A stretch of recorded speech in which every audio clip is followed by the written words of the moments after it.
character, known as the Baskerville family's Hound, Vikir van Baskerville, who was wrongly framed by his family and father even though he was loyal to them, was sentenced to death by guillotine.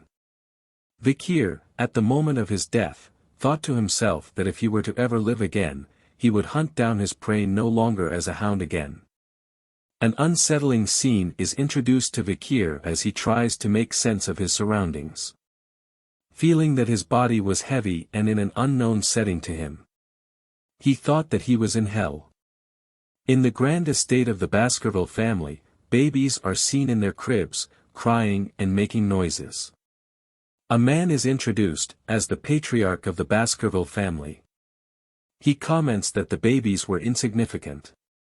He walks through the room, commenting that the babies gathered this time were trash. As he walks he notices Vikir being silent as compared to the other babies. He orders the servants to bring the babies to the Cradle of Swords. The servants obey. Vikir recognizes the man as the main culprit behind his death in his previous life. Hugo le Baskerville. Seeing Hugo's younger appearance, the MC concludes that he had regressed to back when he was a baby. Recalling his past life, he was a hound, born from an illegitimate family, while receiving training in a poor environment.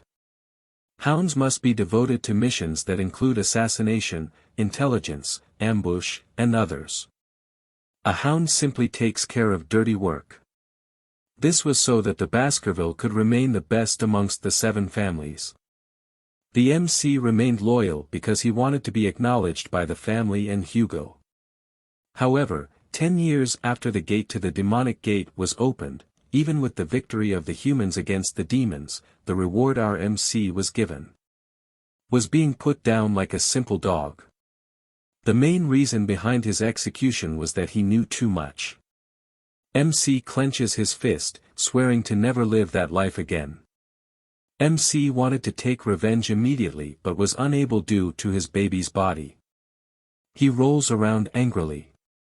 He realizes that he needs to become stronger and that the Cradle of Swords was the perfect opportunity. The Cradle of Swords was a trial that every child in the Baskerville family must go through. Children are thrown into a maze of swords, where they need to reach the Styx River to be assessed for their talent. The Styx River was a legendary river that turns children's bodies into iron but is limited to the number of children it can affect.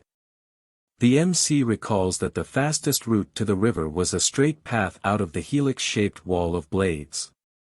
The MC crawls past the swords, remembering that in his past life, he could not receive the effect of the river, making sure that this time was different. For men are watching, as the MC dunks himself into the river, wanting to keep it all to himself as long as possible. The MC begins to sink into the river. The water seeps into his wounds, being first had its advantages. The MC covers his mouth to endure as long as he can regardless of the pain. 2 servants are shouting to the MC to come up of the water else he dies. Hugo simply laughs. He asks Barrymore, the head butler, how much time has passed. Barrymore replied that around 7 minutes have passed. Hugo is amused at the fact, stating that the MC might die since 7 minutes have passed. Hugo calls out to the MC, asking him to come out. The MC ignores his calls and continues to absorb the power of the river with all his might. He loses control, and with his eyes gone white, he continues to endure the pain before blacking out. Hugo holds the MC by the foot, stating that staying in the river was enough for the baby and that he even drank its water. Hugo notices that the MC had already grown his teeth. Hugo asks Barrymore what the child's name was. Vikir van Baskerville. Barrymore replied. Hugo with a smile on his face speaks the MC's name Vikir, stating a very greedy son had been born. While being upside down, the MC continues to plot his revenge against Hugo, waiting to sharpen his canines for the time when he can rip his head off, making the Baskerville family disappear into history. Vikir van Baskerville was known to be a genius at the age of 8 but was considered normal in his family. At 20 years old, he took on the assassination, espionage, and conquest-type missions. At 29 years old, he felt the limits of his swordsmanship compared to the others in the direct lineage of the family. At 30 years old, the demonic realm gate was opened, marking the beginning of the demon's clan invasion. At 35 years old, he endured the era of destruction, slaughtering monsters left and right. At 39 years old, the war came to an end with human victory. At 40 years old, Vikir was finally rewarded for his loyalty. The reward is defamation, false accusation, and the guillotine's blade. Vikir opens his eyes, looking at the ceiling, realizing it was a nursery. He flips over in excitement as this meant that he had successfully absorbed the power of the Styx River. A servant approaches and places a box in the crib of Vikir, saying why the madam would give such a thing. Vikir notices and wonders why anyone would give him a gift. The box opens slowly. Vikir is taken back, as a long dark figure slithers out of the box. The Vikir recognizes it as vipers called bloody mambas, thinking that the madam sent those here to kill him. Knowing who madam was, as few were called that in the family. The vipers hissed at the Vikir. Vikir quickly grabs both vipers by the throat while smiling widely like a blood-driven hound, as he expected such treatment from the Baskervilles. He strangles the vipers with force, thinking to bring down the family with his own 2 hands. Blood stains are seen on the bedsheet of the crib. The next day, the servants are shocked, seeing the Vikir sleeping soundly whilst surrounded by the dead bodies of the vipers. Orders were given to execute the nannies after being tortured, who was on shift the night the vipers came, but the reason for their appearance remained unknown. Only Vikir knew the truth. 8 years later, Vikir is sitting in class, listening to a lecture. The teacher talks about the different levels of swordsmanship. Sword beginners are those unable to use mana. Sword experts were those who could use even a little bit of mana. Sword graduators were those that could emit mana in a liquid-like aura form. The final level, where aura is solid and its form freely changeable, is called the Sword Master. He noted that the strongest member of the Baskervilles, Sir Hugo, was at the Sword Master level. The children are in awe of this fact. Vikir thought to himself that he needed to regain his strength just like in his previous life before his coming-of-age ceremony. The teacher notices Vikir being lost in thoughts and highlights his achievements.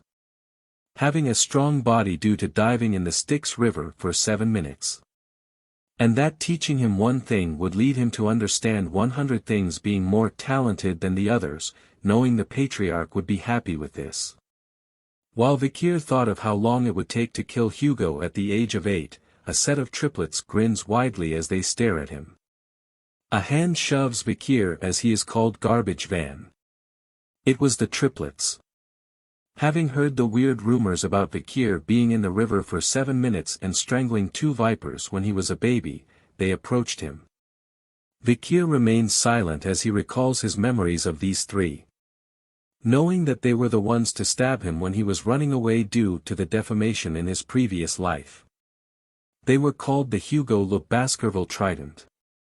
We'll simply call them high, middle, and low. They shouted at Vikir to stop lying, stating that they didn't like him. Knowing they'll be troublesome in the future, Vikir decides to put them in their place now. High points a knife at Vikir, stating that his body was like steel since he was in the river for so long, making him immune to injuries from blades. High asked if he could test it. High calls Low. Low covers Vikir's mouth to stop him from breathing, stating he would eat his hand if Vikir endures for 3 minutes. Vikir decides to play along with their scheme. 1 minute passes, as High and Middle believe that the rumor was fake. 3 minutes pass, and they realize Vikir was good. 10 minutes passes, and they were too stunned to speak. They decide to let Vikir go. A crunching sound is heard as Low looks at his hand, and blood appears. Vikir spits as Lo screams in pain. High and middle shout at Vikir asking what he was doing. Vikir, with bright red eyes, as he wiped the blood off his smile repeated that they said they would eat their hand. High and middle refute back by saying they weren't scared of Vikir but Lo was afraid as he held his bleeding hand. High and middle stare at Lo in disbelief. They attempt to leave to find a priest to fix Lo's hand but the Vikir stops them. In anger, High stabs Vikir in the stomach, stating they were older than him. To his surprise, the knife didn't cut him. Vikir reminds them that being in Baskerville meant that power and talent are greater than age. High screams in pain, as Vikir twists his hand. Vikir, in Hound mode, grins widely and tells them to play till the end with him. High, in pain, shouts that the rumors were true as Vikir lets go of his hand, giving him a punch straight to the face. Middle and Lo are shocked as High falls to the ground with his teeth broken and nose bleeding. Middle attempts to fight but Vikir simply kicks him to the side with no effort. Get wrecked, son. Lo stumbles onto the ground, shocked at what had happened. Vikir tells him to not be afraid as he'll get better in no time once treated. But warns him as he picks the knife off the floor, that he won't be leaving the room. And that they had to live with the discomfort of their own bodies at this rate. Vikir offers one of them a chance to leave the room, as he stares at the knife in his hand. Lo asks which of them could leave, as the other two brothers hold their wounds. The knife is tossed to them as Vikir tells them to decide amongst themselves. Vikir slowly exits the room and mentions he can't wait too long and that it should be decided quickly. With blood-red eyes and a grin on his face, Vikir turns to them as the door closes saying at least one of them should live. As the door closes, the triplets are left in shocked, but soon stared at one another. Sounds of fighting and yelling could be heard behind the doors as Vikir stands to listen while smiling. The Triton of Baskerville have began to split. Barrymore reports to Hugo that another bloody situation have occurred with the Morgue clan in regards to the ruby mines, with the Morgue clan stating that it was theirs. Hugo says an opportunity in the future will allow them to discuss it properly and wonders what else was there to report. Barrymore reports that Vikir had scored the highest in the Titan exam. Hugo smiles happily at that fact and wonders when the practical exam will happen. In 5 days, Guardian Knights have left to prepare. Barrymore replies, making the fortress vacant now. Barrymore further reports about the fight between the young masters, stating that there were no deaths but that High's teeth were completely damaged, Middle's jaw was smashed in and Lo's left index finger was amputated. They had recovered from their physical injuries but their mental state was damaged. Hugo is surprised to hear that the triplets were fighting amongst themselves as they were close with one another. Barrymore states that Vikir was involved, causing Hugo to be alarmed. Vikir is seen standing before Hugo and Barrymore. He greets Hugo as the patriarch. Hugo tells Vikir about how he disabled the triplets. Vikir replies that they had received the proper medical treatment since then. Hugo states that their hearts were disabled. The triplets were no longer eating or talking together anymore, making their combination technique completely torn apart.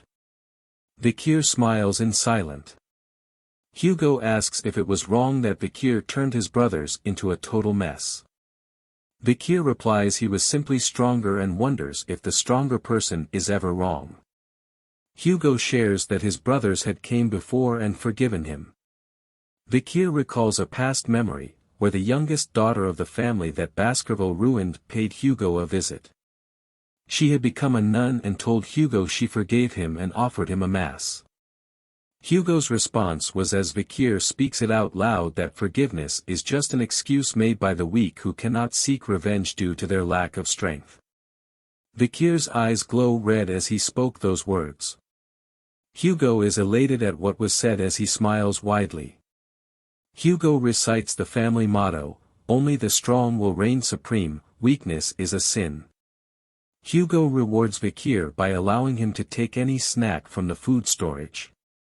Just enough for him to carry. Vikir is happy and asks for chocolate as he thanks the patriarch for the reward. As he turns to leave, Hugo calls him his son and to do well on the interim evaluation, not to lose to direct descendants. Vikir is disgusted at what he hears but replies yes my lord anyways. Barrymore introduces the infamous chocolate enjoyed by the gourmands of the Morgue clan, saying it's the highest quality which was hard to get. Vikir declines it, saying he needs cacao beans that have a rich aroma. Barrymore and the chefs were confused at the request. Cacao beans colored purple called bloody beans were given to Vikir, each bean being able to produce 100 liters of chocolate. Vikir tastes them and is appalled by their taste. Barrymore wonders to himself, that Vikir must really like chocolate to eat such bitter beans on their own and that he was brilliant for finding a way to get chocolate even with the restrictions placed by the patriarch. The chef asks if he wants to process the beans, Vikir declines and takes them as is. Barrymore wonders if Vikir had such peculiar taste. However, Vikir did not get the chocolate to eat but to use them in the practical exam 5 days later. Up in the mountains, Vikir stands, grinning widely knowing that a huge catastrophe would occur that has never happened in the clan before. Children of the Baskerville family are put through strenuous events and early education from a young age. Being able to take their first steps meant they had to run up a steep mountain. Never allowed to lie down or be on their stomachs. Time to sleep is only ever with a monster corpse to adjust to tough environments. When completed, they turn 8 years old, starting their deadly evaluation. Bringing us to the practical evaluation, which is a survival exam. The young masters are gathered in a territory far end of the Le Rouge-et-Noir mountain. Pavlov, the instructor of the exam, instructs the masters on what needs to be done. Survive for 1 month while hunting large and strong monsters. 10 points were given for surviving. 30 if they survive without being disabled.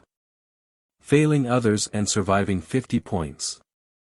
Surviving after beating a monster, 70 points. If all conditions mentioned were done, 90 points. Stealing badges from others make their points yours. Dying results in 0 points. 100 points do not exist. Pavlov reminds them of Hugo's lesson that a swordsman dies when they become arrogant. He advises them not to leave the designated area as the mountain contains many undiscovered things. During the exam, shadow dogs will hide and grade them. Gossip spreads amongst the candidates as they talk of the rumors about Vikir. Wondering if he was going to be good at the practical as well. Vikir smiles as he remembers the mountain. The triplets avoid looking at him. Pavlov rings the bell, marking the start of the exam, and praying for their fortune. The young masters instantly vanished, each with a plan of their own. The triplets argue with one another. The killing was not prohibited as it resulted in deducting points. Pavlov smokes a cigarette knowing that the shadow dogs will keep casualties to a minimum. A shadow dog is seen following Vikir. Wondering where he was going, looking forward to Vikir's skills due to his previous achievements since young. Vikir arrives at a huge tree, noting that the soft ground is best. He decides to live and take a break here as the shadow dog watches him. Shadow dog is shocked at him taking a break. Vikir gathers wood and is building things like in Minecraft as the others fight amongst themselves. The shadow dog is in disbelief as Vikir simply was gathering resources and wonders if he plans to just hide here. He decides to leave. Vikir takes note that he had left while reminiscing about the past. Before, a subordinate had told Vikir that cacao beans make fish less smelly and that bloody beans were the best. Vikir stares into flames and smoke knowing he had finished preparing. Deciding to start hunting as pits of spears are seen surrounding him. A few days have gone by as Vikir walks into the restricted area. Back when he was a scout, he could walk around here causally. He notes a burning smell and finds burning poop. Yes, poop is on fire in this world.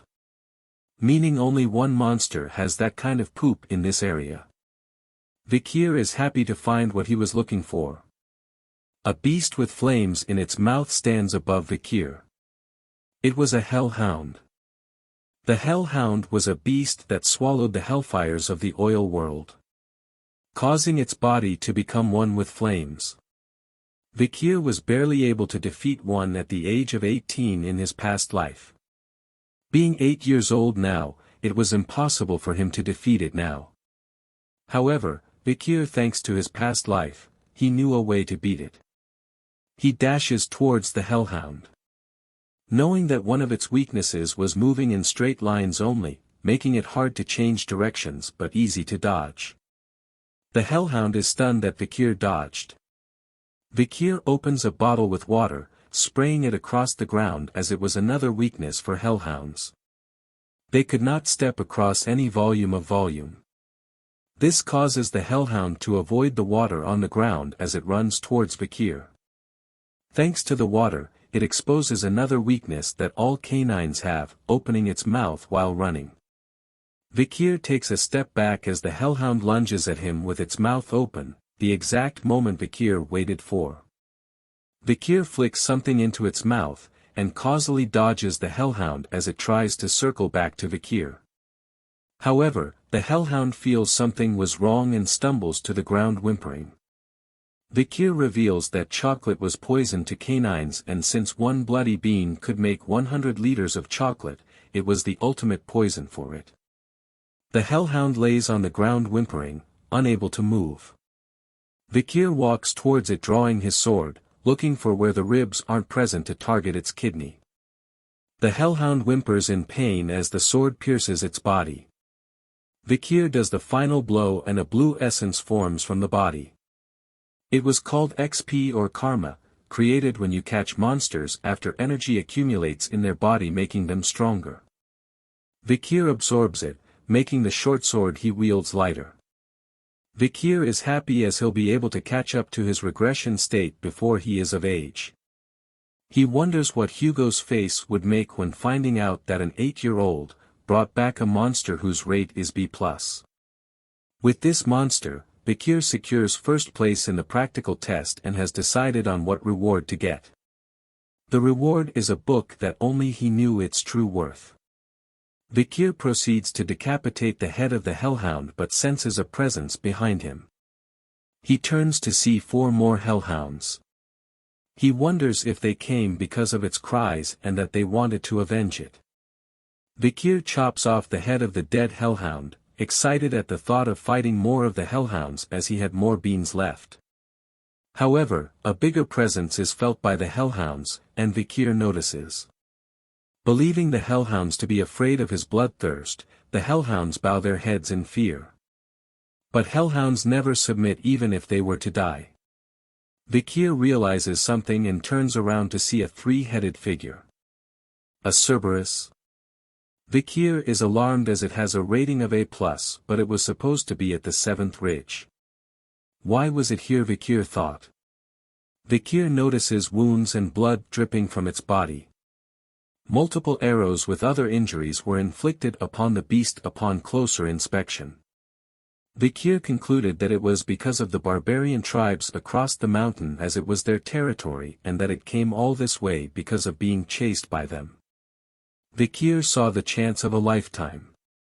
To hunt an injured A+ beast. He must kill it no matter what. Vikir had been hiding his power, having mastered the 3rd Baskerville technique and being at a high level as a sword expert. But he had already reached a level that no other hounds have reached when they had become adults.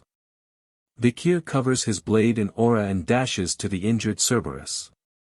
He attempts to slice one of its heads but was interfered with by its other head. He slices it in reaction. Upon slicing it, he realizes that killing it was possible. Due to the war with demons, Vikir was able to polish his swordsmanship and there was no sign of unnecessary movements to his techniques. Add on his strengthened body from the river Styx. All weapons Vikir worked against the Cerberus. But that was what he thought. Reality hits him hard, as the Cerberus lands a deadly blow on Vikir, smashing his sword to bits. Vikir lets his guard down for a moment, resulting in a deadly blow from its claws. Vikir is flung straight into a tree. He coughs blood as his eyes turn white from the impact. He suddenly awakens, thinking if he had lost consciousness after the direct hit that was dealt to him by the Cerberus as it walks towards him. He feels the pain in his left arm, making him think that his arm had been ripped out. He checks to see and is surprised to see his arm still intact. He thanks the river Styx effect for keeping his arm. The Cerberus readies for another attack. It dashes toward him, smashing the tree that was behind into bits. Vikir leaps out of the way before it could harm him. He thought to himself, even though his arm was still there, the damage still remained and that wouldn't be able to take a second hit. The Cerberus turns around. With the odds against him, he thought of the situation as a journey that every experienced hunter must find a way out of. He thinks of the best possible action to take and decides to simply just run away as fast as possible. The Cerberus was alarmed seeing him running away. It chases after him. Vikir thinks that he was lucky that the Cerberus was injured, else he would have been torn apart by now as he continues to run away from it. He just has to make it past the iron fence, making him exit the restricted area. Vikir leaps over the iron face and readies himself to reach the place he had prepared beforehand as the Cerberus reaches the iron fence as well. If he was caught before reaching that place, it would be the end for him. The Cerberus rips apart the iron fence with its face, roaring loudly as it continues its chase. Dashing through the trees, he looks around to spot the area. He notices a pile of wood in front of the tree, making it the area where he was supposed to be. He runs with all his might, just a little bit further, he thought to himself. A bit more. He screams as the Cerberus chases right behind him. Realizing it was the perfect moment, he leaps into the air just as the Cerberus opens its mouth to attack. A single step forward onto a marking causes it to sink into the ground. Vikir lands on his back, safe from its attack, breathing heavily. While the Cerberus was met with many spears hidden in the ground below. He welcomes it to the Cradle of Swords. Wiping the sweat off his face, he was happy that the traps he made for hellhounds were useful against the Cerberus. Bloody beans were spread onto the spears that were in the ground. Being the same species as the hellhounds, the Cerberus was poisoned easily as its two heads cough vomit and are in pain. Its middle head notices Vikir, growling at him. As he holds a spear aimed at it and throws it with all his might. The spear bounces off its body as it growls loudly toward Vikir.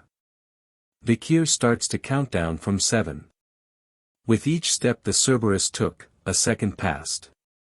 It slowly reaches Vikir, as the countdown approaches 0. Once it reached 0, it simply fell to the ground. Vikir lets out a sigh of relief as the Cerberus falls to the ground just before him.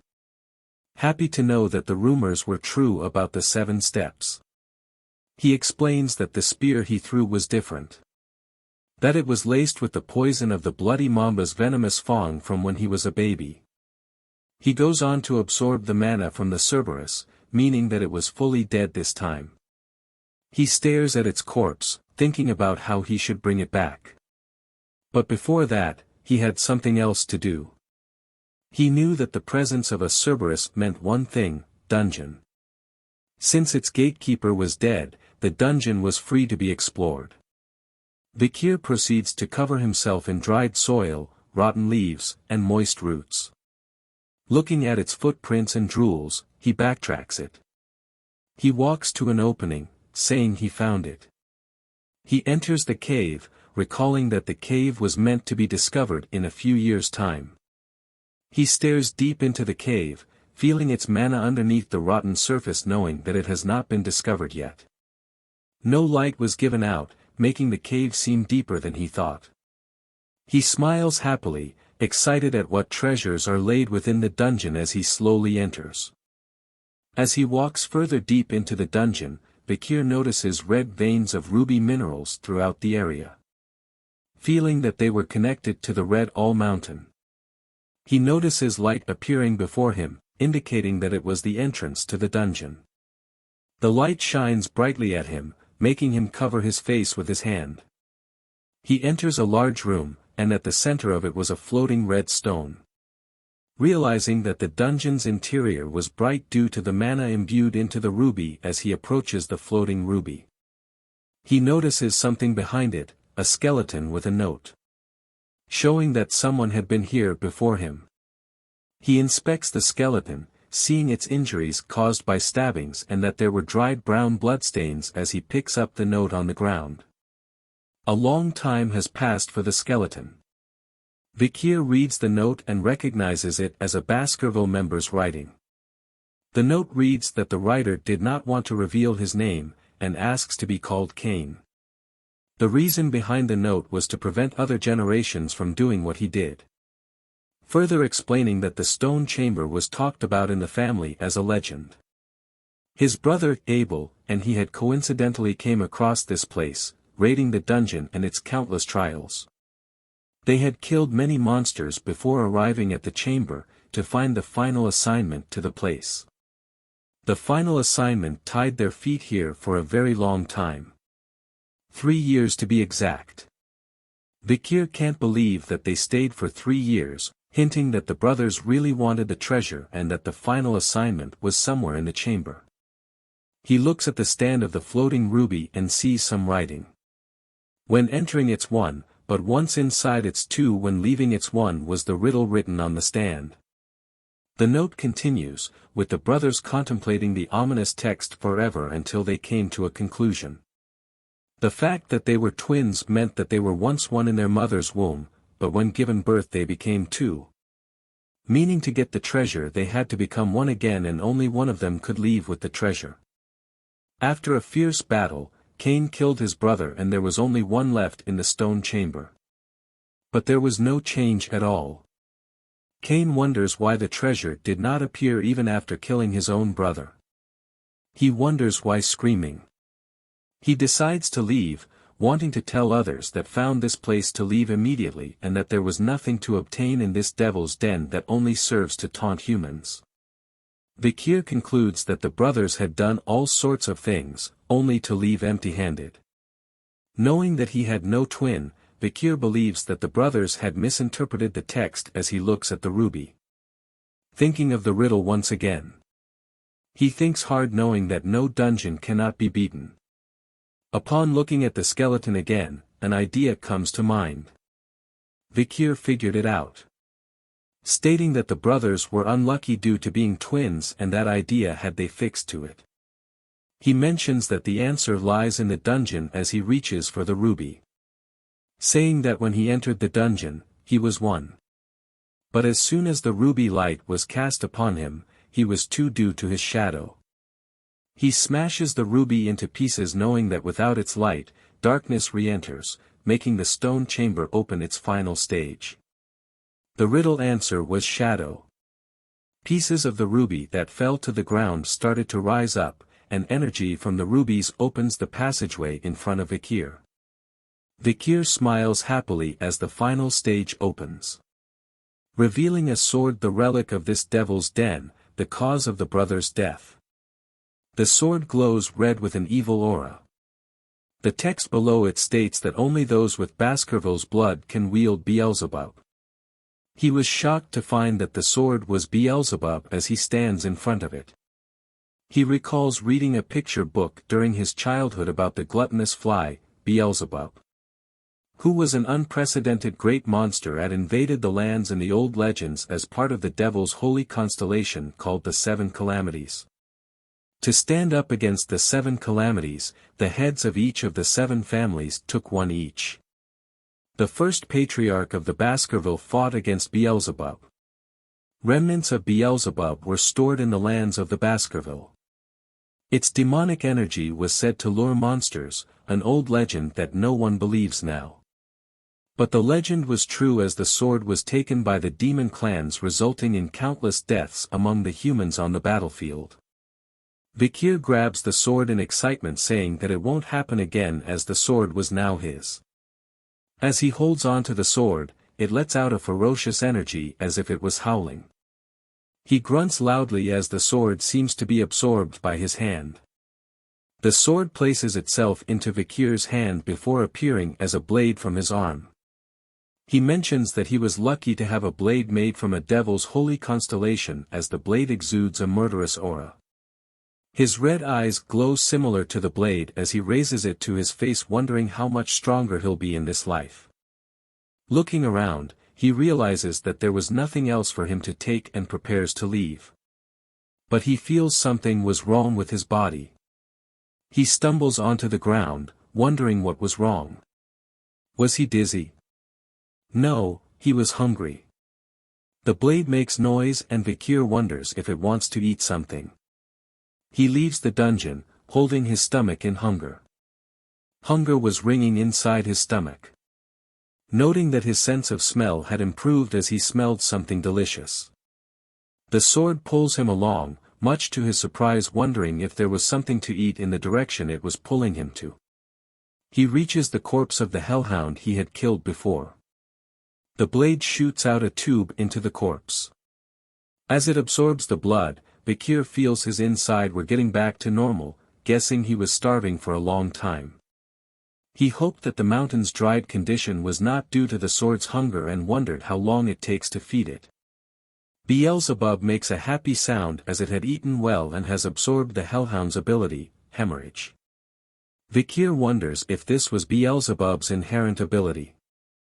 Beelzebub was the glutton of files and was said to possess the power to absorb its enemies' skills as its own. Since its absorption amount was close to infinite, many people lost their abilities and became obsolete. But due to its hazard, Vikir could absorb 3 skills only for now. He describes the hellhound's ability as a skill that constantly pumps out the blood of its opponent even through its smallest wounds.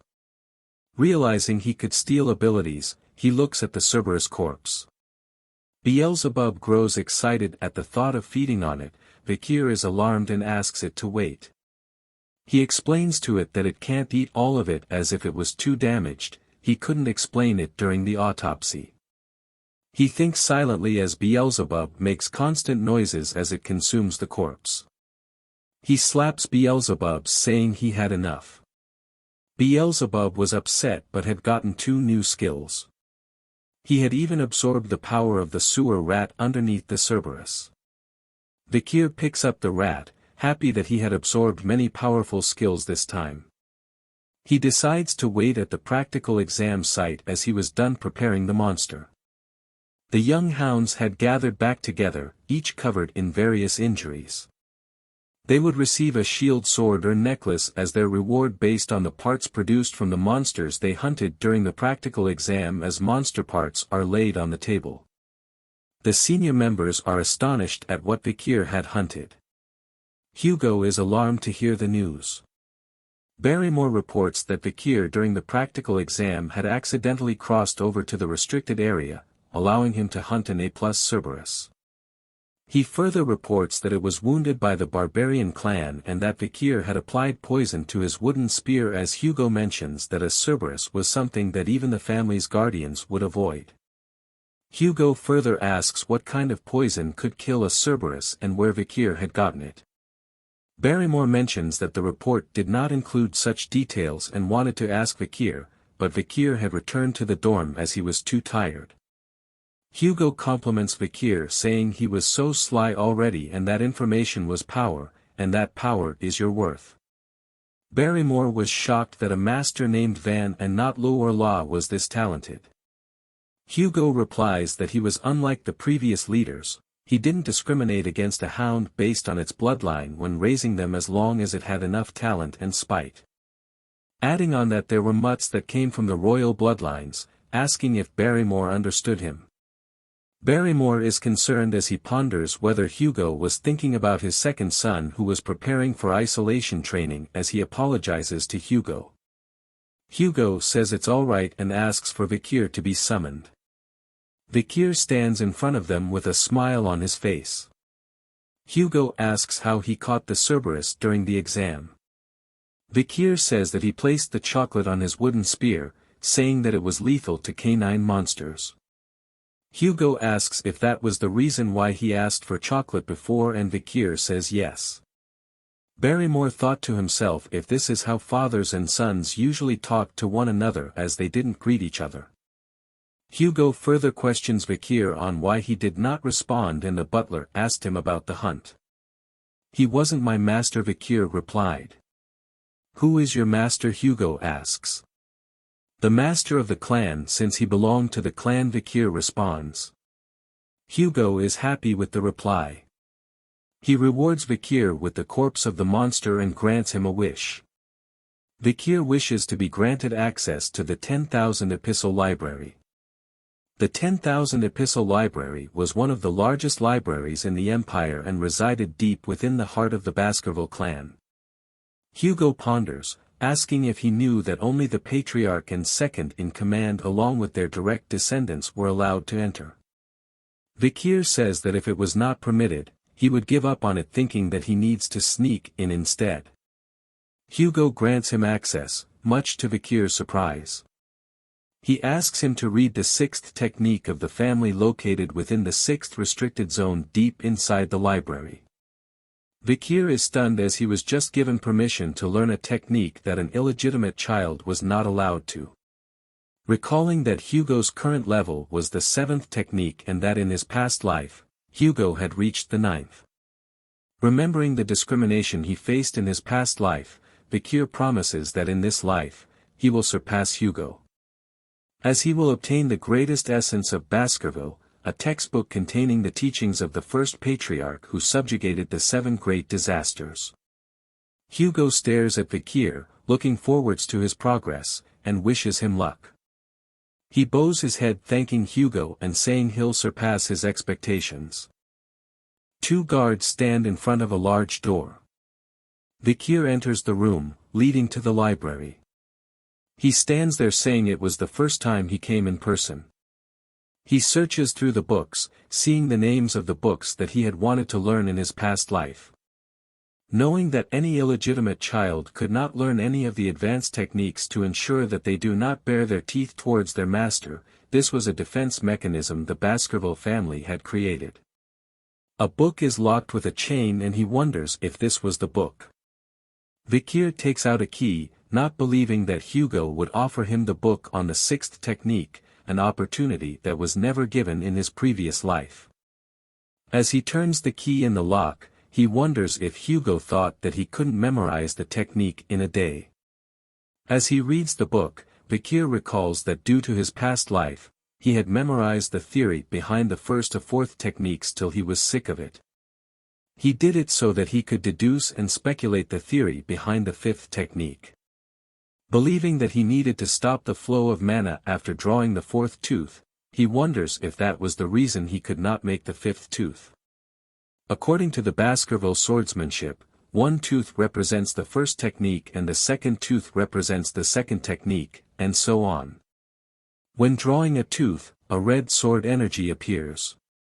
Vikir flips through the book, stating he didn't care about the 6th technique and that the real reason he came here was different. He returns to the guards, who were surprised to see him come out of the library already. They asked him if he had left something outside and that they were getting it for him, as well as that there were more books about swordsmanship deep within the library. He tells them that he had finished what he came here for. The guard asks if he wants to stay longer, but he declines and wants to read other books and that they should do what they need to do in the meantime. As Vikir walks to the spiral staircase, the guards whisper to each other saying that the place he was going to only had miscellaneous books and that if they were Vikir they would be busy reading the books deep within the library. They wonder if Vikir didn't know the worth of the books, but Vikir chooses to leave them to their thoughts. Knowing that they did not realize the true value of the books in the miscellaneous section. He reaches the next floor and looks around the books, noticing one that stood out. He found it, the book called A Lurking Ambush. Vikir is happy to find it. He opens it to see a ripped page and that due to it, it became a useless miscellaneous book. He grins widely as he was the only one that knew its true worth. Recalling a memory from before his regression, Vikir belonged to a squad that had found a strange relic in the dungeon that was on the border of the Le Rouge-et-le-Noir mountain. It contained a page from a swordsmanship book. A single ripped page. Written with Baskerville handwriting, only Hugo found this remarkable, ordering everyone to search through the whole library to find the book that matched the page. The book was A Lurking Ambush. The same one that Vikir was holding. The book contained the 10th technique that the ancestors had written. Further recalling that Hugo had gone crazy for the 10th technique and released the hounds to find the remaining 6 pages that contained the technique. Hugo realized that the pages were hidden in the 7 great families, declaring war on them and sending hounds to those that refused. After sacrificing many hounds, all pages were given to Hugo. The reward for doing so was Vikir's death. Vikir grew angry as he recalled those unpleasant memories as he holds the book, knowing that once Hugo achieved the 9th technique it resulted in piles of hound corpses and blood. He makes sure that it won't happen in this life. The pages that Hugo got were all given by Vikir, allowing him to remember the content that was written on each page and that the reason he could not go past the 4th technique was the lack of access to the original book. Vikir reads the book, realizing that without the other pages, the book made no sense, but the moment you had all the pages, the book would turn into a masterpiece. He reminds himself of his past strengths as he reads the book, knowing that before he turned 15 he had to reclaim the power he had before his regression. Night turns to day as Vikir immerses himself in reading the book. He closes the book, having read enough. Wondering if he had read the whole day, but thanks to that he was able to memorize the book's contents from start to finish. He looks around and does not feel the presence of the guardian knights. He closes his eyes and imagines a figure standing before him. His arm glows with a red aura. He opens his eyes and strikes the figure before him using the 1st technique. Continuing the strikes and moving on from the 1st to the 2nd technique and more. He grits his teeth as he thinks of his past self as pathetic. He worked hard to reach the highest level of graduator aura but was unsuitable to learn a proper sword technique, making the direct bloodline hostile to him. The main reason was that he was an illegitimate child. He dashes to the side of the figure once again, asking if they thought he would live the same way again. As he approaches the figure, it transforms into the older version of Hugo. Vikir slices Hugo relentlessly and exits the imaginary space. Breathing hard, he looks at his hand, thinking he was still weak and if he actually drew out the 5th tooth. He clenches both his fists in victory at the feat he had just done and felt happy to the point that he almost cried. He continues to look around, wondering if a sword was nearby to test the 5th technique again. Breaking records in Baskerville history, a young hound's canine teeth bared towards his master were growing. Finally succeeding in drawing the 5th tooth, Vikir believes that he could reach the level he was at as long as his mana could support it. Smiling happily, he notes that his mana capacity had increased and reached another level. A red liquid aura covers his hand, showing signs of a graduator. Vikir had gone from a high-class sword expert to a low-class graduator. A point that had taken him 30 years to reach, but he reached it at 8 years old now. Graduators are on a whole different level compared to sword experts as their aura turns from solid to liquid, density increases, and allows for it to be used more freely.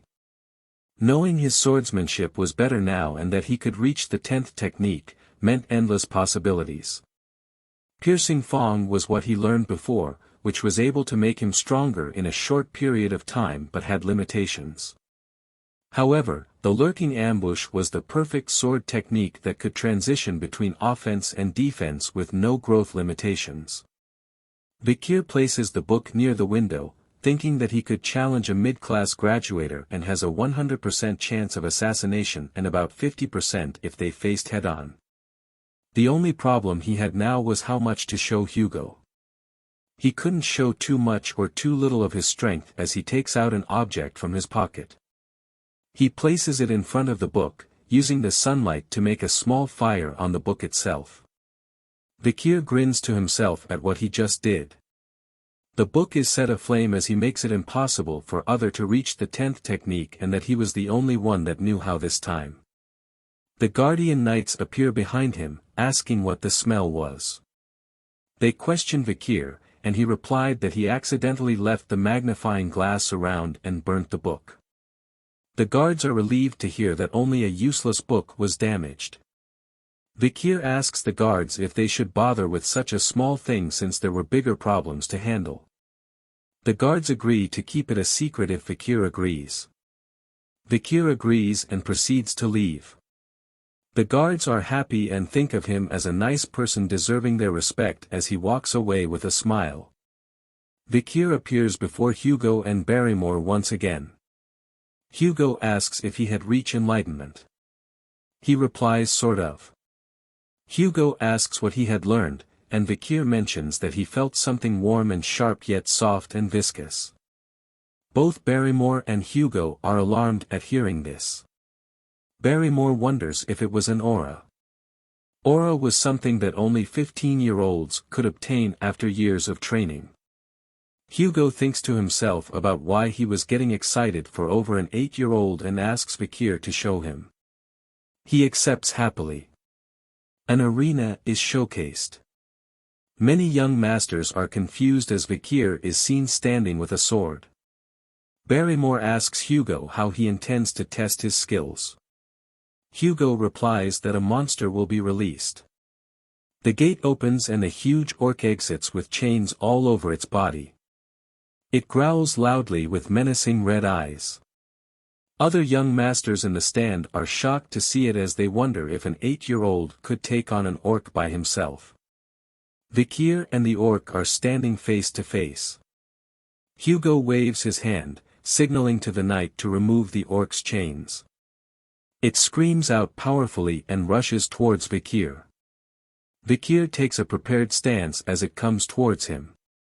With a calm expression, he slices the orc's arm off with a single swing. Everyone was shocked at what happened. The orc is stunned at its wound. Vikir wastes no time and dashes low to swing at its leg. He slices it off in one strike again, causing the orc to fall to the ground. The orc remains confused at what happened to it. Vikir looks back, thinking that the orc was confused about why it was bleeding for the first time and that its regenerative skill won't activate. It was due to the skill of the bloodhound. It overpowered the orc's ability. People in the stands are wondering how he was that strong. Hugo stares, thinking deeply. Vikir looks at him, knowing he was trying to determine what he learned in the library, and proceeds to show him what he wants. Hugo and Barrymore looked alarmed. Vikir had revealed Aura Blade as his sword is covered in a strong red aura. The orc tries to get up, but senses a red presence approaching it. Its head was smashed to bits as Vikir slashes through it like butter with a quick dash and his sword was covered in the aura. Hugo is shocked from his seat from seeing that red aura from Vikir. Barrymore congratulates Hugo on witnessing the birth of a genius, making Hugo wonder if that was it. Barrymore further states he had not seen this kind of talent from the other families. Hugo stops him noting that something was wrong with the orc. Seeing its blood not stopping even though orcs were famous for its regeneration. He pushes Vikir's victory as a result of the orc being weakened while Barrymore wonders why he can't express his happiness. Vikir calls out to his father and asks if there was anything stronger with a smile on his face. Surprising Hugo, he tells his father to wait, asking with a smile if there was anything stronger than an orc. This shocks the crowd. He thinks that it would be better to show off his power to a certain degree, hoping that his progress will allow him to be separated from Hugo. Hugo agrees with Vikir and asks for a creature that they captured from the barbarian raid to be released. The beast was starving since then. The crowd is shocked once again. But Vikir looks happy.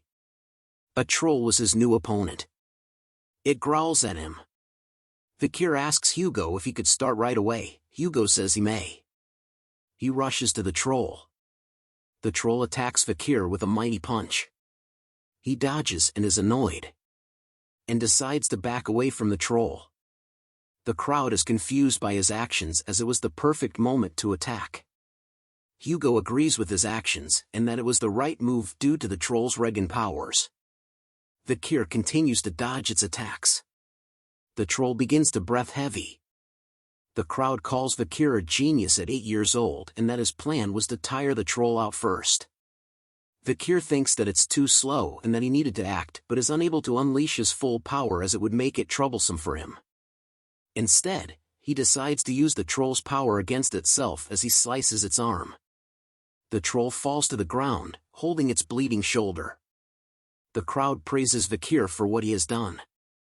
Vikir thinks that the first technique was not enough to slice the troll's thick skin. Hugo asks him to stop as it could become dangerous, but Vikir tells him he was almost done. He realized that he was getting an epiphany and that he'll give up if he can't kill it in the next attack. The troll growls in anger.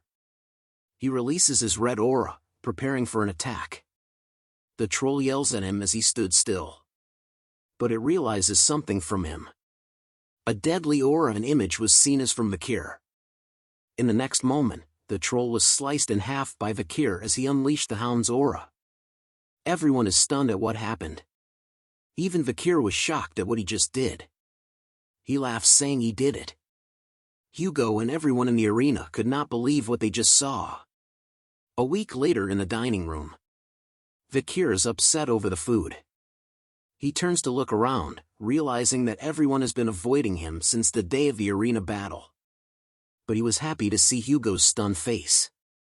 And that he had only shown a small part of his power to them but was actually more powerful. He had also gained the super speed regeneration skill from the troll. He thinks about the fact that he has been eating more with Beelzebub as the triplets appeared behind him. He readies himself. Vikir asks the triplets if last time was not enough, but them claim it was not what he was thinking. They wanted to tell him he was cool when he defeated the monsters, causing Vikir to spit out his food. The triplets ask if he was okay as Vikir thinks it was some sort of scheme. Just as he was feeling goosebumps at what they said, Butler Barrymore appears, telling him he needs to go to the Patriarch room. Back at the mansion of the Baskerville family, Hugo is seen chatting with the Morgue clan patriarch, Adolf Morgue. They talk about the annual training event between the families, hoping no accidents would happen.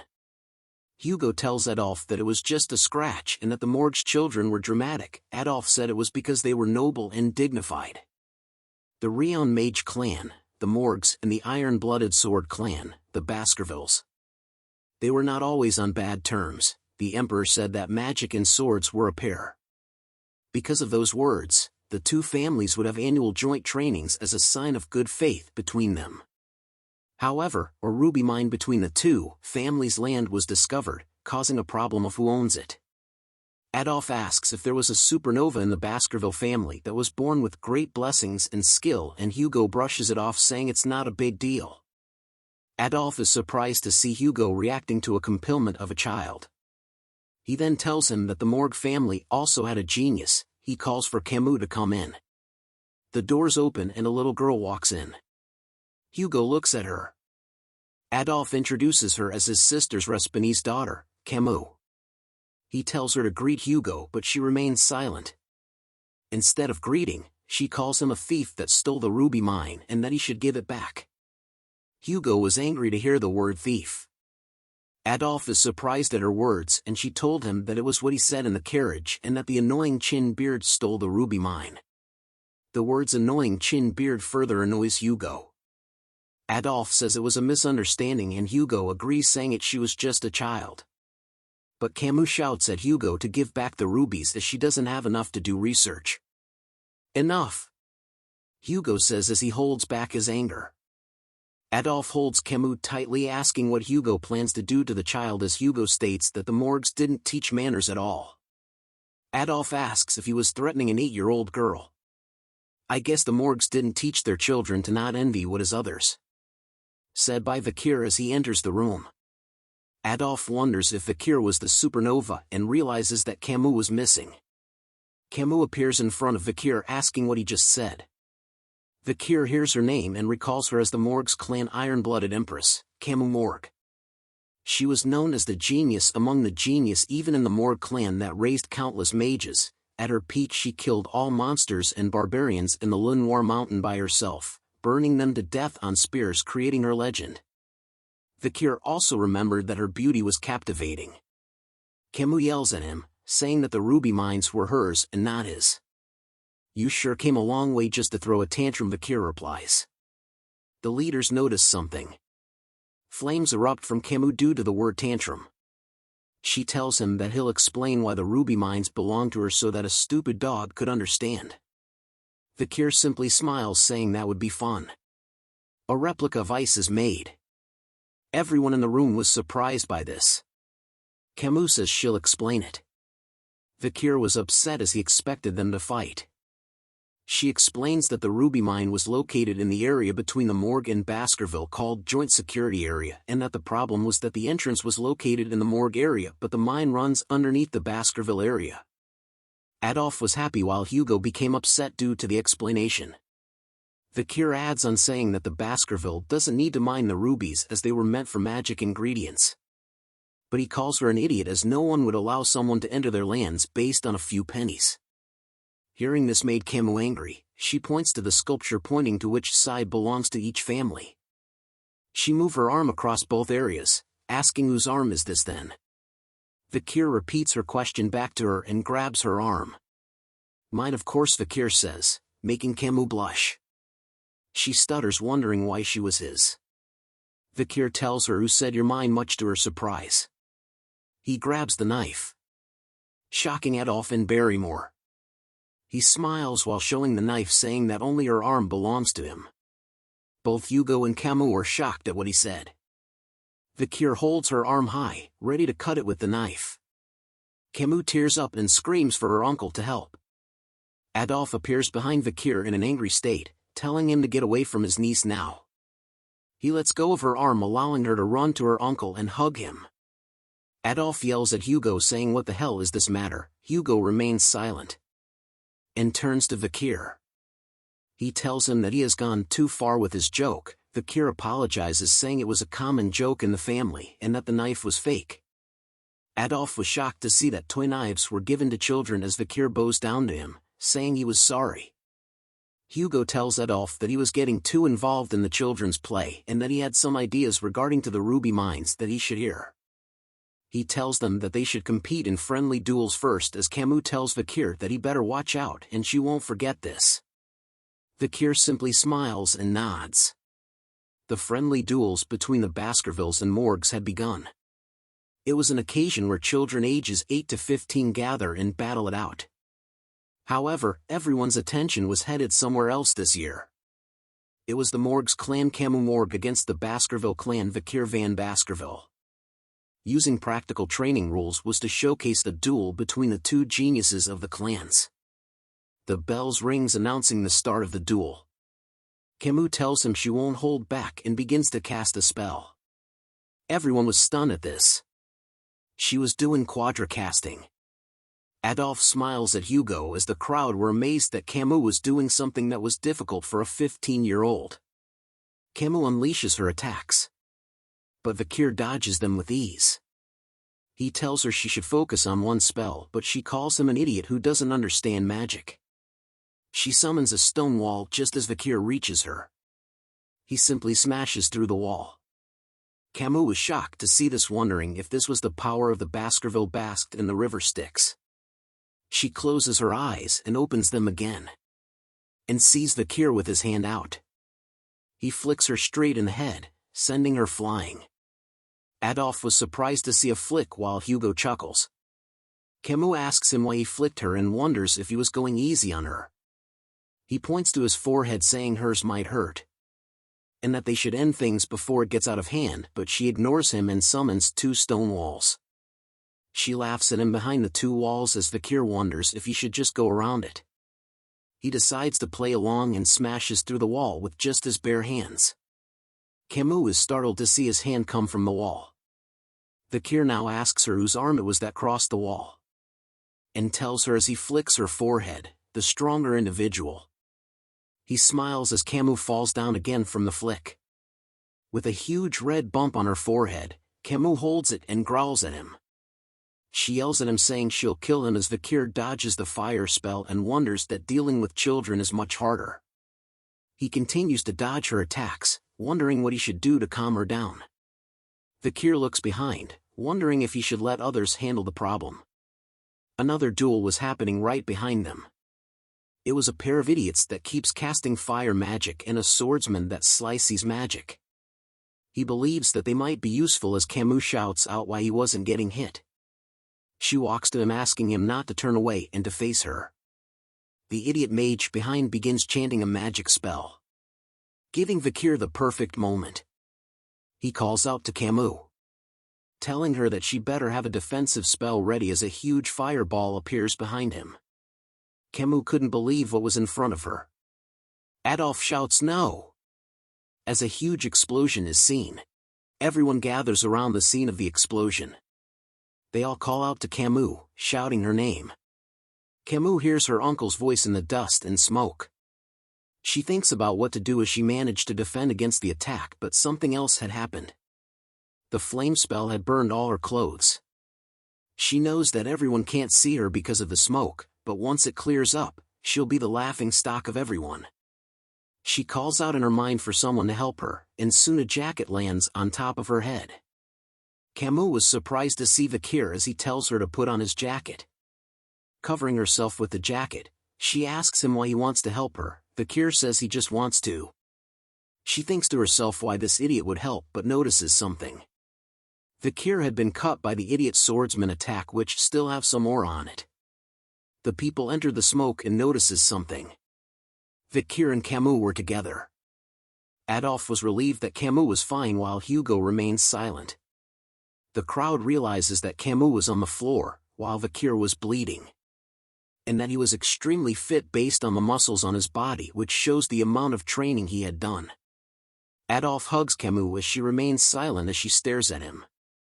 Back at the mansion, Hugo asks Vikir how the battle was against the Lady of the Morgue clan. He tells him that he had understood the reason behind the event once again, while Hugo tells him that a battle between a mage and swordsman are different. He further asks why he didn't go for a clear blow, but Vikir tells him that he had no idea on how to deal with a lady. Hugo tells him that he had let his guard down and that the wound on his arm was a lesson. Vikir was shocked to hear that Hugo was worried about him. He remembered from his past that Hugo was so cold, so strict, and so brutal because he had lost his first wife and eldest daughter.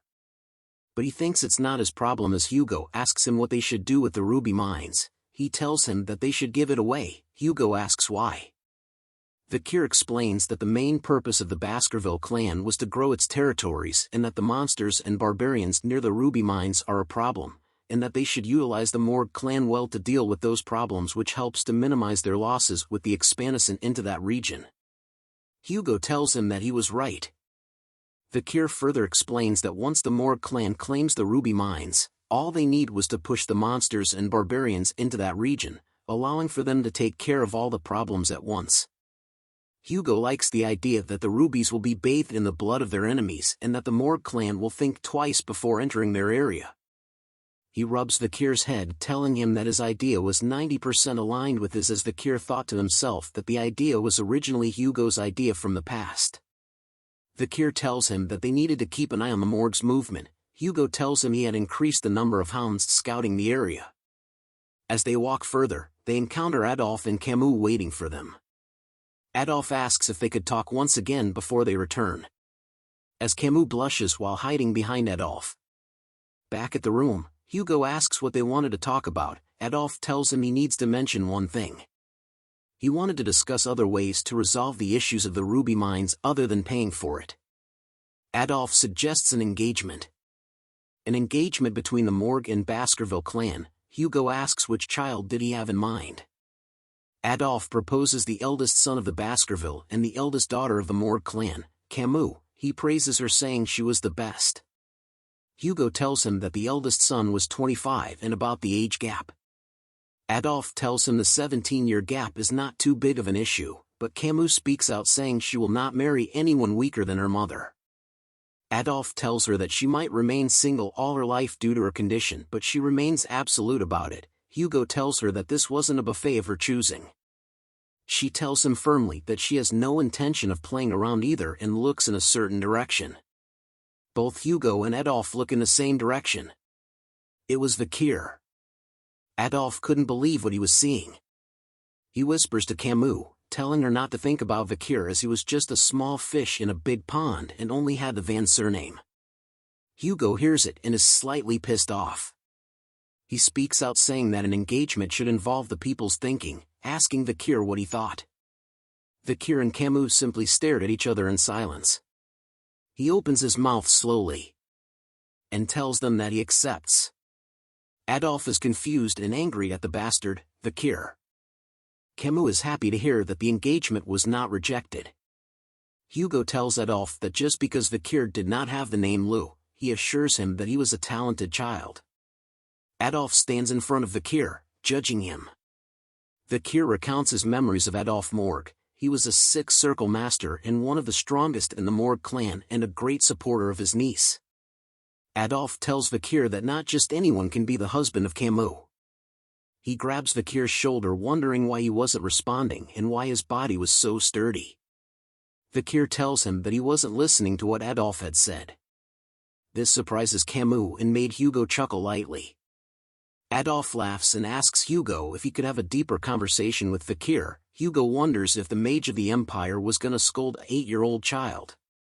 Adolphe replies that this was a request as an uncle, while Camus tells him he doesn't have to do this.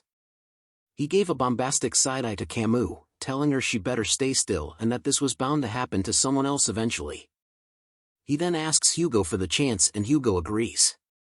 Back at the training arena, Hugo and Camus are standing at the side while Adolphe and Vikir are in the arena. Adolphe tells him that they will be testing Vikir and wants to see everything he is capable of.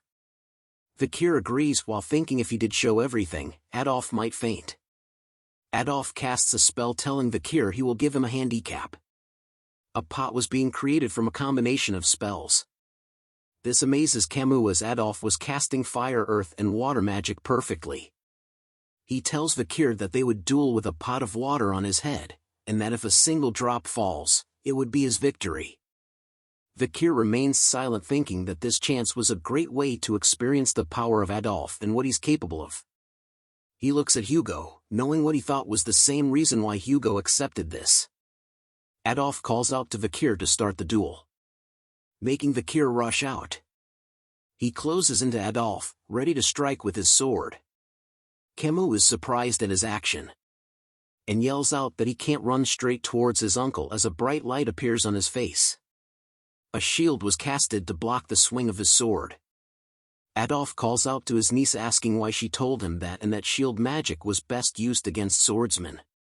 Vikir steps back, annoyed. Fireballs are created in the air behind Adolphe as he prepares to go on the offense. He sends out the flame magic towards Vikir, making him leap back. Camus tells him that it was unfair he didn't use that magic against her in their duels, while Adolphe wonders which side she was on. Hugo thinks of the attack as not something impossible to dodge and decides not to stop them.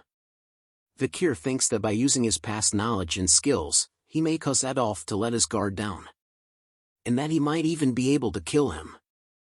He strikes hard once again against the shield magic, and continuous hits it again and again. Adolphe tells him that it'll be the same no matter how many times he hits it, as his sword will never pierce through his shield. But Vikir ignores his words, striking the same place over and over again. Cracks begins to form, making Adolphe realize that Vikir's swordsmanship and machine-like movement was impressive. But his sword was chipping away as well. A final swing causes the sword to shatter into pieces. Adolphe reminds him that he should have considered the durability of his sword and his shield, and that it's good to focus on a single goal, but that depends on the opponent. While those words were said, Hugo and Camus were shocked by something. Adolphe continues to say that Vikir was too weak, but before he could finish the sentence, he notices something as well. A piece of the sword has pierced the pot on his head, causing water to flow down everywhere. Adolphe was stunned to see a piece of the sword. Vikir flexes on the old man in his fashion. Camus falls for Vikir even harder. She wonders if the victory against his uncle meant their marriage.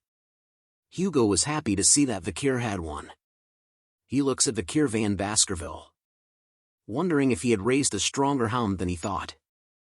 7 years later at the Baskerville training grounds. A huge furry beast with horns is growling loudly. It roars out loud, shaking the air around it. But the hounds stood still, unafraid of it. It rushes towards them, making the hounds leap in the air, striking the monster. The hounds surround the beast, as the beast strikes all of them. Staffordshire Baskerville was the shadow hound looking upon them.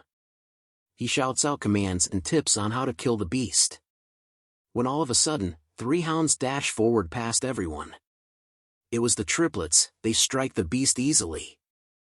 They smile happily at what they did. The intruder was amazed at their skills and dark crimson aura which was suited to the Baskerville family as the monster stood in a daze from their attacks. The hounds see the chance and prepare to kill it. Blood is splattered all over the ground. The instructor praises them, telling them that they had become low-rank sword experts and that this marks the end of their 7-year training. He warns that while this monster was caged, even he cannot handle the older ones that were more tenacious, and that the monster they face today will be incomparable to the ones they will face in real life, and that death occurs much more easily than they think. He gives them one final advice: either use your bloodline to overcome it or build experience to survive. He salutes them, congratulating them on their graduation and wishes them good luck in the future. The graduates discuss amongst themselves on which order of the Baskerville they wanted to join, as the family had 7. Each of the order represented a different job, from watching, searching, guarding, assassinating, suppressing, all-out warfare and others. But they soon wonder about a certain someone and what he would join. It was Vikir van Baskerville. Vikir notices that others were looking at him, hearing the rumors that he had killed a larger ox bear than the one they faced and that he was already a high-rank sword expert. He ignores the gossip and thinks that it took longer than he thought. HI's current level was at intermediate rank at the 5th Baskerville technique, but only considering swordsmanship, he had surpassed his past self. But he still thinks his progress was too slow, as Barrymore appears telling him that the Patriarch was looking for him. Barrymore tells him that his assignment had been decided. Back at Hugo's room, Vikir greets him. He asks how he had been. Vikir notices a scar on his nose and asks what had happened. Hugo tells him he got it from subjugating the barbarians on the mountains and that one of the archers got the better of him. Vikir asks if he had captured them, but Hugo tells him no, instead he gave a similar scar her face. Hugo congratulates Vikir as he wonders if he was going to talk about the assignment. He recalls his past life, that there was part of the Pitbull Order and was sent away for 21 months on the Lenoir Mountain, constantly in battle. And that children in the family were split apart, expendable ones were sent to die in battle, while the important one were taught about politics and administration. That was why the 5th technique exists. It allows for the elite members to catch up to the expendable ones in terms of swordsmanship. Hugo calls out to Vikir, telling him to try the lower house of Parliament, which surprises him. Hugo explains that the lower house was to teach him about the politics and business of the Baskerville family. Vikir couldn't believe that Hugo wanted him to take the elite course. He praises Vikir for his achievements and that he was a genius, and that his position will be the deputy consul of the underdog city, as both consul and deputy consul positions were vacant. He asks if Vikir will accept. He accepts, but says he has to mention one thing. Vikir talks about the incident with the Morg clan over the ruby mines. And so he requests to borrow something as part of his reward. This shocks Barrymore. He tells Hugo if that his request was too much, he could deny it. But Hugo allows his, with saying he trusts him and that he would not do anything foolish. Vikir tells him he won't do anything to worry him, still not comfortable with him calling Vikir a son. As Barrymore and Vikir leave the room, Barrymore tells something to Vikir. That Hugo treasures him deeply and that was why he did not dispatch him into battle immediately and that this was a form of kinship between them. But Vikir tells him that only happens if he does a good job. He recalls his past memories, where he was betrayed and killed by Hugo, feeling the sensation of when his head had rolled off the guillotine. With deep hatred in his eyes, Vikir promises that Hugo will experience the same sensation in this life. At the Baskerville territory called Underdog, we arrive at a beautiful mansion. A bald man is telling a pair of servants that the mansion and area has to be squeaky clean by tomorrow as the new deputy consult from the Baskerville family will be coming. A servant wonders what kind of person the new deputy would be and hopes that the person would be experienced in business. The servants continue to talk as Vikir walks by, catching their attention. The servant grabs Vikir's shoulder wondering whose kid this belongs to while telling Vikir this was a place you can't just enter. Vikir looks at him and tells him to remove his hand in an instant. He reveals a piece of paper to the servants. Making them realize that he was the new deputy, Vikir tells them to prepare women and drinks to have a party right now as he enters the building. The servants looked at him confused about the party. Drinks and food are seen along with various people drinking and laughing. A man is staring at this scene in disbelief. His name is Chihuahua Baskerville. He was the general secretary of the city of the Underdog and was very upset right now. He stares out the window wondering how ridiculous Vikir was to drink and party on the first day of his assigned job. This was because of the previous deputy who caused him to have a hard time due to the bribes, and now he's holding a party at the workplace. He finally shouts out that Vikir was a troublemaker and that only once the city was in ruins he will get it together. But Vikir appears behind him, asking if he was the general secretary. Chihuahua wonders when Vikir entered the room as they both introduced themselves to one another.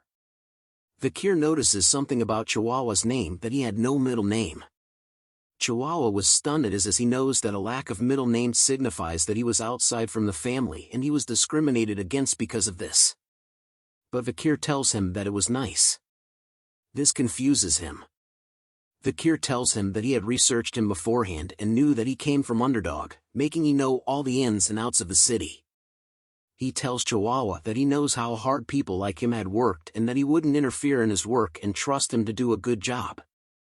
Chihuahua wonders if this was a new form of harassment, and why Vikir was here when he had asked for a party. Vikir closes the book, stating that the personal laws had no issue but the judicial system had a lot of flaws. This shocked Chihuahua as Vikir read the book extremely fast. He speaks out about the problem was that Underdog had many illegal business owners who were successful, making the underground hold power above the law. But stopping the illegal businesses itself won't solve the problem. Heads of the underground businesses needs to be removed. Hearing this, Chihuahua just remains silent. Vikir continues on as he stares out the window, saying that the job of the deputy consul is to make laws and execute them, and that he respects the laws already in place but wanted to add a new law. Chihuahua asks him why he needed a new law and Vikir replies that he will destroy the underground economy in a week and needed a cause to make and execute this law. Since he was still young and a newly appointed deputy consul, he needs a certain type of performance to make it more convincing. To put it differently, I will lay out the poop for the flies. Chihuahua stares at him wondering what he plans to do in the city. The next day at the Underdog's downtown Dortsmile Street, a crowd was gathered. As Vikir stands in front of them dressed well, the servants and Chihuahua stand behind him, wondering what Vikir was planning to do as he had been standing there since the crack of dawn. Vikir announces himself to the crowd as the newly appointed deputy consul as the crowd wonders what a cute young kid can do. He tells them about the notice behind him and that the laws have been in place for a while, and that even if the deputy changes, the laws will continue to be upheld. The crowd doesn't believe him, thinking that the higher-ups won't do anything and that he was gonna be lobbied pretty soon. Chihuahua yells out at them to mind their manners as Vikir was from the main Baskerville family. Vikir remains silent as the crowd continues to mock him. He grips the stick hard in his hand and raises it up high, grabbing the attention of the crowd. He slams the stick straight into the ground with tremendous power. Everyone around couldn't believe what they saw. He lets go of the stick and announces a special with the authority of the deputy consul. Vikir Special Law Section 1 Clause 1, he will reward 100 million hold to whoever removes the stick. Everyone around was still too stunned to speak. They all shout what? Into the air. As the stick remains in the ground. The new law that Vikir had created. Chihuahua and the servants remained silent, where else the crowd was talking about the reward. Vikir calls out to them asking if there was no one that wants to get the money. But still no one came out. So he increased the money amount. He tells them of the increased amount of reward, but someone laughs as he speaks. A man from the crowd calls it ridiculous and that Vikir wanted to make fun of them. The crowd agrees with the man and tells Vikir to stop messing around and go to sleep. Chihuahua wonder why they were the ones embarrassed instead as Vikir remains silent at their remarks. He asks them if there was still no one. And then decides to increase the amount of reward once again. Telling them that whoever pulls out the stick, they will get the new reward. He looks at them wondering if there is still no one. The crowd wonders what the hell was going on and if this was a joke. They talk amongst themselves wondering if they should do it. But they see a sword on Vikir's waist and wondered if they would get executed if he thinks they were being too greedy. They continue to wonder about the stick, if it was too heavy or if there was trick.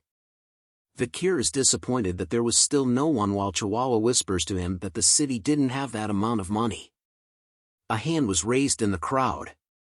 A little girl with snot on her nose carrying a basket of flowers asks if she could try. A man tells her not to do it as she could be killed, but she tells him that her mother was sick and that she had to try something. She laughs and smiles, telling the crowd that if something happens to her, they should take good care of her mother. The old man had no words to say. She stands in front of Vikir and the stick. She thinks that Vikir might not kill her and that they would reward her with a few coins as she was volunteering to make herself a fool.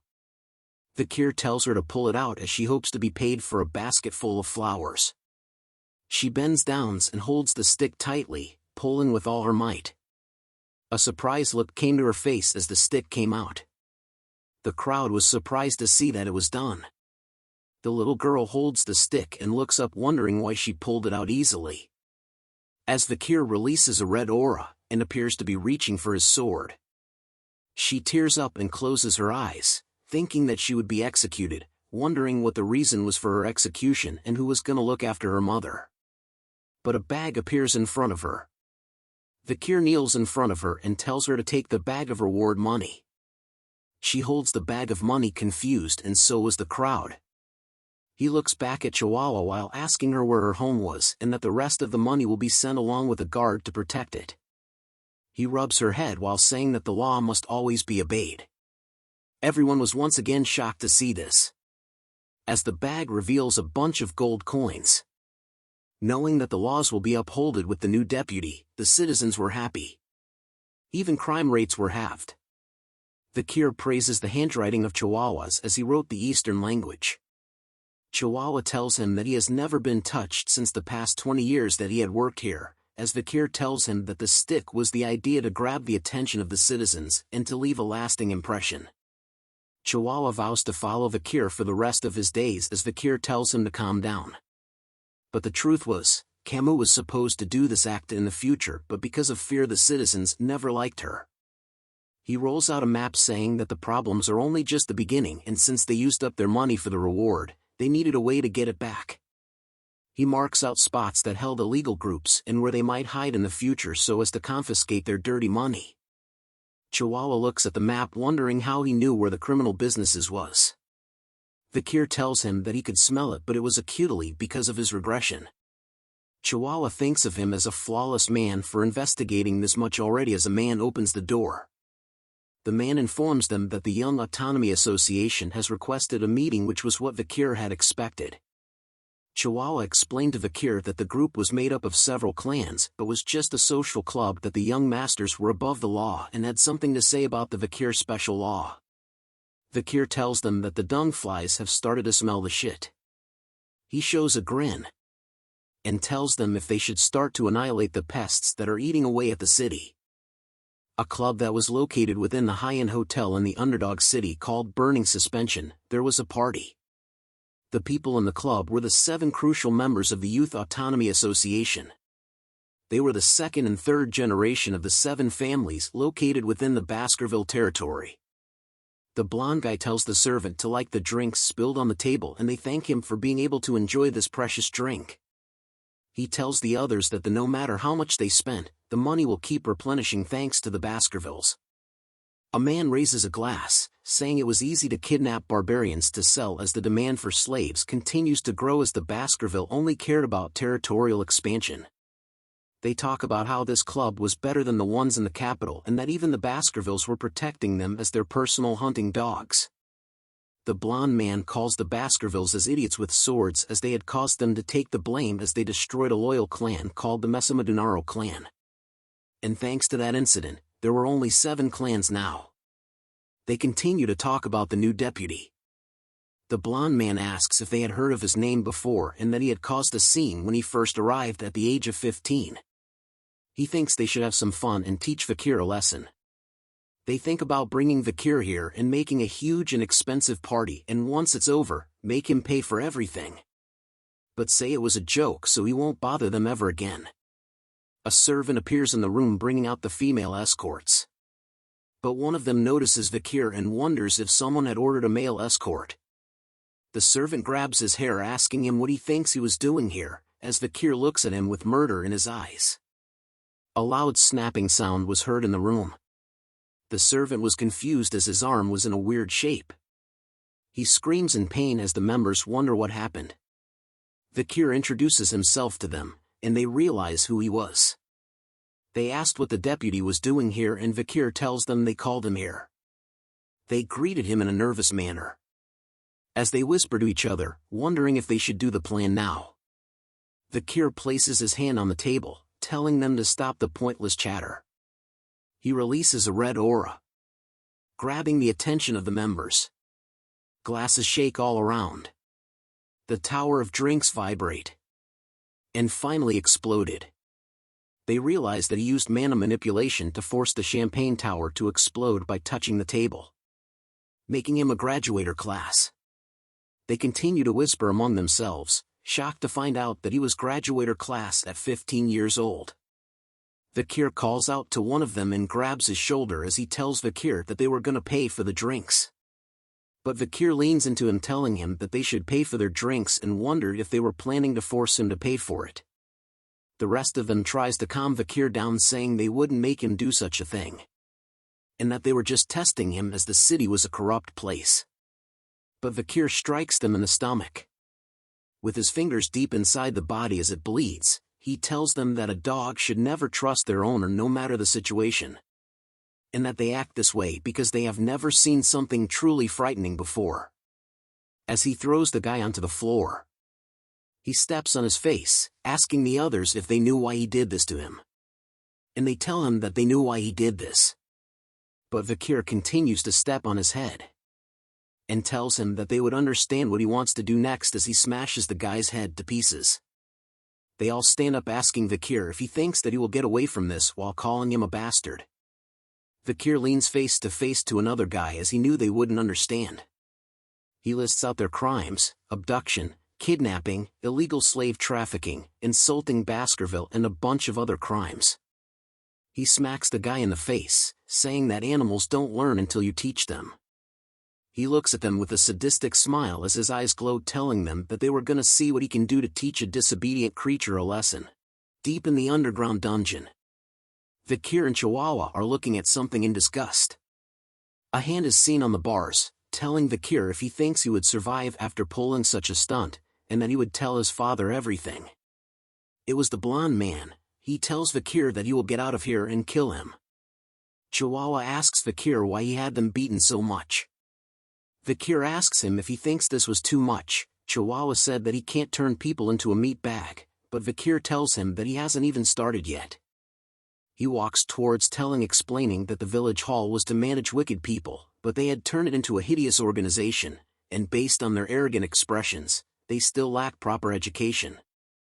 Vikir tells them that once the sun set, he will execute all of them, shocking the blonde man.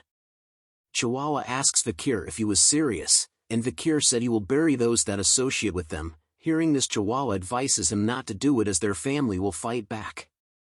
But Vikir tells him not to worry as their crimes are tied to the criminals of Underdog City and that he had his ways. This confuses Chihuahua.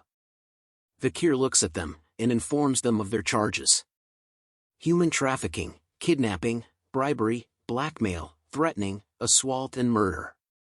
The blonde man tells him that they didn't do those crimes, so Vikir asks if they would accept punishment if there was evidence.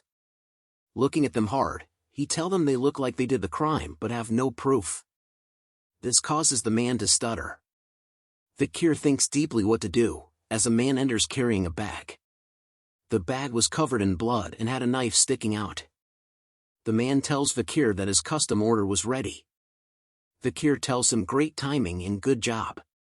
The bag revealed a bunch of tools covered in blood. The man asks Vikir where he got the ideas for the tools because for the past 30 years, he had never seen such scary tool. Vikir tells him they were common tools from where he came from. The man asks if Vikir came from hell, but Vikir asks if he wanted to learn, but the man declines, saying he would vomit when he sees the work with those tools. Vikir looks at the tools, remembering that he learnt these tools from torturing demons during the era of destruction. He removes his jacket, frightening the blowed man. He asks them as they stare at him, "Where's that expression of yours that said you won't admit to anything no matter what?" Vikir rolls up his sleeves telling them not to say anything, so he could relieve his cherished memories of his past for once. Rumors spread throughout the town of the 7 members' arrest. The people discuss about the arrest, thinking that the deputy would let them go. Some think that he was going to execute them, but others believe that he would not as it would cause trouble. They believe that the situation was just a political play between the new and native politicians. As the citizens predicted, the 7 families sent an apology to the new deputy consul. The local powerhouses had bent their will, making it possible for the prisoners to be released and the new deputy to be punished by the patriarch. But something else happened. The 7 heads were hung in the middle of the center square. The heads were preserved with salt, displaying expressions of agony as if they experienced excruciating pain until their last breaths. A notice was hung behind the heads, explaining the crimes of the heads and their execution details. The citizens were speechless upon seeing the heads. Vikir tells Chihuahua that this was expected because of the laws, and now new change will come to the city. Seeing this will soon cause a bloodbath in the Underdog City, Vikir tells Chihuahua to brace himself. Chihuahua was confused on how he would play a part, as he was now wearing a mask. He turns around, whispering if this was the right strategy. A figure asks if he didn't trust him, but he still wondered if this was the right plan, as the deputy consul was trapped in the cage, with people in masks all around the place and people in chains, and that he was going to be sold as a slave for the strategy. They were somewhere on the outskirts of the Underdog City. The slave auction was being conducted, which was an unlawful event that had not been reported. A man welcomes everyone to the circus. He was surprised to see people from the Mont Blanc clan. Reading the note, he sees that they were sellers and Chihuahua assures him that they were selling. He questions Chihuahua if he was not happy with the slaves from before, as the Mont Blanc clan always bought large amounts of slaves. But seeing Vikir's red eyes and black hair, he assures Chihuahua that he will take responsibility and sell him at a good price. He hopes that Chihuahua has a good time at the circus. The auction begins in the main tent as night falls. The people discuss about the slaves that were popular and what they wanted to buy, as the clown man tells them that an item was secretly embezzled by the Baskerville family's knights. It was an A-rank monster that is said to have 19 hearts, the Merciel. From its leather meat, bones and intestines nothing goes to waste. The price starts at 100 million gold. The price increases till the prize was sold for 250 million gold. The auction continues as the people bid and buy things. A man approaches Clown Mask, as he was surprised they were gonna sell something this time. He announces to everyone that something special has arrived and was found deep within the jungle. It was the barbarian of Balak from the warrior tribe in the L'Orange mountain jungles.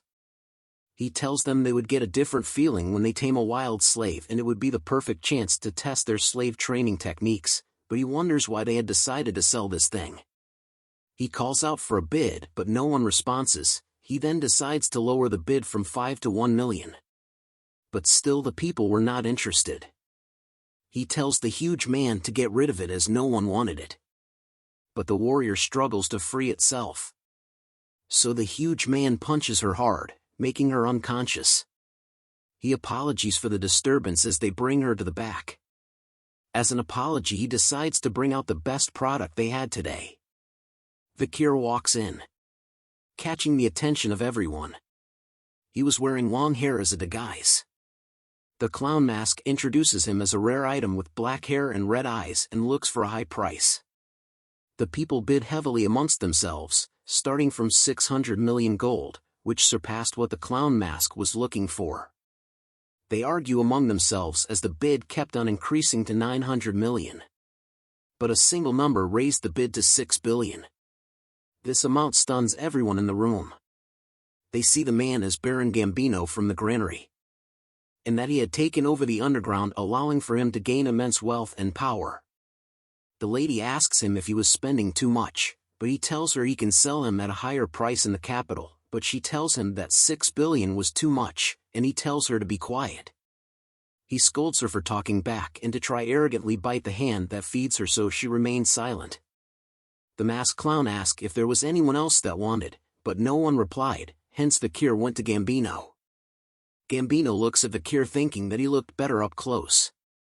He tells him not to be nervous as he wasn't a bad man. As he pants heavily, telling him that he has thought of many ways to play with Vikir. Vikir raised his arms and pulls the chain hard, breaking the chains in a swift manner, shocking the lady and Gambino. He lifts his foot up and smashes the ground to the point Gambino flew up like a little bitch. He lands hard onto the ground.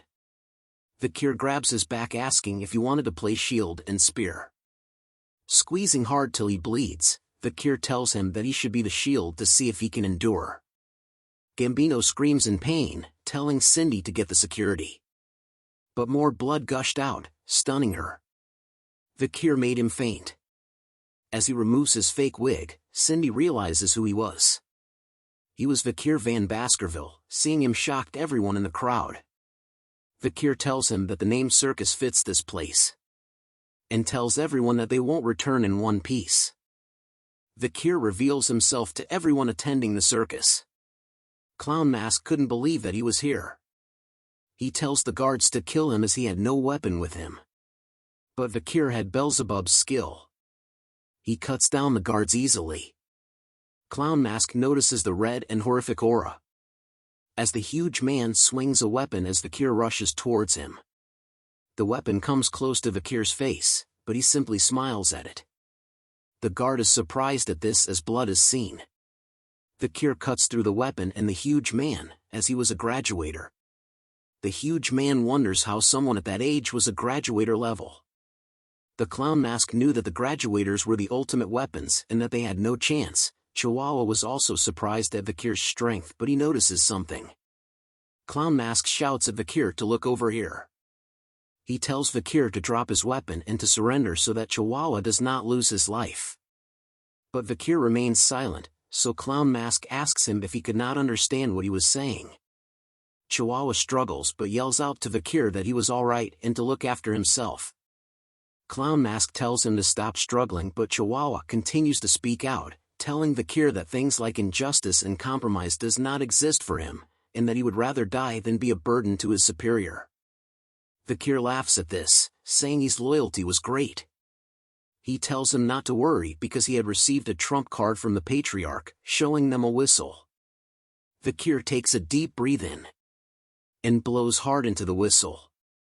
The sound of the whistle stuns everyone in the room due to the sharp and loud noise. Vikir stops blowing and stares at them. Clown Mask soon chuckles nervously as nothing had happened. He tells him that even a graduator can't do anything here, but something enters his throat as he looks down. A figure appears behind him. As he falls, Chihuahua screams as the man sheathes his blade. A man asks who the figure was as he tries to attack him. But the figure slices the man in three like pie. Blood flies everywhere as the crowd screams, but Vikir simply smiles. Soon a bunch of men enters the room. Wearing hoods and swords, their very presence silenced the room. They stare with an intense look. The guards and Cindy see them, and slowly began to realize who they were. The Empire's most brutal night order known as the Annihilation Experts, who were all graduators. Cindy knew them as the Baskerville clan's Pitbull Night Order, just as one of them came from behind her. She turns and sees him, thinking that she can't die in a place like this. But Vikir appears, telling the man to leave her alone. He obeys and leaps back to kneel, as Vikir tells them to rip the rest to shreds and kill the ones not lying down obediently. The man obeys Vikir's command and disappears. Vikir recalls that Hugo was sensitive about military power and was relieved he could use the pitbulls without trouble. The pitbulls continue to slaughter the people as one of them thinks to get on the floor and run away once it quietens down, but a pitbull sees him. He tells the pitbull he would wear the handcuffs, but the pitbull tells him that they don't carry handcuffs. Instead, they sliced off the legs of those they capture. A cigar is lit as the man says that those who are to be executed won't need their legs. As a man wearing sunglasses appears beside Vikir, he asks Vikir how it felt to command the Pitbull Knights. The man was the commander of the Pitbull Knights, Boston Terrier Le Baskerville. He looks at Vikir and sees why his brother Hugo was so interested in him, as Vikir was already fierce and cruel at the age of 15, so he rubs his head, telling him to come to the Pitbull Knights so he can raise him properly. Vikir tells him he would think about it. Vikir shrugs him off, telling him he had something urgent to attend. This makes Boston want Vikir even more, and Vikir thinks of him as burdensome. Vikir enters a room filled with various cages, thinking that what he wanted was around here. He looks at a safe knowing that it contained the money that the nobles were paid with, which will be given to the city hall to be taxed, and soon notices a certain cage.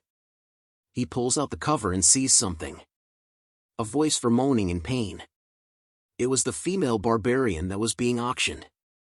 She moans in pain as tears fall from her face. Vikir took a closer look at the barbarian girl. Seeing that she was tormented before being dragged here, making him angry. He tells her she was lucky as he reveals a red and blue potion on his waist, and that he was giving it to her out of kindness. She drinks the potion and its effects are seen on her body. All of a sudden, she awakens. And dashed to the back of the cage, as Vikir asked her why she was so surprised. She looks at him in wonder as all her wounds have healed. Vikir tells her to go in her language. She slowly comes out the cage, as Vikir points to the exit, while still telling her to run away in her language, as he knew the basics of her language from fighting the barbarians countless times in the past. But she yells out a bunch of words that Vikir couldn't understand as he was not that fluent. But before she left the place, she turns to Vikir and spoke something in her language. Vikir believes that she was thanking her, and began to look for what he came here for and found it. It was the Merciel's corpse that was being auctioned before. Beelzebub suddenly became active. It screams out loudly, as it has been a while that it had feasted on an A-rank monster, so Vikir tells it to quickly consume the corpse before the Pitbull order arrives. Beelzebub was happy. Soon, rumors of what happened at the circus spreads in the town, and that nobles and participants were taken to the underdog city prison with their limbs torn off. And that day, the building burned. And the entire club of burning suspension burnt down and disappeared. With the heads of the club's VIPs were put on display, which created more awareness towards criminal acts. The 7 families who lost their children sent letters of protests to the administrative office.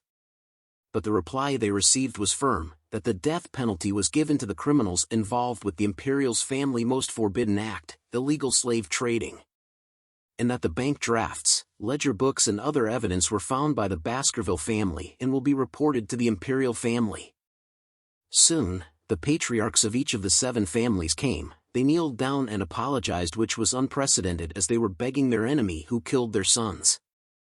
However, Vikir's reply was simply that due to the investigation, the 7 families' assets will be confiscated. And on the charge of treason, 3 generations will be destroyed. Soon, the floor of the execution ground were filled with the dirty blood of the city's corrupt vermin. This resulted in love from the citizens as crime and employment rates were lowered, making the welfare of Underdog City restored. The next day, Chihuahua tells Vikir he had brought him coffee with a smile on his face. Vikir tells him to do his job and not bring coffee, but Chihuahua tells him that it was a sign of thanks for saving him from Clown Mask. Vikir tells him he was being stingy by bringing him just coffee, but Chihuahua assures him he also placed 2 spoons of sugar, creamer, and a little bit of water. He then asks Vikir how his transcribing training was going, so Vikir asks him to check his progress.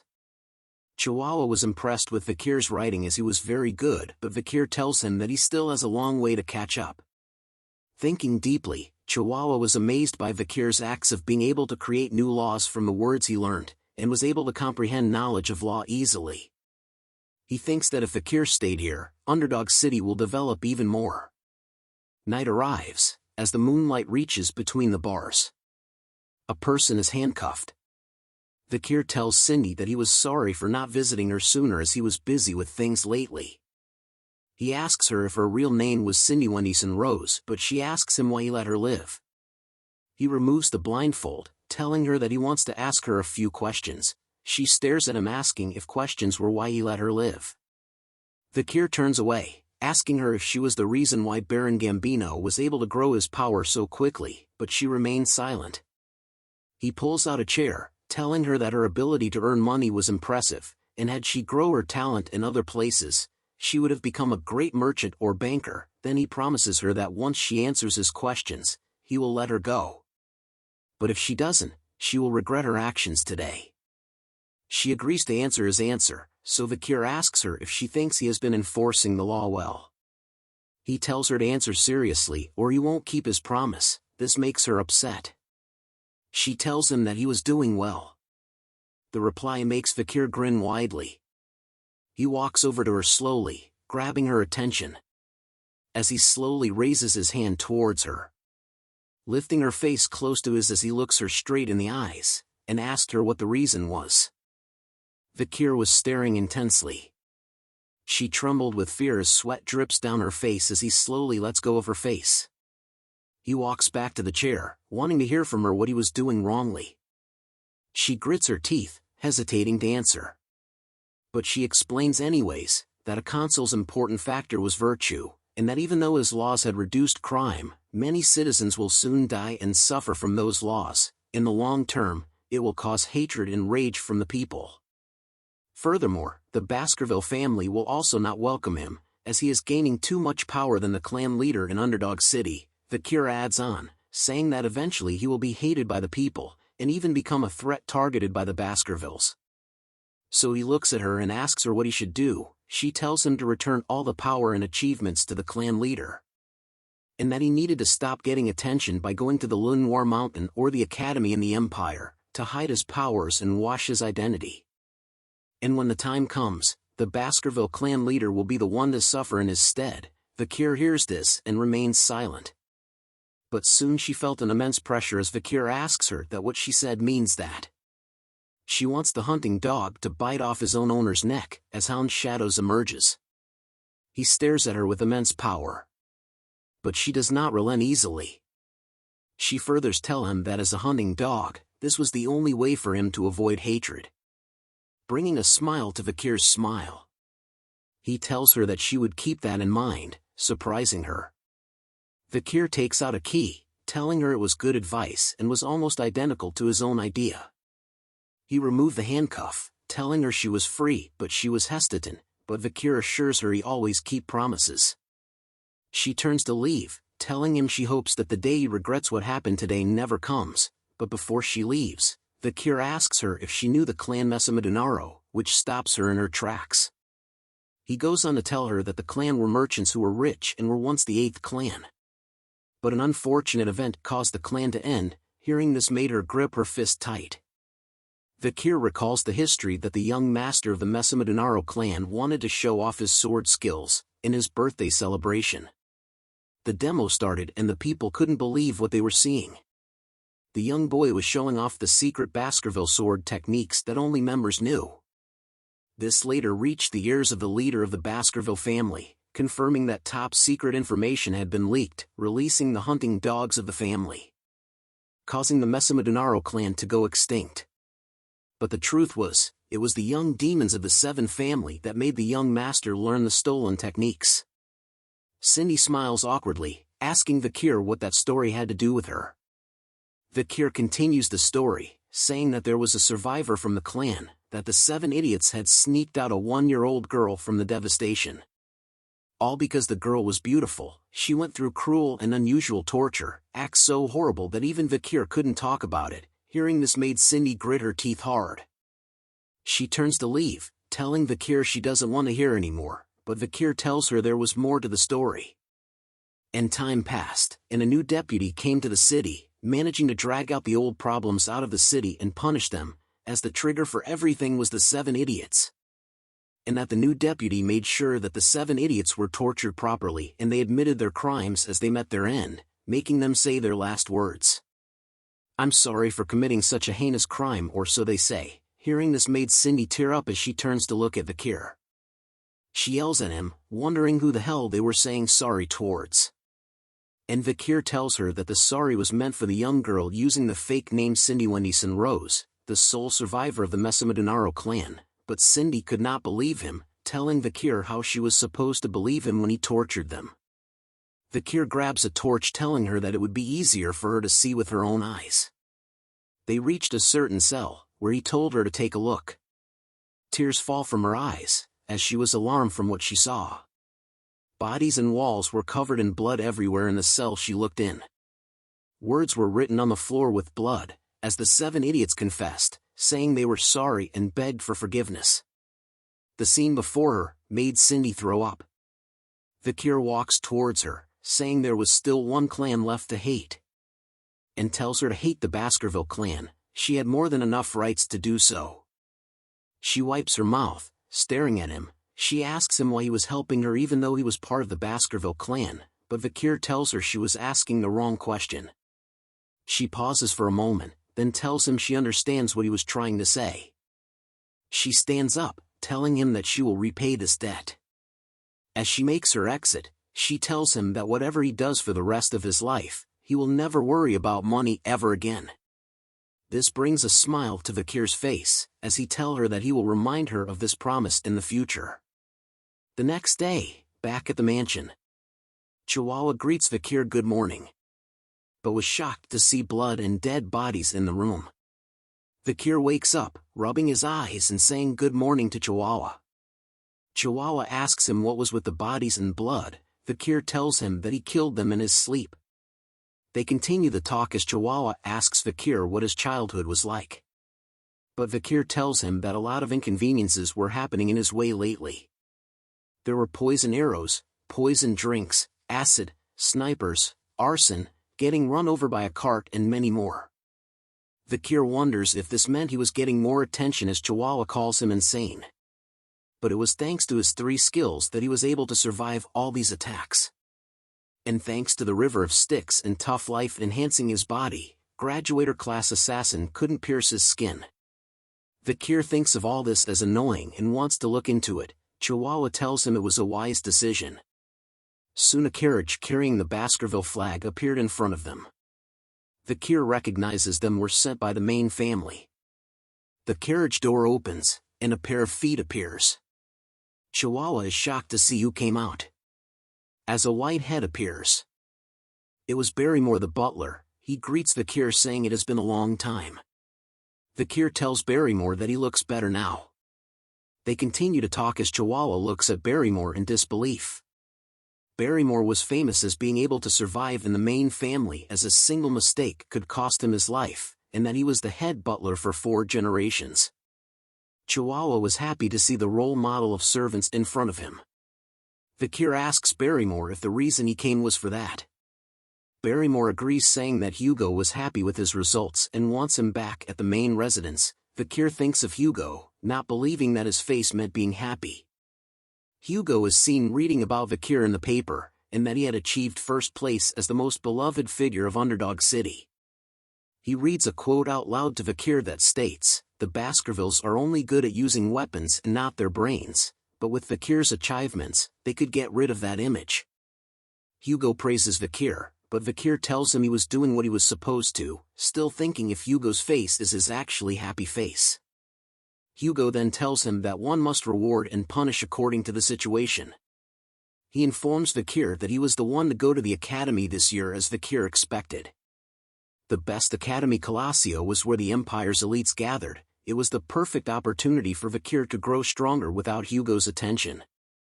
Hugo asks Vikir if he wanted any other siblings to go to the attend with him. Vikir tells him that he was close to the triplets but was actually thinking of using them as sandbags. Hugo tells him he would send them with him and asks if he remembers the plan he thought of when he was 8 years old. Vikir remembers the plan regarding the ruby mines with the Morg clan to use them to get rid of the barbarians. Hugo smiles, telling him that the plan had worked. Vikir asks what he meant by that and Hugo explained, saying that the Morgs suggested a joint raid and were humble about it. And Vikir should inspect the territory before going GTO the academy, and if the laws he had altered were being upheld. Vikir bows down and tells Hugo he will follow his orders. Back at Underdog City, Chihuahua waves a cloth in the air, calling out to Vikir. He tells him to take care, and that he will do his best with all the work in the meantime. Vikir turns back in silence, thinking that he will soon part ways with Chihuahua. As he continues the march, Vikir speaks out loud, telling someone to show himself. A group of hooded figures appears suddenly behind Vikir's convoy. One appears beside him, as Vikir apologies to the hooded figure for making him wait. The man was Staffordshire Baskerville. He tells Vikir it was okay and that their job was to escort him safely. Vikir asks him if Uncle Boston Terrier was doing well, and Staffordshire tells him that he wanted Vikir to join the pit bulls after the slave auctions.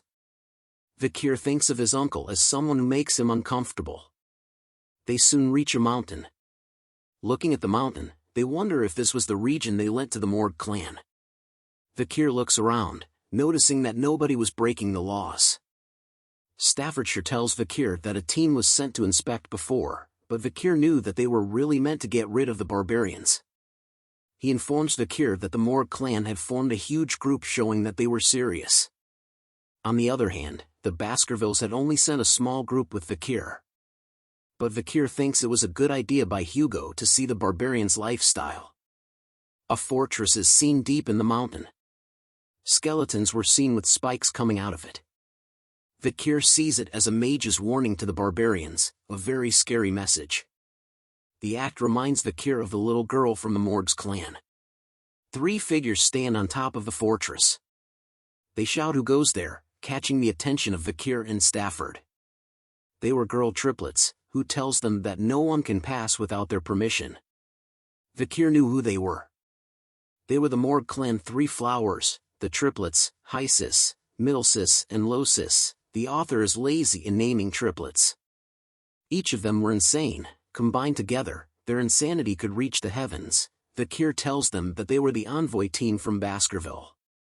He explains to them that they came to inspect the area and to open the gates, but they wave him off, saying they had to report to the person in charge, and that a reply will come tomorrow. Vikir asks them what rights they had to stop him from entering the land he owns, but the triplets look down on him, asking if he was looking down on them because they were paying rent. The triplets asks Vikir if he knew about the tenant's law, which was his family's law, causing Vikir to have a headache. Red aura glows from his hands as Stafford notices. Vikir tells them that he made changes to that law, so that he could chase tenants he didn't like. "I'll say it for the last time," Vikir said, as the triplets begin to look nervous. "Open the gates," Vikir said with intense pressure as he stares at them with murder in his eyes. The triplets all cower in fear from his words alone. One of them grits her teeth, casting a spell, saying they heard a psycho kid took charge of Underdog City, unleashing the spell towards Vikir, saying they had dealt with such kids before. The spell lands near Vikir, scaring his horse. The triplets yell at Vikir for being a stupid swordsman and that he can't enter the Morg's land without permission, pissing Vikir off even more. Stafford reaches for his sword, telling Vikir he thinks that this can't be resolved with words. Vikir agrees with him. but three hooded figures from the back shouted back, saying what absurdity coming from girl who don't even know their place. This alarmed Vikir. He turns around, recognizing a voice as sweat drips down his face. The girls shout at them, saying they were mere underlings and if they think their ranks were higher than theirs. The three hooded figures jump in front of Vikir, saying not us. They removed their hoods, revealing themselves as the triplets of the Baskerville family, with the same names as the girls, point to Vikir as the symbol of the Baskerville family. They look at Vikir, winking and showing thumbs up, telling him to leave the girls to them. Vikir gave them a certain look, like what the actual F is going on here. As his annoyance is raised to the power of 2, Vikir found himself puzzled, questioning the identity and intentions of the individuals standing before him. Their peculiar behavior left him bewildered and curious, seeking to understand the situation at hand. Hugo glanced back at Vikir, expressing his gratitude for recommending them to the academy. He signaled to Vikir that he should leave this situation in their capable hands, implying that they were capable of handling it themselves. As Vikir's thoughts raced, he started piecing together the puzzle before him. It became clear that the group's actions were driven by their affiliation with the academy. However, Vikir couldn't help but see them as mere sandbags, lacking independent judgment but able to effectively carry out orders. Aware of the triplets' future as skilled warriors, Vikir believed that with his training, they could become valuable assets. With a smile, he expressed his intention to trust the triplets, affectionately referring to them as his older brothers. Upon receiving Vikir's affirmation, the Baskerville triplets displayed signs of joy and satisfaction, pleased to have earned Vikir's trust. Morg's 3 flowers, who had observed this exchange, expressed disdain for the close bond among the Baskerville triplets, labeling them as ignorant fools who relied solely on each other. Unfazed by the taunts, the Baskerville triplets responded defiantly, raising their middle fingers in a cheeky manner, asserting that it was Morg's 3 flowers who were the true fools. The tension escalated as Morg's 3 flowers, fueled by anger, vowed to discipline the Baskerville triplets for their insolence. Vikir's thoughts shifted as he recalled his past knowledge. Before his regression, he had known the Morg triplets as powerful mages with water, earth, and nature attributes. Their combined magic abilities exponentially enhanced the effects of their spells, earning them the title of the Morg's 3 flowers. As the Morg's 3 flowers merged their magical abilities, a colossal vine made of soil and plants emerged, creating a formidable barrier. Hysis, positioned atop the wall, burst into laughter, mocking the Baskerville triplets with her taunts. Middleborough and Lowborough turned to their adversaries, questioning if they could overcome the obstacle. Undeterred, Highborough readied his sword, dismissing the plant barrier as insignificant. With precision and skill, Highborough executed the Baskerville first technique, effortlessly slicing through the massive vines. Staffordshire marveled at his flawless execution. However, before Highborough could fully recover, he sensed an incoming attack. He managed to block a whip-like strike from the vines with his sword, though the force pushed him backward. Middleborough and Lowborough called out in worry as they witnessed Highborough's predicament.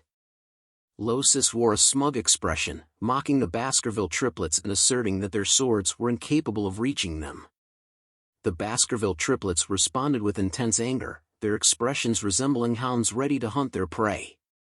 Staffordshire turned to Vikir, asking if he found the situation enjoyable. Perplexed, Vikir questioned what Staffordshire was referring to. Staffordshire explained the ongoing clash between magic and swordsmanship, highlighting the long-standing debate about which was stronger. Magic used surrounding mana to amplify and reproduce elemental powers, while swordsmanship channeled the user's energy and mana for explosive and enduring strength. Staffordshire found pleasure in observing the potential and talents of the clans of mages and swordsmen who would shape the future. Vikir acknowledged his involvement, stating that if viewed from that perspective, he was indeed part of the ongoing conflict. Staffordshire commented that Vikir had already surpassed others his age in terms of skill. Vikir, uninterested in the ongoing fight, expressed his frustration and wished for all of them to perish. He considered it a waste of time, as he had important tasks to attend to, having recently found a supervisor burdened with a significant workload. Suddenly, a figure arrived at the scene, casting a fiery spell and angrily questioning what they were doing in front of their territory. Hugo took the opportunity to attack Hysis, believing he had the upper hand. However, the situation quickly changed as they noticed a massive fire approaching them. The unexpected turn of events left them taken aback and shocked.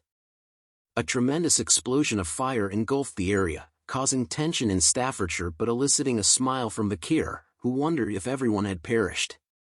To Vikir's annoyance, he realized that the Baskerville triplets had survived the attack.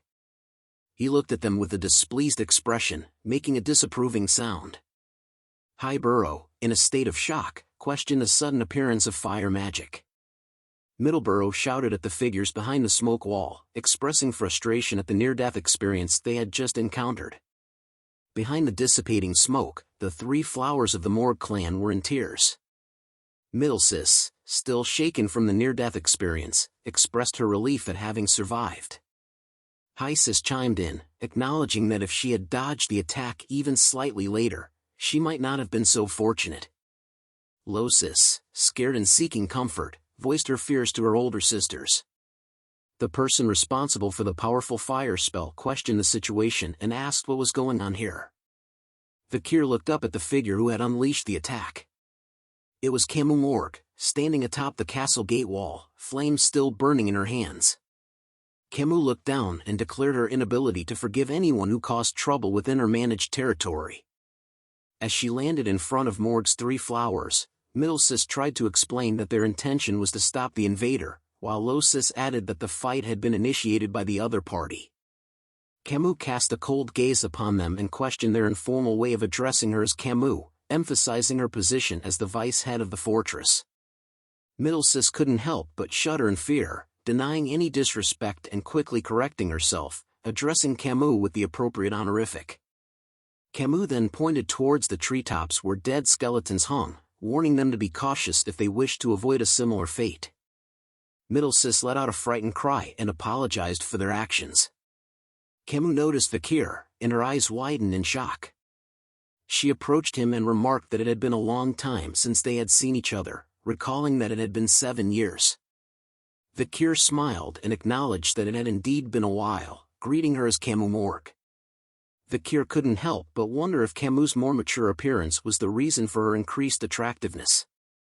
He mused about the beauty of Hemorrhage, who had captivated the hearts of many men in high society. In his previous life, there had been scandals and rumors surrounding her, as she allured even married men. However, he found it strange that there were no such rumors in this lifetime. Nevertheless, he brushed off those thoughts. Vikir straightforwardly requested Hemorrhage to open the door, stating that words wouldn't work on the triplets.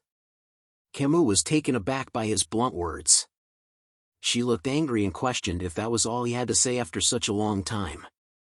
Vikir gazed at her with curiosity and inquired about what he should say instead. Hemorrhage's anger flared, and she exclaimed in frustration. Staffordshire observed Hemorrhage's escalating anger and wondered if the next fight would be between the superstars of the two clans. Hemorrhage pointed her finger at Vikir, her eyes filled with angry tears, and declared that he scored 0 points. She accused him of having a disrespectful attitude towards his future wife, giving him a score of 0 out of 100. The Morgue's three flowers, the Baskerville triplets, Vikir, and Staffordshire all looked at Hemorrhage with the bombastic side-eye look. Hemorrhage averted her gaze to the side, her face blushing, and muttered a huff. Everyone present was left with the same question in their minds: whose wife? Vikir and Hemorrhage rode their horses together, making their way toward the fortress. As they traveled, Hemorrhage commented on the Baskerville clan's lack of knowledge about the barbarians. Vikir confidently responded, assuring her that they were well acquainted with the barbarians and frequently fought against them. He claimed that their knowledge surpassed that of the Morgues. Curious, Hemorrhage questioned Vikir's decision to send the Baskerville triplets, referring to them as young and foolish hounds. Vikir explained that it had been agreed with the Morgue clan to position the main force on the other side of the mountain range. He wondered why Hemorrhage was asking about something she already knew. Hemorrhage smiled mischievously and playfully suggested that Vikir might not be as well informed about the barbarians as he thought. Vikir, determined to prove himself, retorted that as the person in charge of the delegation, he naturally possessed extensive knowledge. Camus then went to ask him which of the tribes were the most annoying, as Vikir thinks that she just keeps on asking questions. Vikir answered her, by stating it was the warrior tribe Balak and the sorcerer tribe Rococo, as the strength of Balak's bowmanship was on a completely different level to the Empire, and its principles isn't well known either. Camus, teasingly, acknowledged his confidence in his well-informed answer about the ecology of the barbaric tribes and awarded him 8 points out of 100 in her unique scoring system. Puzzled by the points, Vikir questioned their purpose. Camus simply replied that it was because he had answered well. Vikir looked at her with curiosity, intrigued by her unusual scoring system. Camus continued her evaluation of Vikir, expressing her dislike for overly intelligent men and stating her preference for a little foolishness. She playfully critiqued Vikir's choice of a large horse, considering it ill-suited for his shorter stature, and deducted 6 points. Moving on to fashion, she expressed disappointment with his lackluster clothing choices and assigned him a mere 4 points. When she noticed Vikir ignoring her, she playfully gave him just 1 point for his mannerisms. Camus then playfully smiled and awarded his face 99 points. However, due to his poor control over his facial expressions, she playfully deducted 1 point. Growing frustrated, Vikir urged Camus to stop the useless evaluation. Camus questioned why it was useless, asserting that she needed to be stern with her future husband. Perplexed, Vikir asked why he was considered her future husband. Camus reminded him of a test he had passed 7 years ago, when he dueled Camus' uncle to assess his suitability as a potential husband. Camus expressed her dissatisfaction with her uncle's decision and how it had hindered her path to marriage. Reluctantly acknowledging the promise that had been made, she decided to follow through with it, albeit resentfully. While Camus vented her frustrations, Vikir observed her and acknowledged her prowess as a great fire mage. Interrupting her, Vikir declared that he had forgotten about what happened that day and wished to make it as if it never occurred. Camus' face flushed red, and she threw a jacket at Vikir, exclaiming that he couldn't simply reverse something that had happened, and called him a dummy. She boasted about her genius intellect, claiming that once she witnessed something, she never forgot it. Vikir examined the jacket and jokingly wondered if she had returned it without washing it.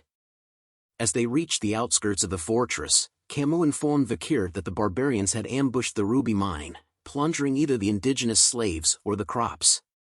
She explained that they took slaves to sell elsewhere. Pointing to a wall built by earth and iron mages over the course of a month, she proudly showcased the skill of the Morg mages. Impressed, Vikir acknowledged their talent, noting that it would have taken several hundred regular people around a year to achieve the same result. Camus affirmed his observation with pride. Vikir noticed some large holes in the wall and jokingly asked if they were caused by the arrows shot by the Balaks. Camus confirmed that the arrows carried a strong aura and had caused numerous casualties during nighttime guard duty. She mentioned that the arrows were capable of breaking through walls 2 to 3 meters thick, emphasizing the exceptional archery skills of the Balaks. She revealed that her uncle had suffered a severe chest injury from one of these arrows but had luckily survived, albeit with wounded pride. Recalling a similar experience from his own clan, Vikir mentioned that his patriarch had injured his nose bridge. Curious, Vikir inquired about the talented individuals among the barbarians, and Camus responded that she believed there was a skilled female among them. Due to their black-painted faces, it was challenging to discern their physical traits.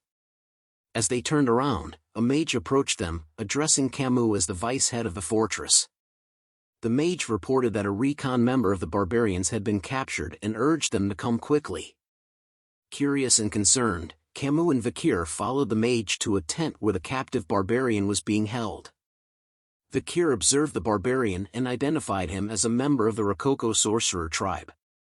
Camus inquired if any information had been extracted from him.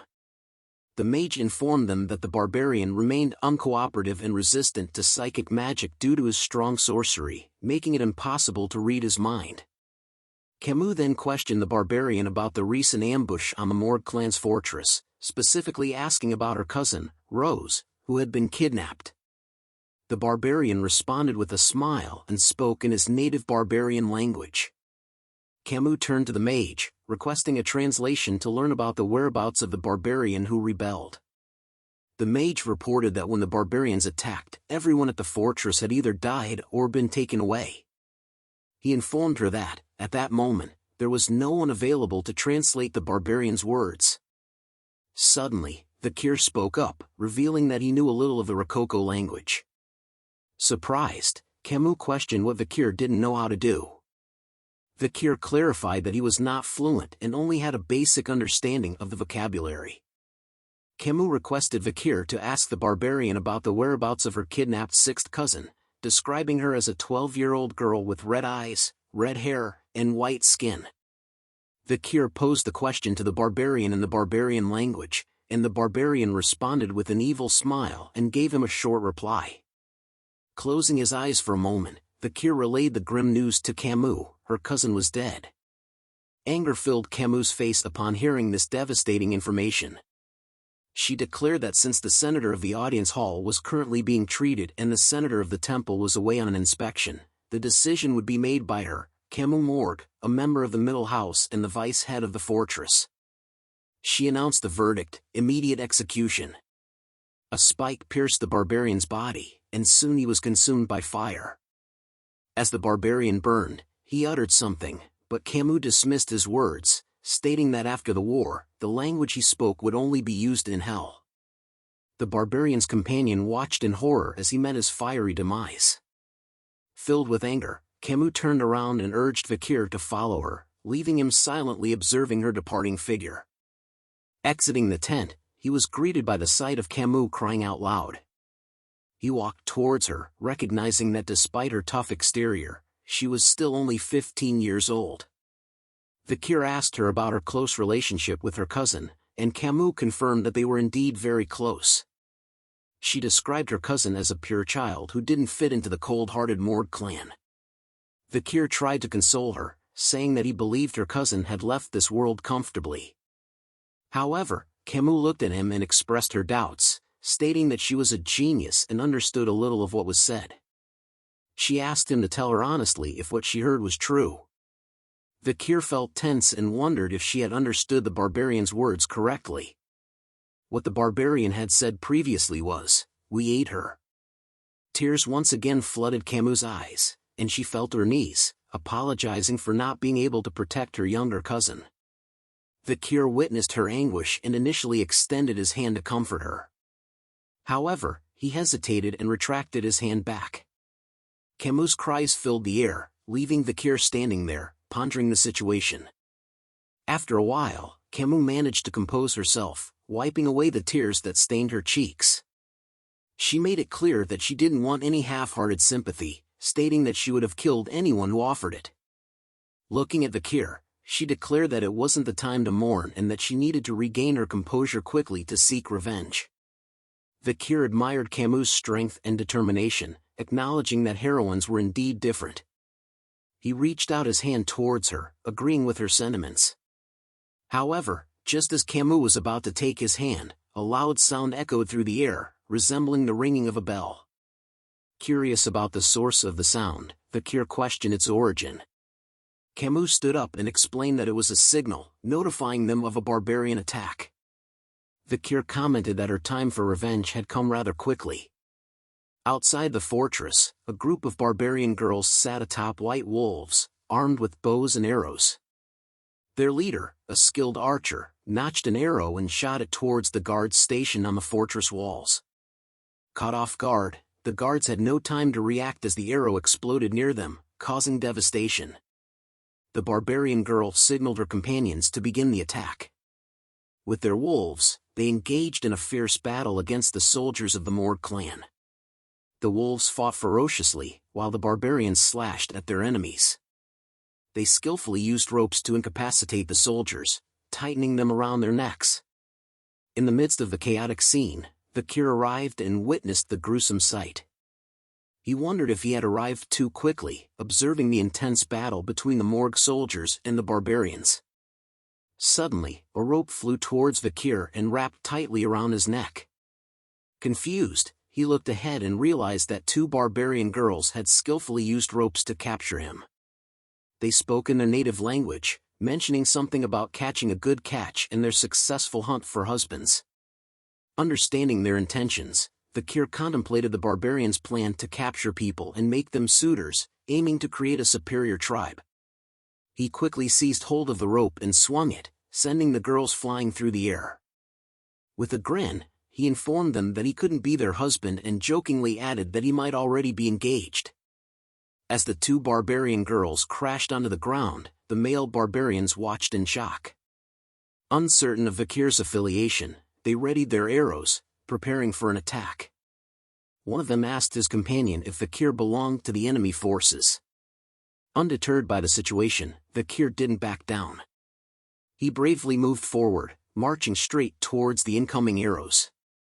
In his mind, he remembered Hugo's request to avoid initiating a battle until joining up with the main force. He pondered whether he should wait or take action. With unwavering determination, Vikir unsheathed his sword and deftly cut down the incoming arrows with precise strikes, showcasing his impressive skill and agility. The barbarians were astonished by Vikir's display of prowess and expressed their disbelief. However, their surprise was short-lived as a sudden burst of fire engulfed them, causing cries of pain. Camus, who had cast the fire spell, emerged from behind Vikir, expressing her anger towards the barbarians and declaring their imminent demise. Vikir stared at Camus in awe, realizing that she had turned the entire area into a blazing inferno. Camus questioned Vikir, asking if he had used liquid aura, indicating that she recognized his abilities as a graduator. She stated that she knew he was the only man she could acknowledge. Vikir confirmed that he had received an order from the Patriarch to avoid battles until regrouping with the main force. Unfazed by the situation, Camus began casting multiple spells and inquired if it was an order from Baskerville's Patriarch. She asserted that a Baskerville should refrain from intervening, as she intended to eliminate all the barbarians. Camus unleashed a series of powerful attacks, engulfing a vast area in front of them with scorching flames. Vikir watched in shock, recognizing the spell as burn. He also noticed that she employed a quadricasting technique for her burning spells, increasing their lethality. Driven by her desire to avenge her younger cousin, Camus continued to cast spells, resolute in her quest for revenge. Suddenly, a barbarian used a blow dart and shot a needle that landed on Camus' neck. Feeling the sting, she realized she had been poisoned. Camus noticed a barbarian riding on the back of a wolf, responsible for the attack. Unable to move due to the numbing poison, Camus fell to the ground. Vikir observed her condition and thought to himself that she was quite a handful. The barbarian then threw a rope towards Camus, but Vikir swiftly caught it before it could reach her. Camus acknowledged his catch and complimented him. Looking at her, Vikir suggested that it would be better for them to retreat. Camus questioned what would happen to the farmlands and the captives. Vikir replied that it would be wiser to avoid engaging in battles until the main force from Baskerville arrived. Refusing to retreat, Camus was determined to avenge her cousin who had been taken by the barbarians. Vikir gazed at her and urged her to make a rational decision. However, in the next moment, Vikir sensed an arrow attack coming from behind his head. With quick reflexes, he managed to dodge the arrow just in time. Vikir observed the barbarian girl who had launched the arrow and wondered if this was the destructive power Camus had mentioned earlier. Lost in his thoughts, he was caught off guard as a barbarian approached from behind and swiftly took Camus away. Desperate, Camus called out Vikir's name, pleading for his help. Frustrated by the unfolding scene, Vikir contemplated the situation. He recalled a past incident when Camus Morgue, still an adolescent, had been held captive but returned after annihilating the barbarians. Despite her reputation as the Queen of Le Rouge et Le Noir, Vikir realized that he needed to take action. Suddenly, the barbarian girl lunged at Vikir, launching an attack. With remarkable agility, he evaded her strike, his senses heightened. To his surprise, he noticed that she had used a bow to attack him. The barbarian girl then attempted to speak in his language. "You, me. We meet again," she said. Vikir looked at her and recognized her as the barbarian girl he had freed during the slave auctions. In his mind, he couldn't help but label her as a troublemaker. Vikir notices who the barbarian was. He recalls seeing her at the slave auction as the one that he had let go. Vikir asks her if she was repaying his kindness with revenge, but she tells him that she was a slave, and needed to take revenge for her capture, and that it has nothing to do with him, just the Morgue family. She leaps onto her pet wolf. As she turns to leave with her group, she tells Vikir that she had repaid what she got, and that they had taken the next leader of the Morgue family, Camus, and that if he wanted her back, he needed to follow them.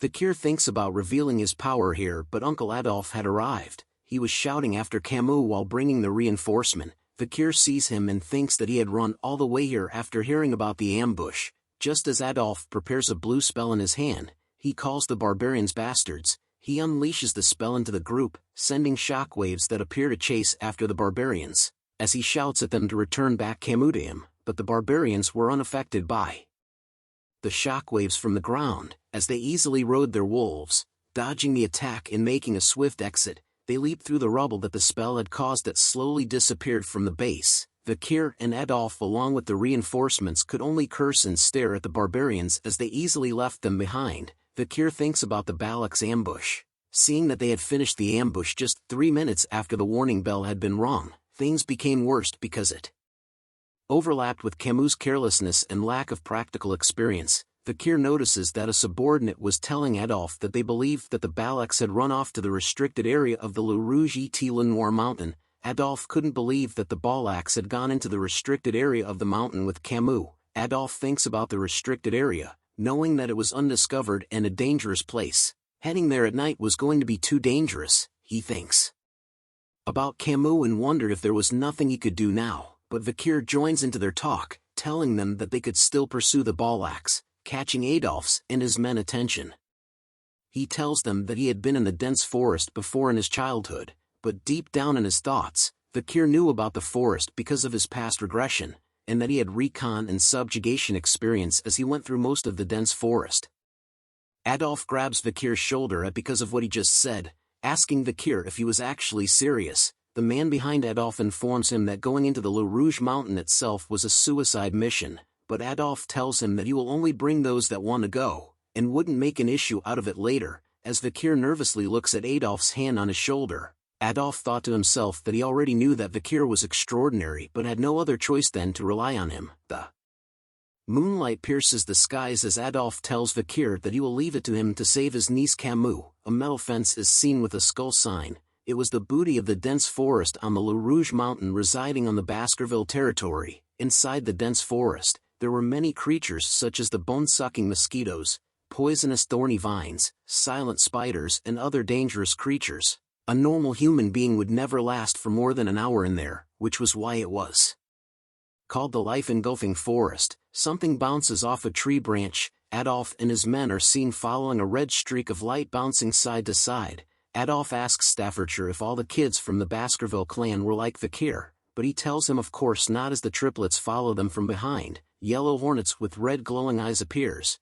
Just like the ones in Pokemon, Vikir grabs onto his sword, preparing himself just as Staffordshire tells Adolf that Vikir was special. Vikir easily slices the yellow hornets into pieces. The triplets stare at him in amazement. All of them were thinking about how cool Vikir was. Vikir peeks out from his cover, sending a signal to everyone else, catching Adolf and Staffordshire's attention. A bright orange glow is seen in the distance as Vikir tells them that he doesn't think that the barbarians have gotten far. He tells them of a rumor he heard, that the Balak hunter would scatter dry leaves to hear the sound of their chasers. He warns them that they needed to be more careful from here onwards. Adolf approaches Vikir and casts a spell called Silence. He explains to him that this magic would prevent him from making noise as he walks. Adolf tells Vikir to let him take over from here and that he won't forget this, calling him nephew-in-law. Vikir grows nervous at the thought of this nephew-in-law. A campfire is lit, showing that the barbarians were all gathered around the fire with their wolves on standby.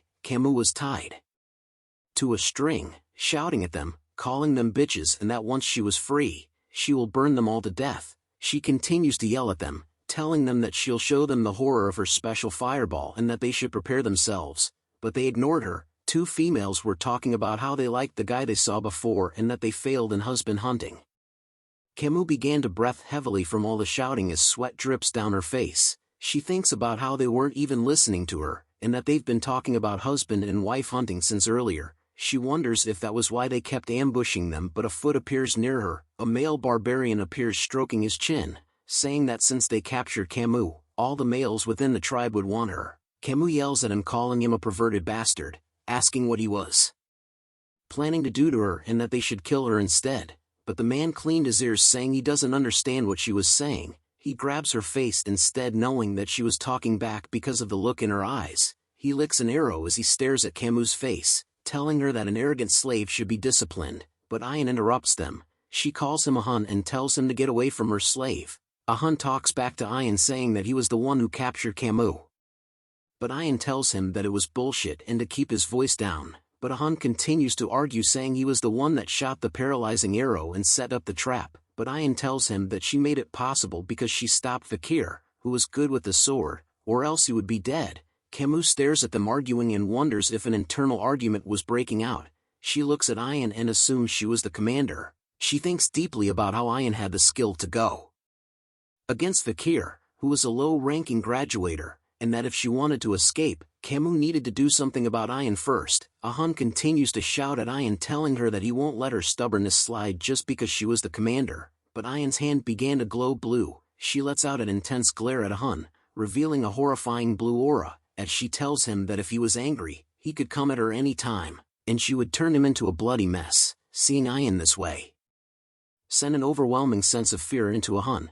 He then decides to give up and back off as Ayan continued to stare at him intensely. Camus sees a Hun leaving angrily and thought that Ayan had won. Ayan praises Camus' eyes and physique as she came from a good bloodline, but she kicks into Camus' shoulder hard, telling Camus that she was captured by the Morgue clan bastards and sold into slavery. As Camus lets out a painful grunt, Ayan recalls her meeting with Vikir, and that she was lucky to receive some kindness that allowed for her to escape from the fate of a slave. But her eyes were filled with anger as she tells Camus that she won't be as lucky, and that she'll take her time to tame Camus so much that she would feel it in her bones and soul, making licking the spaces between her toes a daily routine for Camus. But an explosion erupts all of a sudden behind Ayan. Ayan turns around and both her and Camus were shocked to see the explosion. The barbarians shouted out that it was an ambush, as some of them were set on fire, screaming in pain. Footsteps are seen walking through the fire. Adolf appears among the flames, calling out to barbarians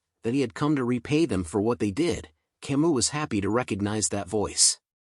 She sees that it was her uncle, with fire in his hand. Adolf shouts to them to return his niece back to him this instant. The barbarians could only stare as everything was set ablaze in front of them. They see that the Morgue and Baskerville clan members were easily killing each of the barbarians. Vikir was sitting on a branch of a tree, witnessing how everything was unfolding. He looks at the scene before him, thinking that something was strange. He wondered why the Balax who ambushed them before so perfectly was now panicking this easily from an attack. The barbarians turned to run away from the attack on their wolves, calling the Morgue and Baskerville clans crazy bastards for causing such an uproar inside the forest in the middle of the night. But Adolf shouts at his members, telling them to not let a single barbarian run away alive. Just as two Morgue members chased after the barbarians, Camus laughs at the barbarians and tells them they were getting what they deserved, but a sound rustles behind her, causing her to sit upright. Her face grew nervous as she slowly turns around to see what it was. It was Vikir. He signals to her to be quiet as she yells out his name. He cuts the ropes that were tying Camus to the tree with ease. Camus is happy to see him as he lifts her up, asking if he came to save her. Vikir replies back to her if she doesn't understand what hand gesture was used for keeping quiet, but their chat was cut off as Ayan appears before them, telling Vikir that she knew that the boy who uses knives well would come. She tells him that his strong physique that made it possible to cover a long distance within a short period of time, and his level-headedness that made it possible for him to get through the darkness of the forest, adding on his passionate and pure love that made him put his life on the line for his girl. All these conditions were perfect. As Ayan tells Vikir that she won't ask about his past and that he had passed, Vikir looks at her and wondered what he had passed. But Camus and Ayan send lightning stares at one another as they both know what each of them wanted. Vikir is a ladies' man. Vikir pulls Camus closer to him, causing her to blush slightly, as he thinks about not being able to hide his powers in this situation, and that he couldn't recall anything about Ian from his past life. Ian seemed pissed that Camus was close to Vikir, as he wonders if she was the one that gave the nose bridge scar to Hugo's face, and if she was the Black Archer Night Fox, but he changes his thought as he realizes that she was too young and unskilled to be the Night Fox, but was probably someone who had the same bloodline. But as they were talking, a blow dart is seen pointing at them. Vikir sees the attack going to Camus and easily blocks it with his hand. Hun was shocked to see this and wondered how Vikir knew as he was hiding in the bushes. Vikir decides to pick up Camus, causing her to scream a bit as he realized that things had become bothersome. He tells Camus to bear it with him for a little, and that he will return her to his uncle. Camus agrees shyly, thinking that he was still out of it as he was using formal language, which might be because of the poison. Vikir and Camus quickly leap away, leaving Ian to stand alone in silence.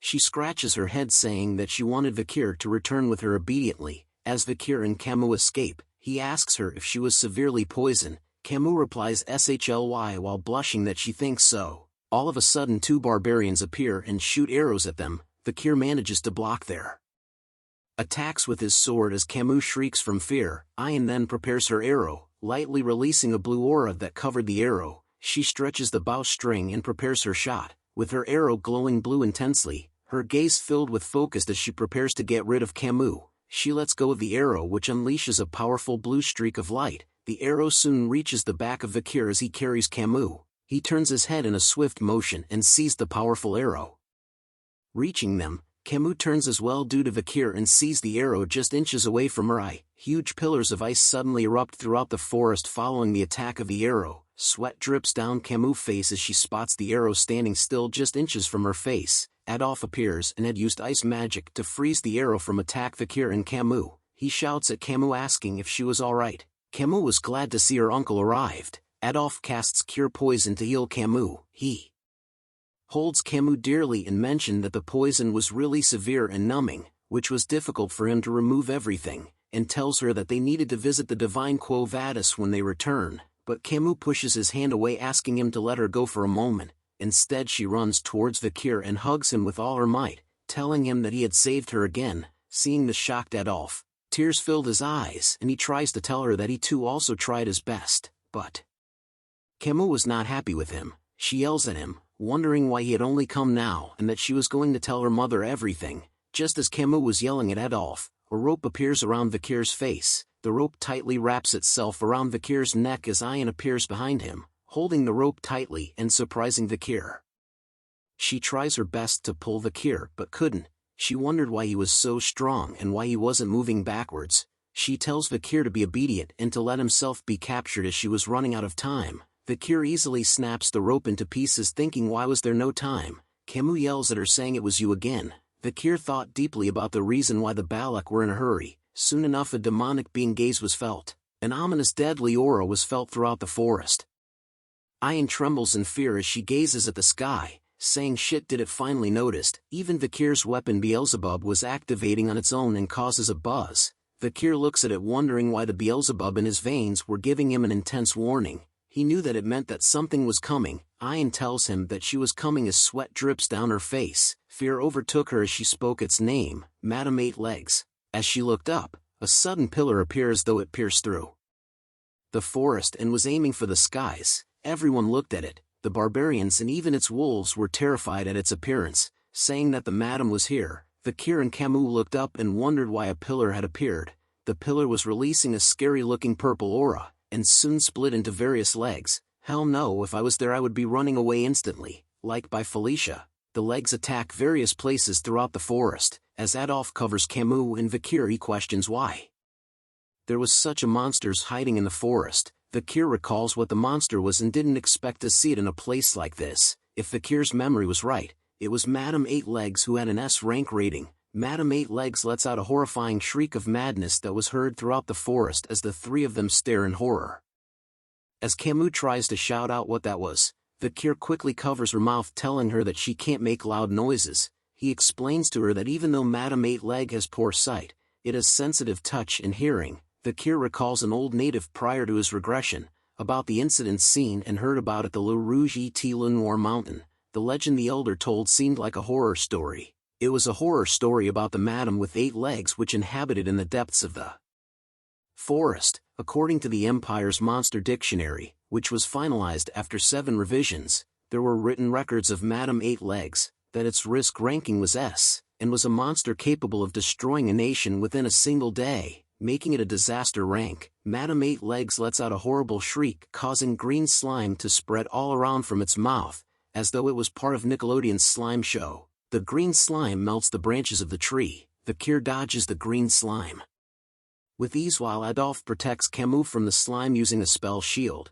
but Hans lets out a scream like a little girl. He shouts out as Madam's poison had landed on his hair. No more man buns for him. The hair covered with poison was quickly cut off. Ian had cut it off, whispering to him that he was an idiot for screaming in front of the madam. Just as Hun kneels down on the ground, Ian couldn't believe what happened and looked up. She sees that Madam 8 Legs was looking right at her. She tells Hun that she would have killed him, but he was lucky that he was the grandchild of the shaman. She whispers to the others to quickly retreat. On the other side, Vikir and others were making a run for it too, as Adolf whispers to them that they needed to get away. But Madam 8 Legs had spotted both groups and slowly senses their movements with her. I don't know what this is, man. Is this a tongue? Comment below what you think this part is. Madam 8 Legs had spotted the 2 groups who were retreating differently. The Ballacks were running away in small groups just like the blue dots, whereas the Morgs and Baskerville members were running away in a large group just like the red dots. There was a slight difference in how the 2 groups retreated, but it made the madam decide who to chase after. It decided to chase Vikir and the others. Adolf asked why it was coming their way. A member of the Morg clan tells Adolf to leave it to him as he knew that a bug's weakness was a fire attack. He conjures a huge fireball and sends it flying towards the madam. It lands and causes a huge explosion in its face. The members saw the explosion and believed that the fireball attack had worked. The man asked Adolf if he had saw that, but was interrupted when one of Madam's legs pierced through the man beside him into the air. The man could only stare as blood flew all over from its attack. Blood was spilled on his face as tears began to form. He looks at the madam and realized that the fireball attack had nothing. Adolf was panicking as he was running away, wondering what the hell was that. But Vikir was deep in thought. He decided that this was it. As the others continued to run away, Vikir had turned around, surprising them. Staffordshire sees this and asks what Vikir was doing.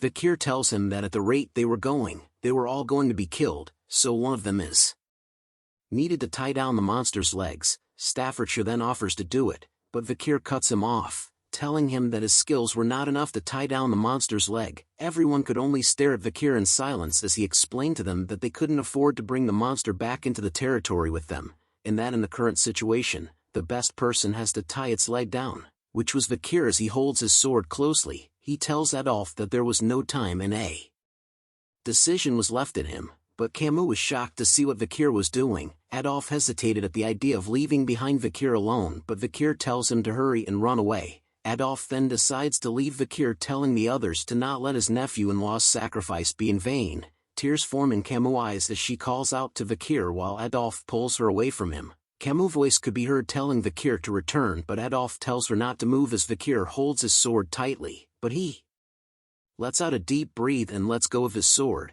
He looks ahead and thinks that he has no intention in the destruction of the Baskerville territory, and that the Allied forces could not stop the madam who was still growing. However, this was a good opportunity for Vikir, as he plans to fake his death in order to get away from Hugo. To buy enough time for him to learn the 10th technique in his head, he decides to return to the clan, only when he was skilled enough to not be pushed around by Hugo, or when he had perfect control over his skill. Being able to hide and control it was when he will return. Vikir unleashes the full power of Beelzebub in his arm, revealing its demonic energy blade.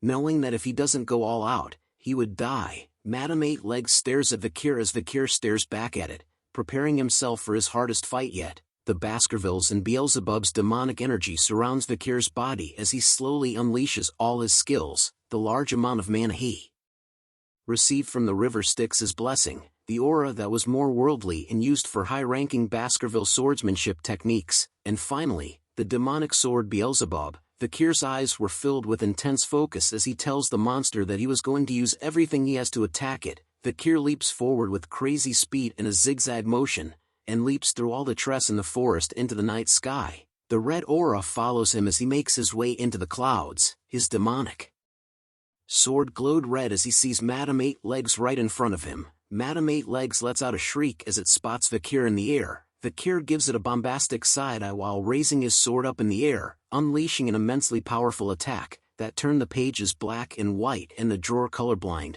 revealing a bright red attack from him that strikes Madame Eight Leg head-on. It was the Baskerville's fifth technique. Fury rose in Vikir's face as he attacks with all his soul and strength. Madame Eight Legs soon began to tremble from the power of Vikir's strike, causing it to slam into Mother Earth as Vikir's attack was powerful enough to force it to the ground. The attack caused a bright red glow to appear in the forest, which began to shine like a diamond in the sky. Soon a huge crimson-red glow appears in the forest and reaches for the sky. Just as Adolphe and the others made it out of the forest, Camus sees the intense glow unveiling right before her eyes. Tears fall from her face as she witnesses what happens next. The red glow slowly begins to die down as Camus screams out, "Vikir!" Vikir is seen tied to a guillotine, awaiting his death as two bloodhound guards stood by his sides holding their swords up high.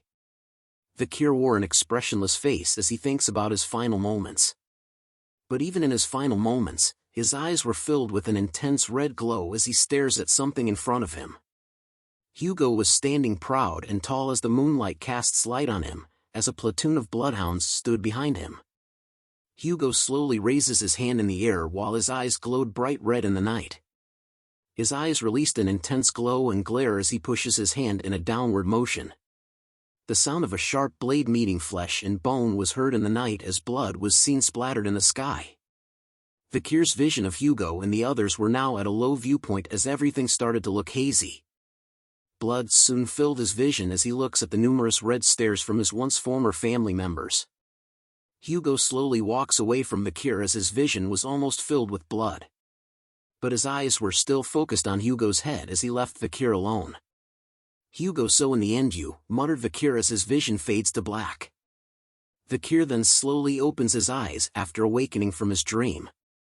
He stares at the ceiling and saw that he was in some sort of cottage. Bandages covered his face and body as he lay on a bed made of something while his neck was tied to a rope. He wonders what this place is. He thinks about how he didn't know how many days had passed, or how he had survived the battle against Madame Eight Legs. He recalls back to the moment when he had unleashed his most powerful attack on Madame Eight Leg, realizing that during that crucial moment, if Madame hadn't stopped in her tracks upon receiving a shock from the explosion's light, Vikir would have lost his life. Vikir slowly sits upright while holding his injured shoulder. He thinks about how his muscles, veins, and even bones were all injured. There wasn't a place in his body where he felt uninjured. Vikir didn't think this would be the extent of his injuries after receiving a hit head-on. He realizes that he had misjudged Madame's attack power so bad that he could even feel it in his bones. Vikir then holds onto the rope around his neck, wondering if it was because of this that caused him to have a neck ache that he was feeling now after the battle against Madame, but it was because of it that he was saved. Vikir started to think about the others, and wondered if he could consider it as going according to plan. His plan of escaping Hugo's watch was a success as, besides Adolphe and Camus, many other witnesses could prove his death, allowing Vikir to not worry about his death being proven. Vikir exits the cottage tent and notices something. He sees barbarians of different ages and genders walking around. He recognizes it as the Balak's camp called Bulak, and he wonders if he was being held captive in their camp.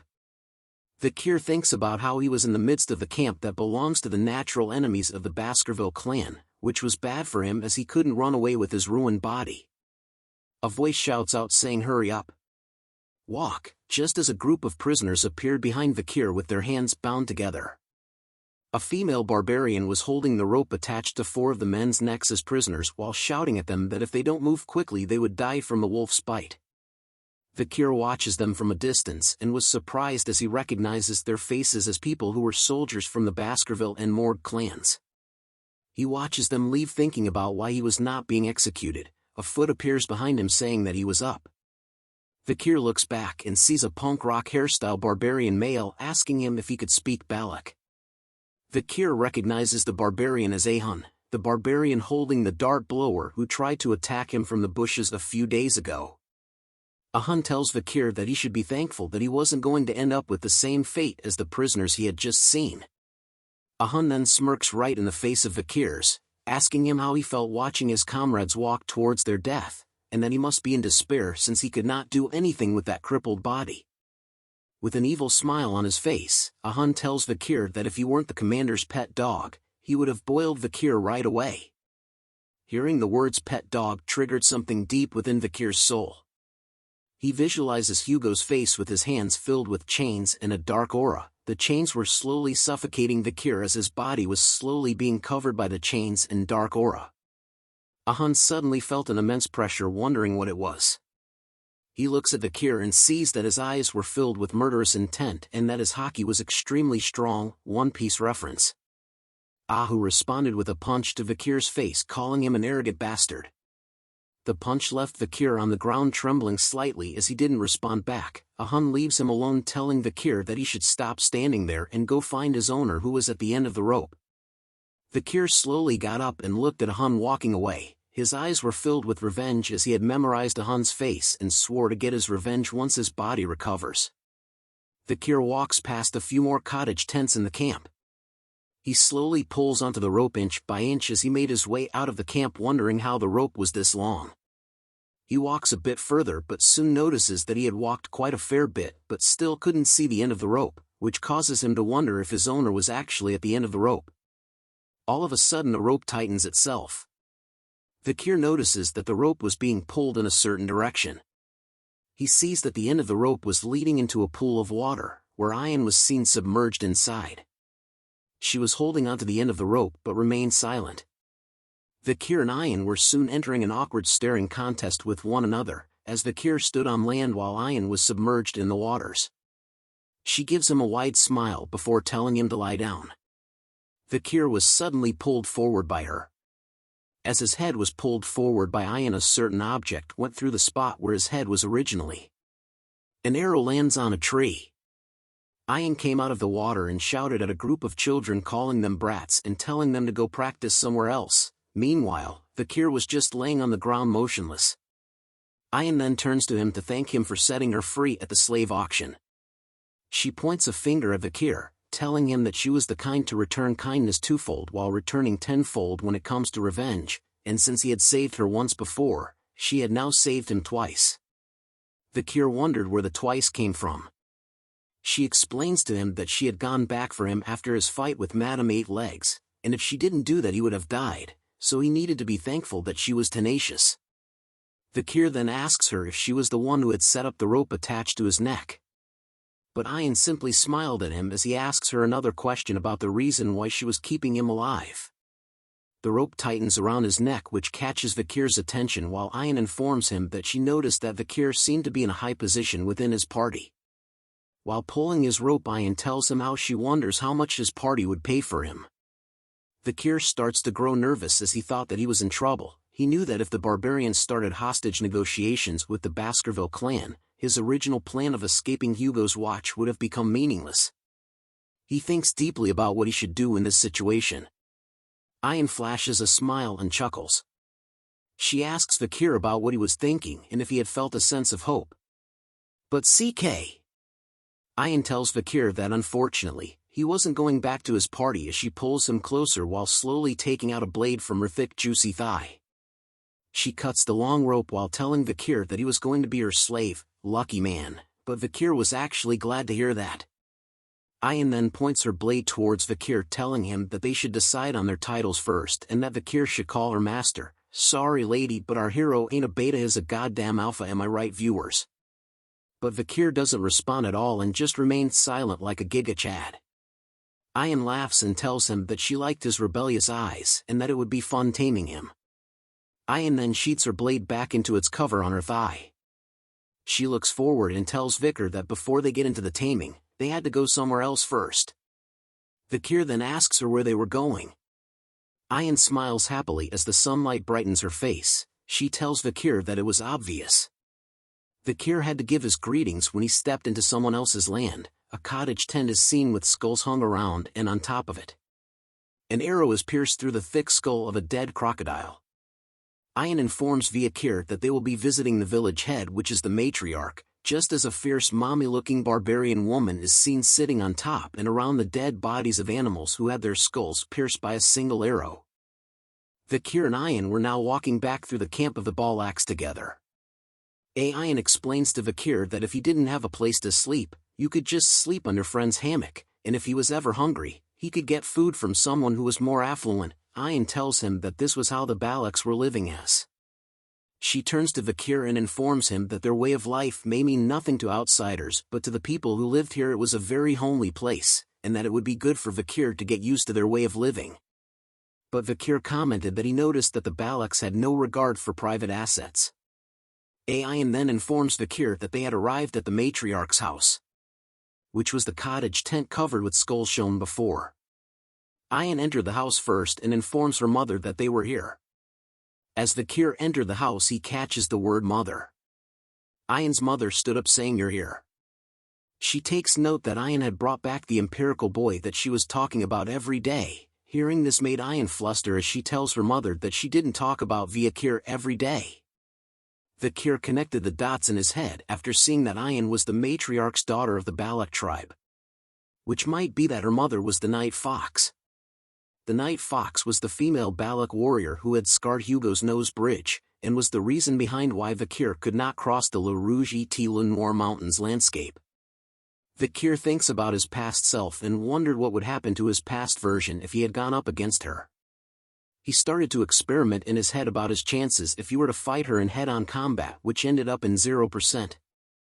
He then thought of his chances of winning if he went through the assassination route, but realized that it was still at 0%. Vikir gulps nervously as a sweat drop drips down from his face after imaging those situations in his head.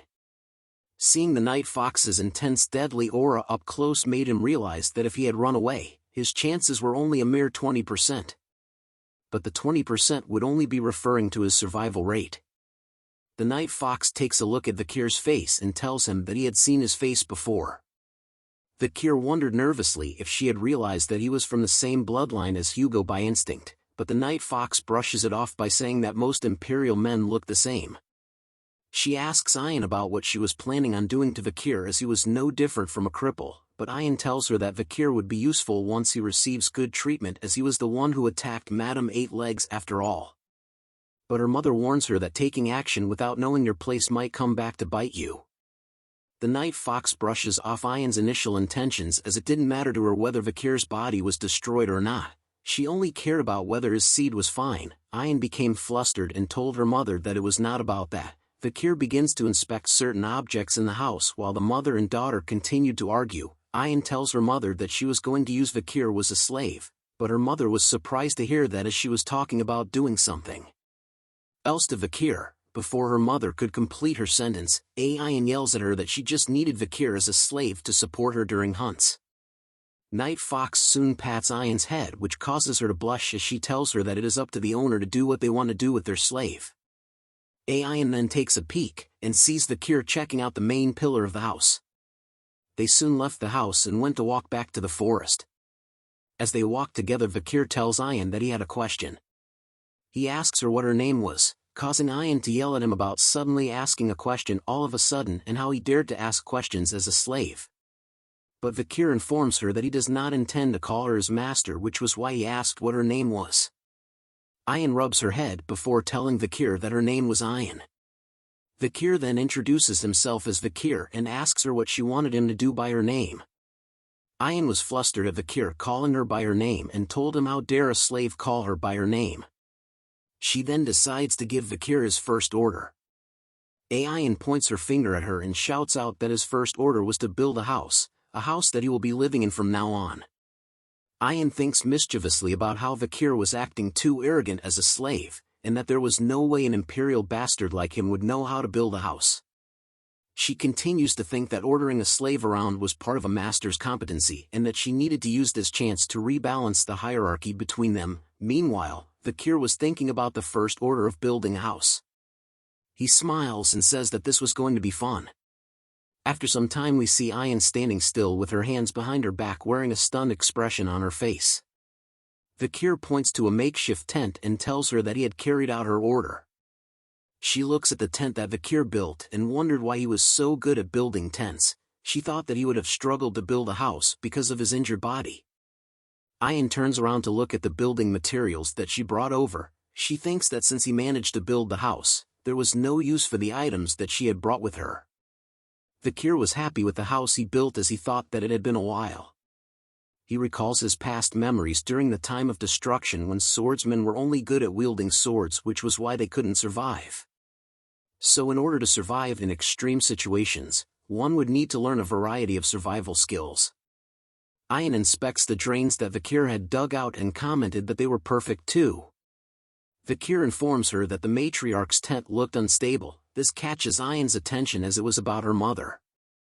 Vikir explained to her in detail in regards to her mother's tent problems, stating that in its current state, during the rainy seasons the ground around the central pillar will shake, which might cause water to leak through. If she orders him to, Vikir was willing to mix slimy dirt and gravel on the opposite hill to create bricks, which he will reinforce the bricks by spreading oil and burning it.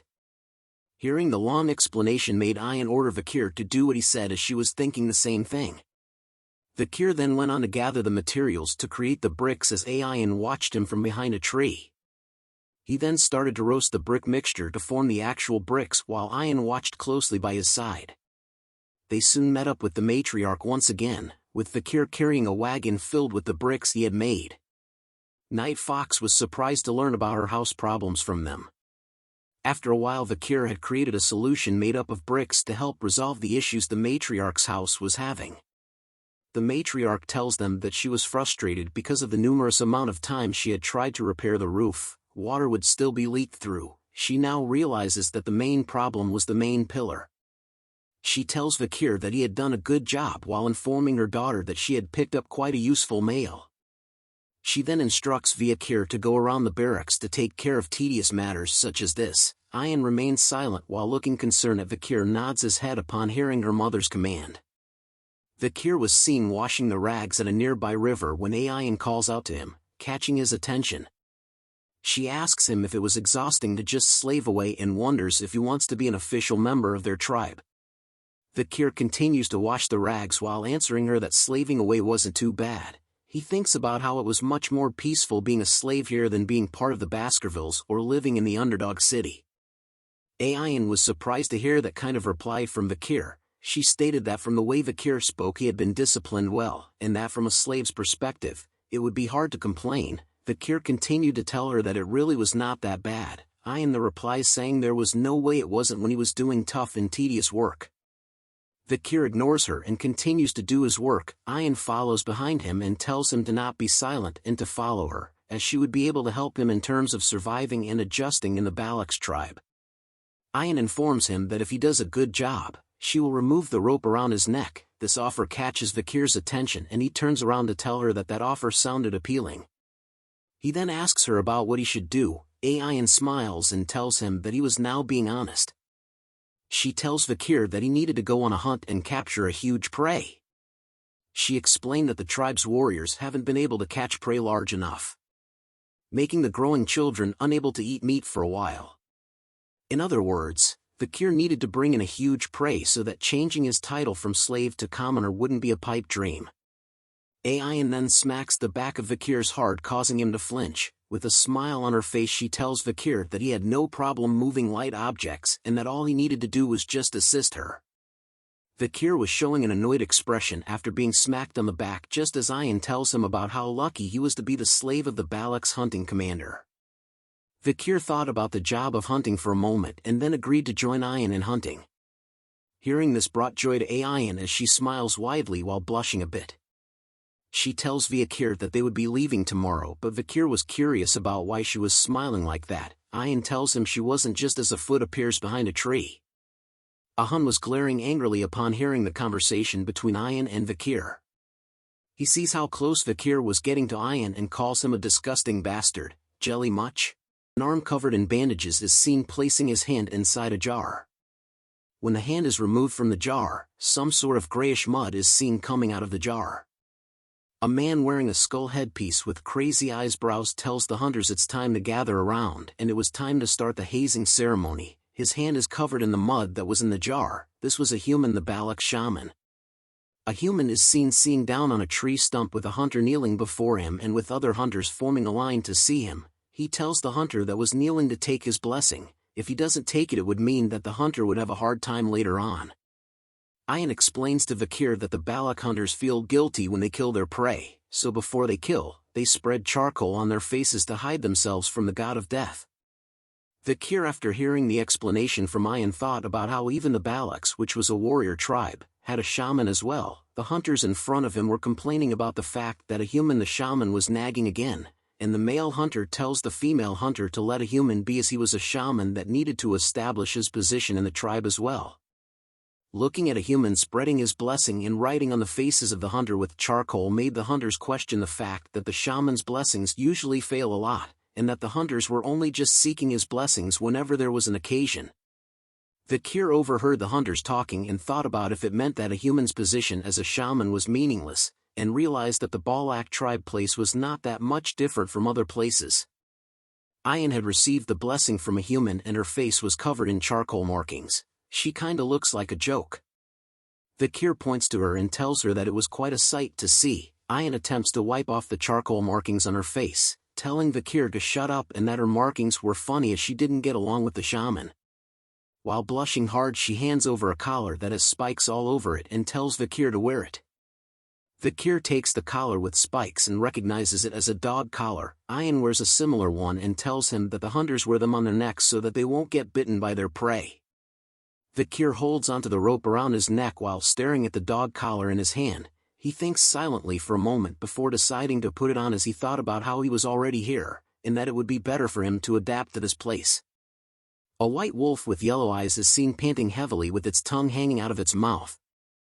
Vikir and Ayan are seen riding on its back. She turns around to Vikir asking him if he was really going to be okay, as she had told him to hold onto her waist, but Vikir assures her that he was going to be okay. Ayan then tells him that they were going to leave now, but Vikir suddenly sways heavily to the back. Ayan smiles as she looked behind after hearing a loud sound. She mean faces Vikir and tells him that he should have grabbed onto her waist and that he would fall if he kept that up. Vikir had fallen flat on his back and onto the ground once Ayan had commended her pet wolf. He stayed flat on the ground thinking about whether he could even get up when his body was in such a horrible state. A shadow is cast over him which piques his attention as he looks up to see what it was. A Hun had once again appeared before Ayan and Vikir with his pet wolf behind him. Ayan gets down from her pet wolf and calls out to a Hun. A Hun informs her that it seems like she was very free as she was busy playing around with her slave. He continues to tell her that he was going to catch a bigger prey this time, so that in the next joint hunt, he would become the captain of the hunting group. He was even going to place his grandfather's honor on the line. Ayan questions him about why he was willing to put his grandfather's honor on the line when his grandfather only knew about shamanism. Just after Vikir had sat up to see what Ayan and Hun were talking about, he sees something fast approaching his face. A Hun went on to kick Vikir directly onto the side of his head. This action surprises Ayan, who was shocked to see what Hun was doing to Vikir. She calls him a bastard and asked what he was doing. A Hun smiles after kicking Vikir, which sent him flying backward onto the ground. He commented about the fact that Ayan had given Vikir the dog collar, which was a protective piece meant for hunters but was used on Vikir, who was a slave. As he continues to berate and question Ayan about how she was going to use an injured male such as Vikir as a hunting assistant, he tells her to get a hold of herself as she was a commander and that Vikir was only going to be a burden, but Ayan notices something. She shows a smile and wonders if a Hun actually believed that Vikir was just an injured male. She informs him to take a look at his waistband before saying those things. A Hun takes note of her words and looks at his waistband, which showed signs of being torn apart. This shocks him. Vikir spits out some blood after being kicked by a Hun. He shows a smile and was holding onto a quiver holding onto a few arrows. He informs a Hun that he should grab hold of his weapons as he would with a lover, as a Hun was still stunned as to what had just happened. Vikir then tells him that his quiver and arrows were taken away. Ayan covers her mouth to muffle the sound of her laughter as a Hun continued to look annoyed and stunned while turning to look at Vikir. A Hun finally broke out of his stunned state and rushed over to beat up Vikir even more as he calls Vikir an arrogant slave bastard. But a bow grabs onto his arm just before he lands a punch on Vikir. Ayan tells him that it was enough. She had used her bow to hold onto a Hun to prevent him from attacking Vikir even further. She asks him about whose slave he thought he was going to punish on his own accord. Hun shouts at her that Vikir was a slave and that he dared to insult a Balak warrior. Ayan replies back to him that he was being pathetic in front of Vikir, but Hun continued to explain that Vikir was just a slave and questions why she was defending him so much. He then yells at her asking if she had come to like the slave that was Vikir. Ayan remained silent upon hearing that from Hun and didn't reply back. After a brief moment, she touches her head and tells Hun that a slave was a slave and that since Vikir did something wrong he should be punished. Hun agrees with what Ayan was saying and explained that it was what he was saying as well. But Ayan informs him that Vikir was her slave and that he does not have the right to punish him. Vikir then looks curious at what was happening.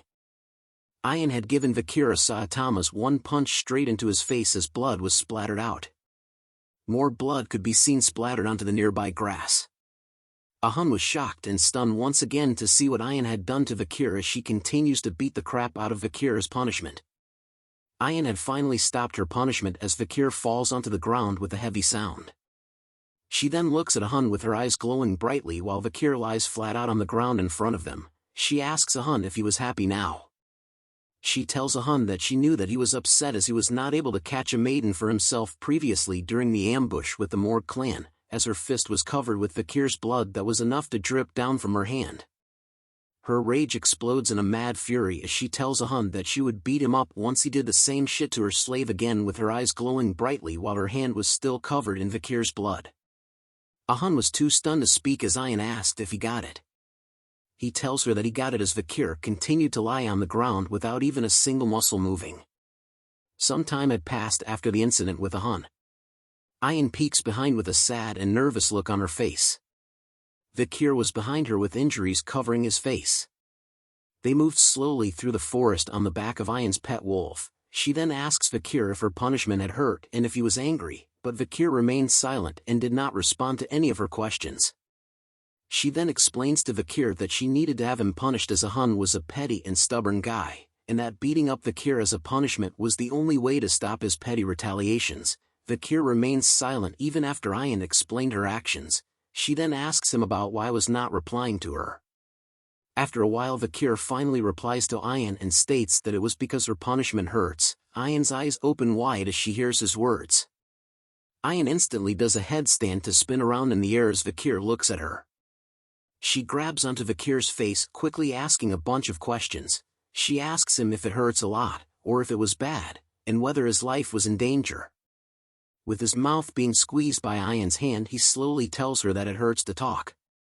He explains to her that he had these types of injuries a lot, but Ayan moves her face close to his, which stops his sentence halfway. Let's go, girl. Comment below if you are Team Ayan or Team Camus. Licking sounds could be heard in the forest. Ayan was blushing heavily as she touches her mouth while facing Vikir. She then quickly turns around to face away from Vikir. Her eyes are shown to be intensely red as she tells Vikir that she knew that she was right about him and that even though he was an imperial bastard, Vikir had shown promise. Vikir wipes his face with the back of his hand, wondering if the barbarians usually licked each other's injuries, and that licking an injury like how Ayan just did was dangerous as it might spread an infection. She turns around shyly and asked Vikir if he needed something from her, and then even if it was one thing he should tell her, because if it was something that Ayan could do, she would do anything for him. Vikir then asks if he could really ask for anything. This startles Ayan as she jolts up while telling Vikir that a Balak warrior does not go back on their word. Vikir then takes a moment to think deeply about what he wanted. Ayan's heart began to beat hard and loud. She blushes and sweats hard about what he was thinking about so hard. She wonders if Vikir wanted to actually do the deed. Vikir then tells her that if he could do anything, then what he wanted was good. Ayan's heart continued to beat hard and fast in anticipation of what Vikir wanted. Vikir then tells her that he wanted her to teach him how to shoot arrows. Ayan was extremely disappointed in hearing his request and tells him that since it's about arrows it was fine. They continued to travel through the forest on the back of Ayan's pet wolf as she raises her arm, telling Vikir that from tomorrow onwards they would be doing special training. Vikir agrees with her suggestion. A bunch of arrows are seen stuck into a tree. Ayan comments to Vikir that it looked like her slave has no talent in the bow and arrow and that she had told him to aim at the arrow that was already stuck in the tree. Vikir was drawing the string of the bow with sweat dripping down his face as he calls out to Ayan. He asks her if it was alright to teach him how to shoot a bow in such a position as Ian could be seen holding onto Vikir with her legs warped around his. She smirks upon hearing Vikir's question and informs him that he was the one that asked her to teach him how to use the bow and that this was the way how young Balak warriors were taught. She continues to instruct Vikir that he should bend his back a little more, while explaining that he won't be able to use the sword for a long time. Because of his body he needed to learn how to use the bow well, as Vikir needed to capture a large prey for the sake of his reputation after all.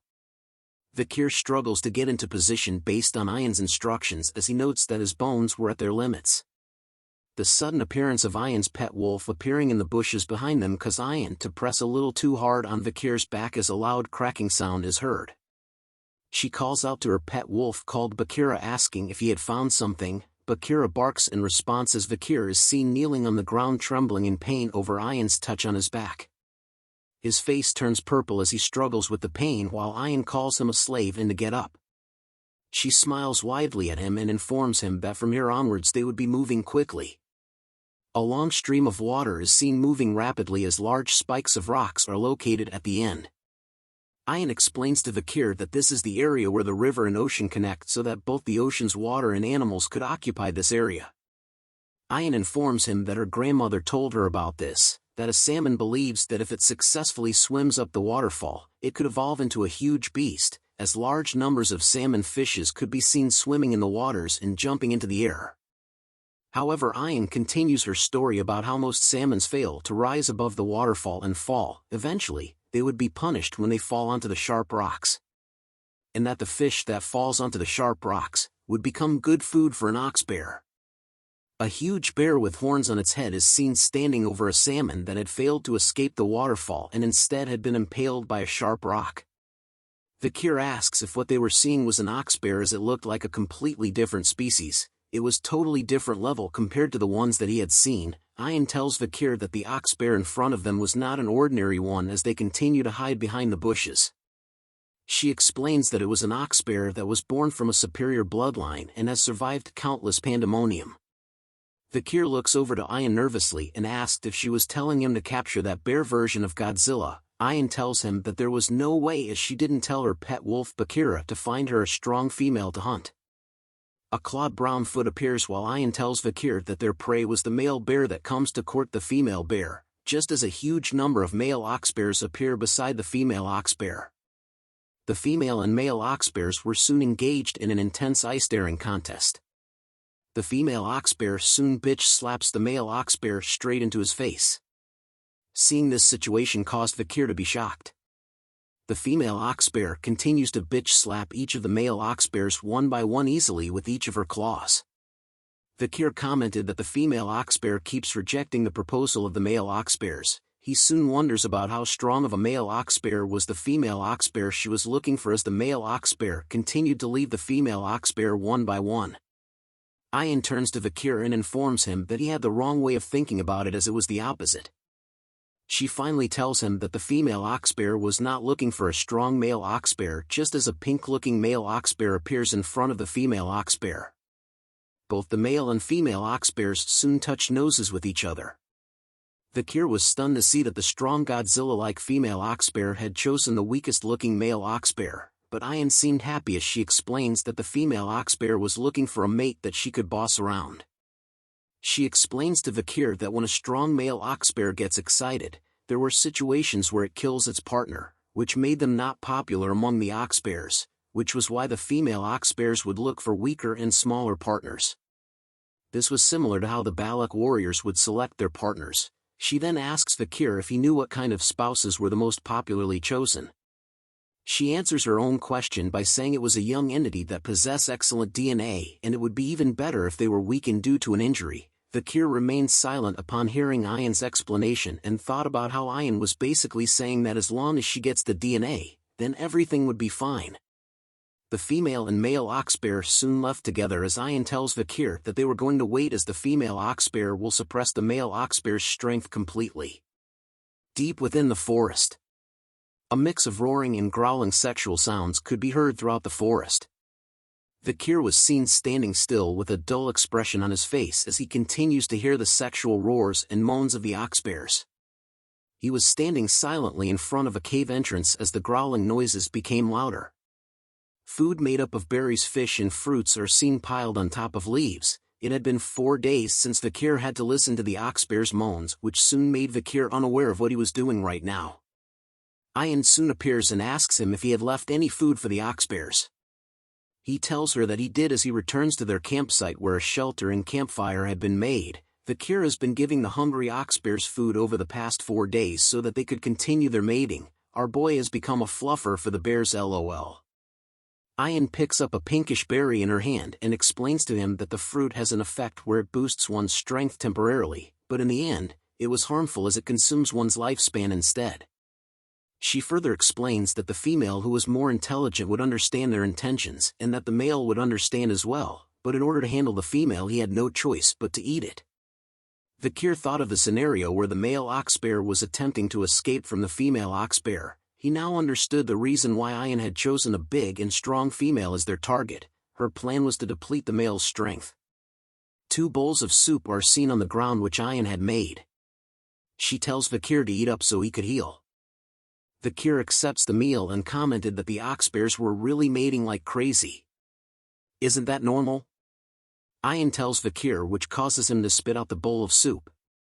She giggles at Vikir's reaction and tells him that all male Balaks were like that, but guessed that imperial males like Vikir weren't, and then she guessed that since he came from a geeky country, it meant that Vikir couldn't mate as the crazy oxbears could. Ian continues to taunt Vikir, asking him if he could do it like the oxbears as he wipes the soup off his face. She leans closer to Vikir, playfully teasing him and asking if he could. A fierce loud roar soon catches Ian's attention. Vikir was alarmed to see Ian's reaction as she quickly grabs onto her bow, telling Vikir to get ready as the fierce roar continues to be heard. She noted that the female oxbear had finally been impregnated as the female oxbear is seen towering over the collapsed body of the male oxbear. Good job bro, you tried your hardest. The female oxbear lets out one more loud and fierce roar into the air that causes it to shake. The fierce roar causes the male oxbear to run away from the cave in a hurry.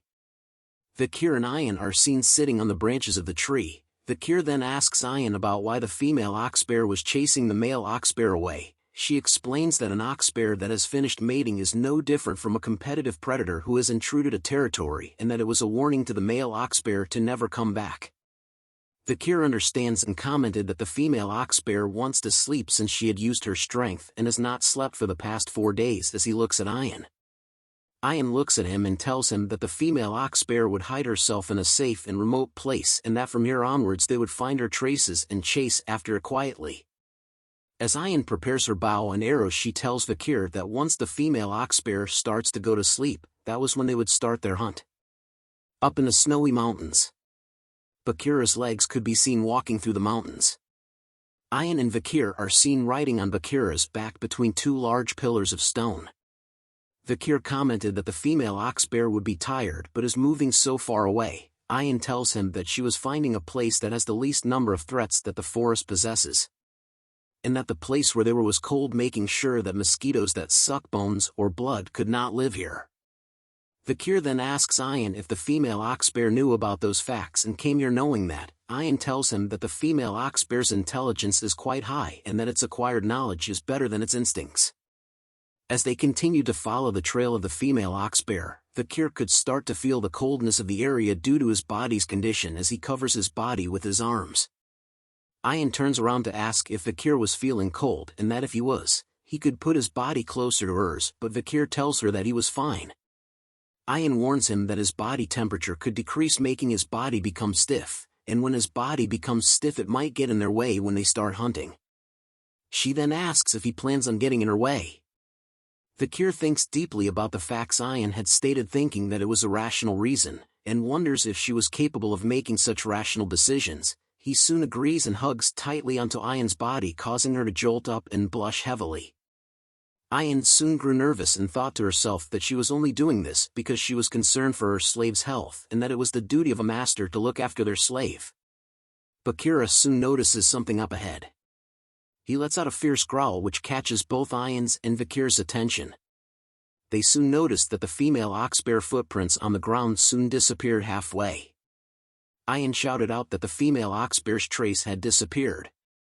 She turns to look around and wondered where the female oxbear had disappeared to, just as a pair of red eyes appear in the shadows right behind Ayan. Something fast was approaching Ayan at a high speed. She soon realizes it and turns to see what it was. It was the female oxbear. She launches straight towards Ayan at full speed with her claws close to Ayan while letting out a devastating roar.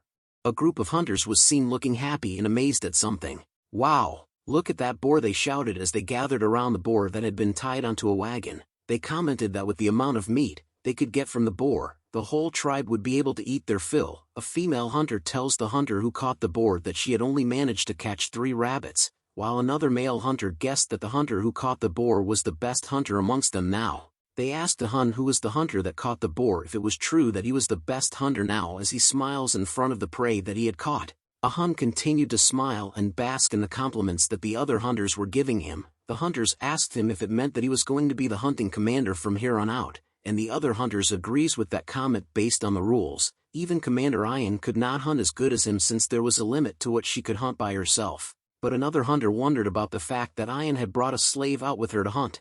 Hearing this comment made a Hun chuckle as he informs them that the slave bastard she brought along with was just going to be a burden to her instead. A Hun tells the other hunters that Ayan will return without having even caught a single rabbit. We now return to the moment when the female oxbear launches an ambush attack on Ayan from the shadows. Ayan's face was filled with shock and surprise as she sees the clawed hand approaching fast through her face. But a hand appears on her body in an instant. Vikir had just barely pulled her away from the path of attack of the female oxbear. Pieces of her hair were blasted away as a nervous sweat drop drips down her face. Both Vikir and Ayan fell to the ground with a heavy sound which surprises Bakira, her pet wolf, even more. Bakira growls fiercely at the female oxbear that had ambushed its master. Bakira lets out one final woof and leaps onto the female oxbear. Vikir and Ayan continued to lie on the ground as Vikir holds Ayan with both of his arms around her body. He asks her if she was okay. Ayan tells him that she managed to survive thanks to him and thanked Vikir for saving her. As Bakira fought the female oxbear head-on by itself, Vikir asks Ayan if the female oxbear was luring them instead. He commented that the female oxbear had a cunning intellect that surpasses other monsters. Vikir now understood why the picky female would choose the male oxbear. He continues to Ayan that they could not avoid a head-on battle while Ayan thought to herself about the fact that she had gotten help from the slave making her dignity as his master drop. She then calls out to Vikir, her slave, and tells him to rest idly behind her, which catches his attention. She prepares her bow and arrow with a determined look on her face, and she tells Vikir that she was going to show him the dignity of his master. Some time has passed as Vikir is seen with a dull expression on his face. He looks up to see that Ayan and Bakira were both leaping between the 2 walls of ice and commented that he was a slave that was lazing around while the master was working. But he was impressed with the way of the Balak slaves as they were quite unique, as Ayan could be seen sending 2 arrows towards the female oxbear. Her attacks were successful as more arrows could be seen on the back of the female oxbear as it tries its best to run away from her with its mouth dripping with saliva. "The sin of acting indecent before my slave you'll pay, oxbear," Ayan shouts as she chases after the female oxbear. Just as she was about to send another arrow towards the female oxbear, it retreats into the stone wall. But Ayan's eyes were still filled with focuses as she tells the female oxbear if it thinks that it will be able to avoid her attack by hiding behind an object. As she draws the string of her bow, Ayan's arrow began to flash bright blue with an intense aura. A good arrow would pierce through steel, but if it doesn't want to pierce through anything, it wouldn't even pierce through a leaf, she says. She unleashes her attack towards the boulder, but the arrow deflects upon hitting it. But the aura that was inside of the arrow was able to pierce through the boulder and through the female oxbear that had went inside to hide. It coughs out blood as the aura hits its body. Vikir was alarmed to see that the oxbear that was hiding behind the rock was actually attacked by Ayan's arrow. He speculates that the wave of aura from the arrow had passed through the boulder precisely and pierced through its target. He stares at the back of Ayan's while thinking about the archery skills that you could call an art form and the hunting skills that can strangle one's prey without any flaws. Vikir continues to comment that Ayan, when judged by her skills, she might surpass Hemorrhage, just as Ayan turns around with a smile on her face asking Vikir if he had seen what she had done. A massive amount of blood is seen dripping onto the ground, causing a pool of blood to appear. The female oxbear continues to breath heavily with blood still dripping off its mouth. The female oxbear decides to come out from its hiding place and rushed fiercely towards Ayan and Bakira in a mad frenzy, but Ayan simply sent even more arrows straight into its face. With one of its eye pierced by Ian's arrow, it still continues to charge towards Ian without stopping as Ian tells it if it thinks whether it could go up against her arrows. Ian then pulls back the string of her bow with an arrow filled with her aura. She tells the female oxbear that an arrow filled with her sincerity could even break a castle wall, she says, as her blue aura filled everything from her body to her arrow. She finally unleashes the Giga Chad arrow that looked Goku's Kamehameha. The female oxbear finally stood still with fear in its face as Ian's bright light is shown on its face, but with its remaining eye still filled with determination, it bends its head, like Beckham, to dodge Ian's powerful arrow attack. Ian was too stunned to speak after witnessing the female oxbear dodge her attack. The female oxbear slams hard enough Ian and Bakira, causing both of them to be flung up high in the air. After being smashed by the oxbear, Ian rolls and tumbles away on the ground. She lays flat on the ground for a moment without an inch of muscle even moving, but she soon awakes and opens her eyes while thinking. She recalls a memory of her mother who told her that when a beast with dull senses nears death, they can sense the killing intent of a person. Ian thought about how she was careless, thinking that she had cornered it perfectly, but didn't expect that the last arrow she shot with righteousness was dodged that easily. Ian grunts hard as she tried to pull herself off from the ground. But looky here, ladies and gentlemen, the female oxbear she tried to kill was right in front of her face, with its only remaining eye glowing a deep, angry red color. It laughs out loud and showed its fierce sharp fangs while salivating over the fact that it was going to eat our cutie pie Ian. She could only close her eyes right before the attack as she knew that she was the prey now. "Are you done showing me what a master's dignity is like?" said Vikir. Ian opens her eyes upon hearing that sweet-sounding voice of our badass main character as a teardrop appears in her eye. Vikir finally appears with his arms stretched out as he covers her from the impending female oxbear attack. "Not today, Pendejo. Now it's my turn," Vikir says with his one eye glowing bright red just like the female oxbear. His right arm started to change from white to a bright red color as he aims it directly towards the inside of the oxbear's mouth. With his hand covered in bandages and a red aura, it slowly rips apart as his sword skill Beelzebub reveals itself along with a tattoo. Vikir lets out a huge scale of flames that toasts the female oxbear right in its face. It's epic mealtime, everyone. Even Ian was surprised to see that Vikir had managed to use a fire skill. The female oxbear was totally knocked out as it lets out a quiet growl after being toasted from Vikir's hot flames. Bandages could be seen burned apart in the air. Vikir's bandages that wrapped around his face and body were slowly burned away from his body. "Our boy is back, guys." Ian could only blushed upon seeing Vikir's glorious body that was hidden by the bandages, but Vikir spoke out that he knew it. Using that skill was too much for his body as a dizzy and hazy feeling came over his body as his eyes turn white. He falls forward flat on the ground, which shocks Ian, while the female oxbear was also laying on the ground completely toasted. "Vikir!" Ian shouts with concern after seeing him drop flat on the ground.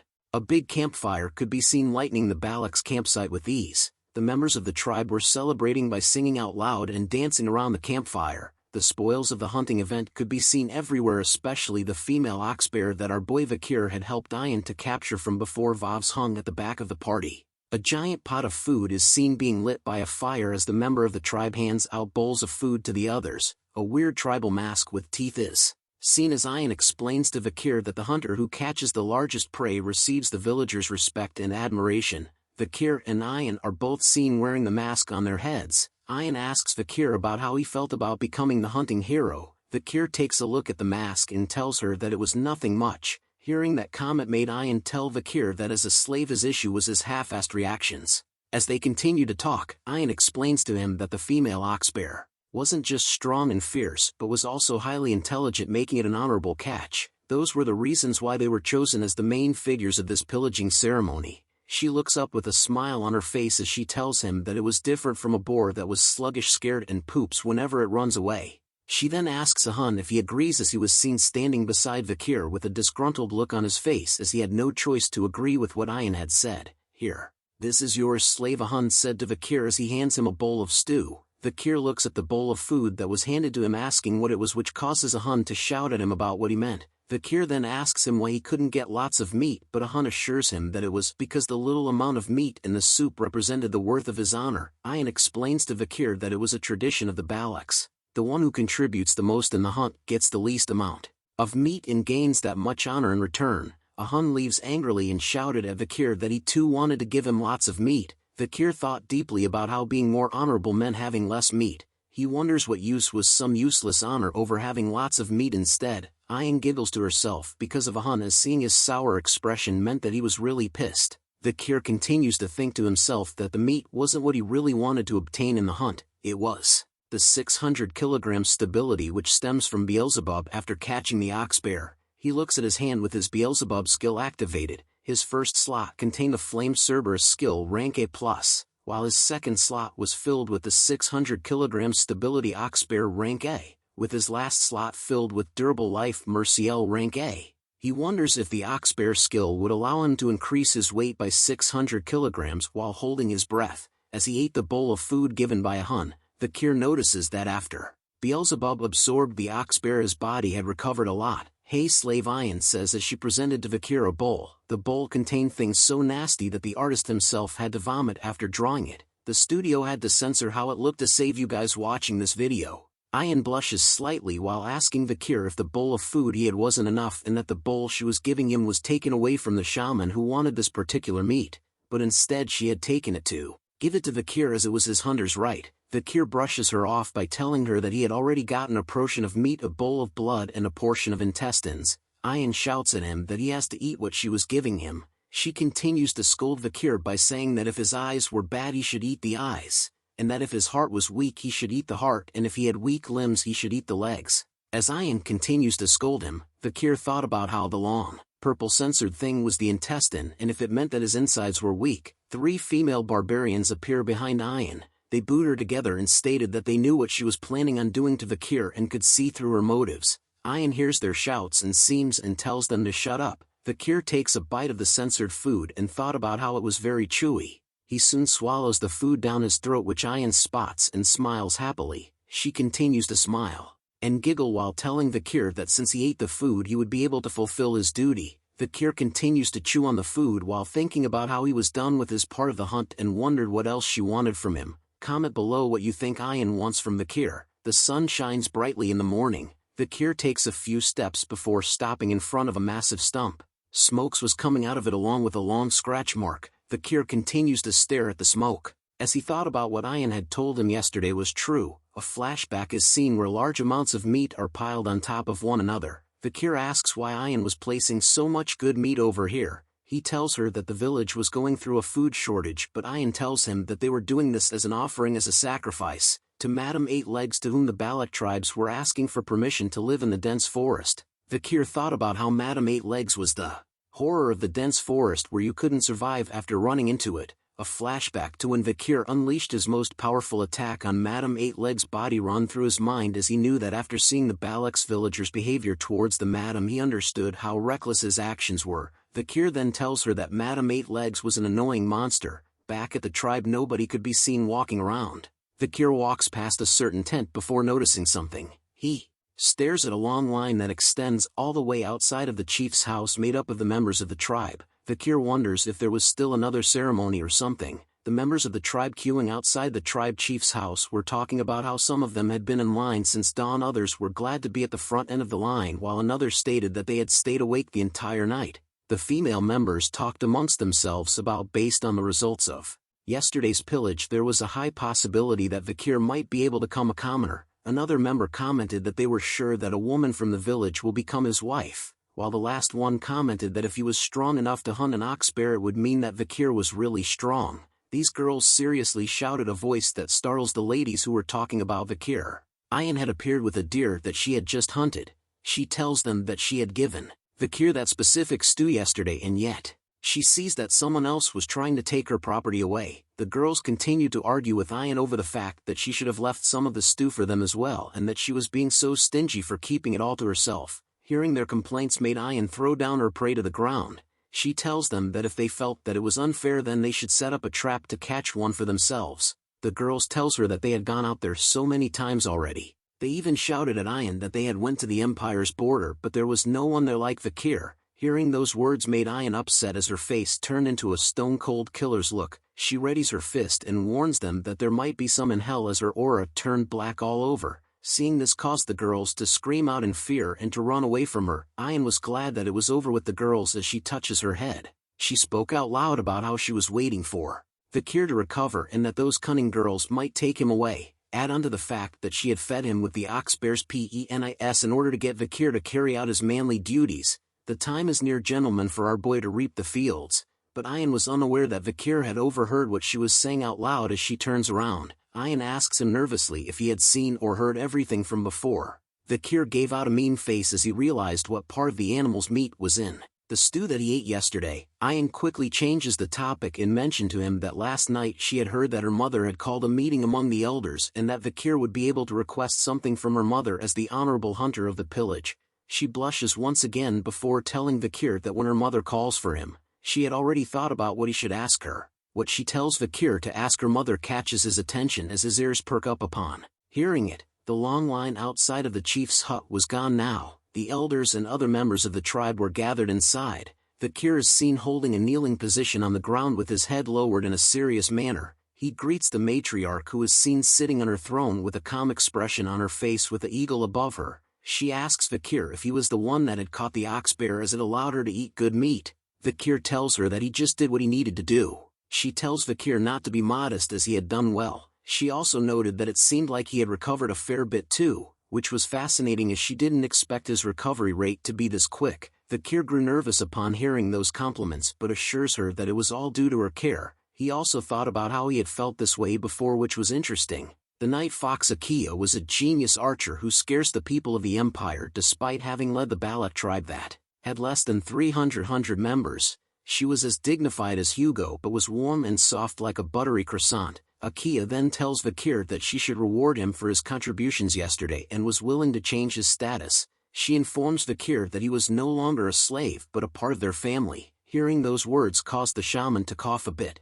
Vikir notices this reaction and recalled that Ian had mentioned to him that the elders were dissatisfied about his status change. He looks at the shaman and recognizes him as the old man who smeared ashes on the hunters' faces as the Balak shaman called a Human, who was also a Hun's grandfather. Akia slowly stood up from her throne while asking Vikir to tell her what he wanted, as he was now officially a member of the Balaks. She offers him her hand and tells him that since he was part of the family, even though she did not give birth or raised him, she was willing to accept his request. Akia tells him that if he wanted a beautiful village maiden, then she would give him and his partner her blessing, or if he didn't want a partner, a slave would be fine too. Ian could be seen doing some Naruto hand seals with her arms towards Vikir, which translates to "You didn't forget what I told you, right?" Vikir could see her actions and takes a moment to close his eyes. He then tells Akia that he does have one request. She then tells Vikir to tell her comfortably while looking at Ian, as she noticed that she was signaling to Vikir like crazy and wondered if she really wanted him that badly. Vikir had a darkened expression on his face as he hesitated to ask what he wanted,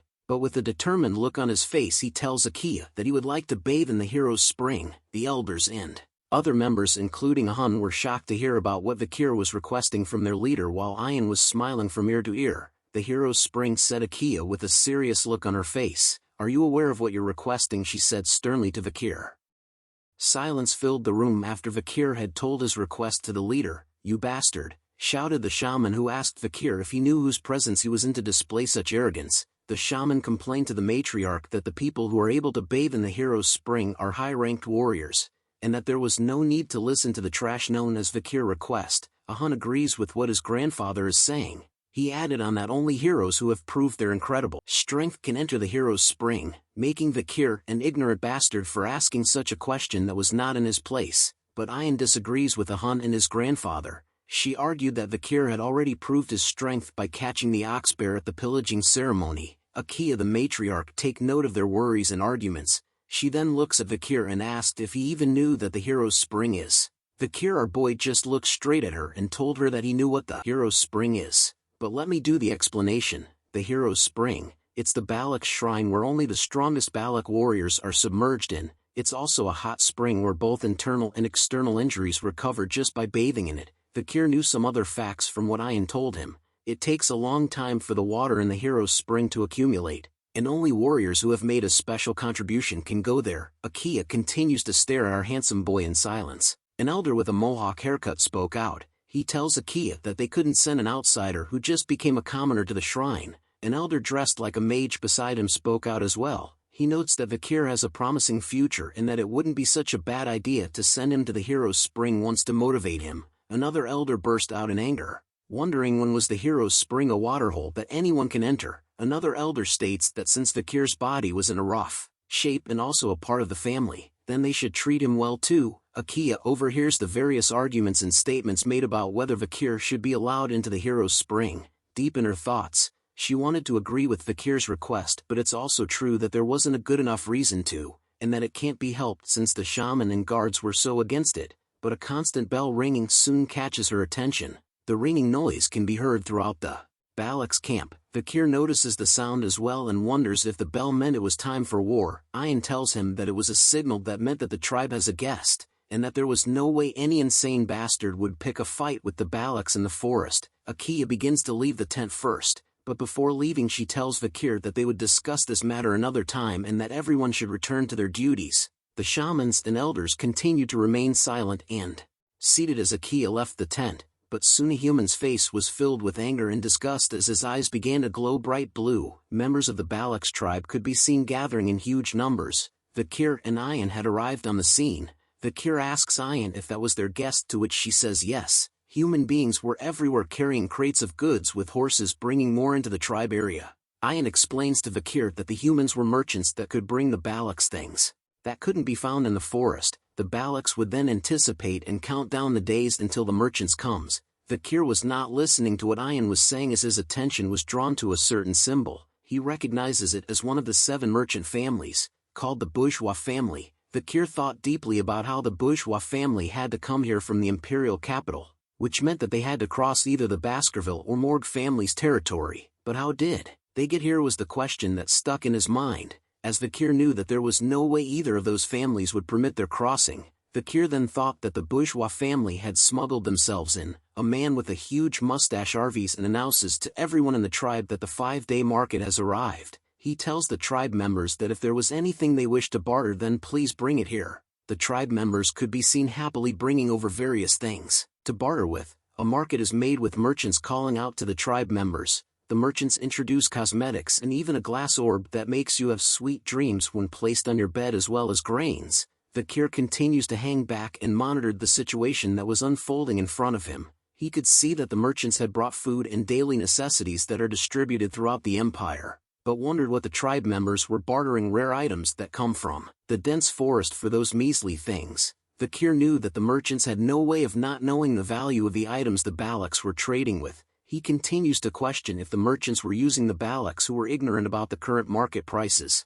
Vikir turns around from this sight and continued to think that this was something the Balaks had to figure out themselves, as things would get annoying for Vikir if he steps in and someone recognizes him. Ian could be seen shouting at the top of her lungs, stating that the deal was unfair as she holds onto a piece of corn. Vikir watches from the background as Ian continues to argue with the merchant that it made no sense for her to trade a single diamond for a corn. Vikir was relieved to see that there was at least one normal person in the Balak tribe, but Ian destroys his thoughts, but shouting that she at least deserved to get 2 corns for 1 diamond. She then poses in a victory stance as if she was in Fortnite and had won the 2 corns for 1 diamond, worst trade in history. Vikir could only stare away as he thought of Ian as being hopeless after seeing her trade. 3 other tribe members could be seen arguing with the merchants. They complained about how the bar value of a pearl clam for today's radish isn't equal, and that they should get at least 2 radishes, while another yells at them for claiming something as a cabbage. The last member wouldn't give the merchants another deer antler. The merchant with the mustache could feel that he was losing the trade,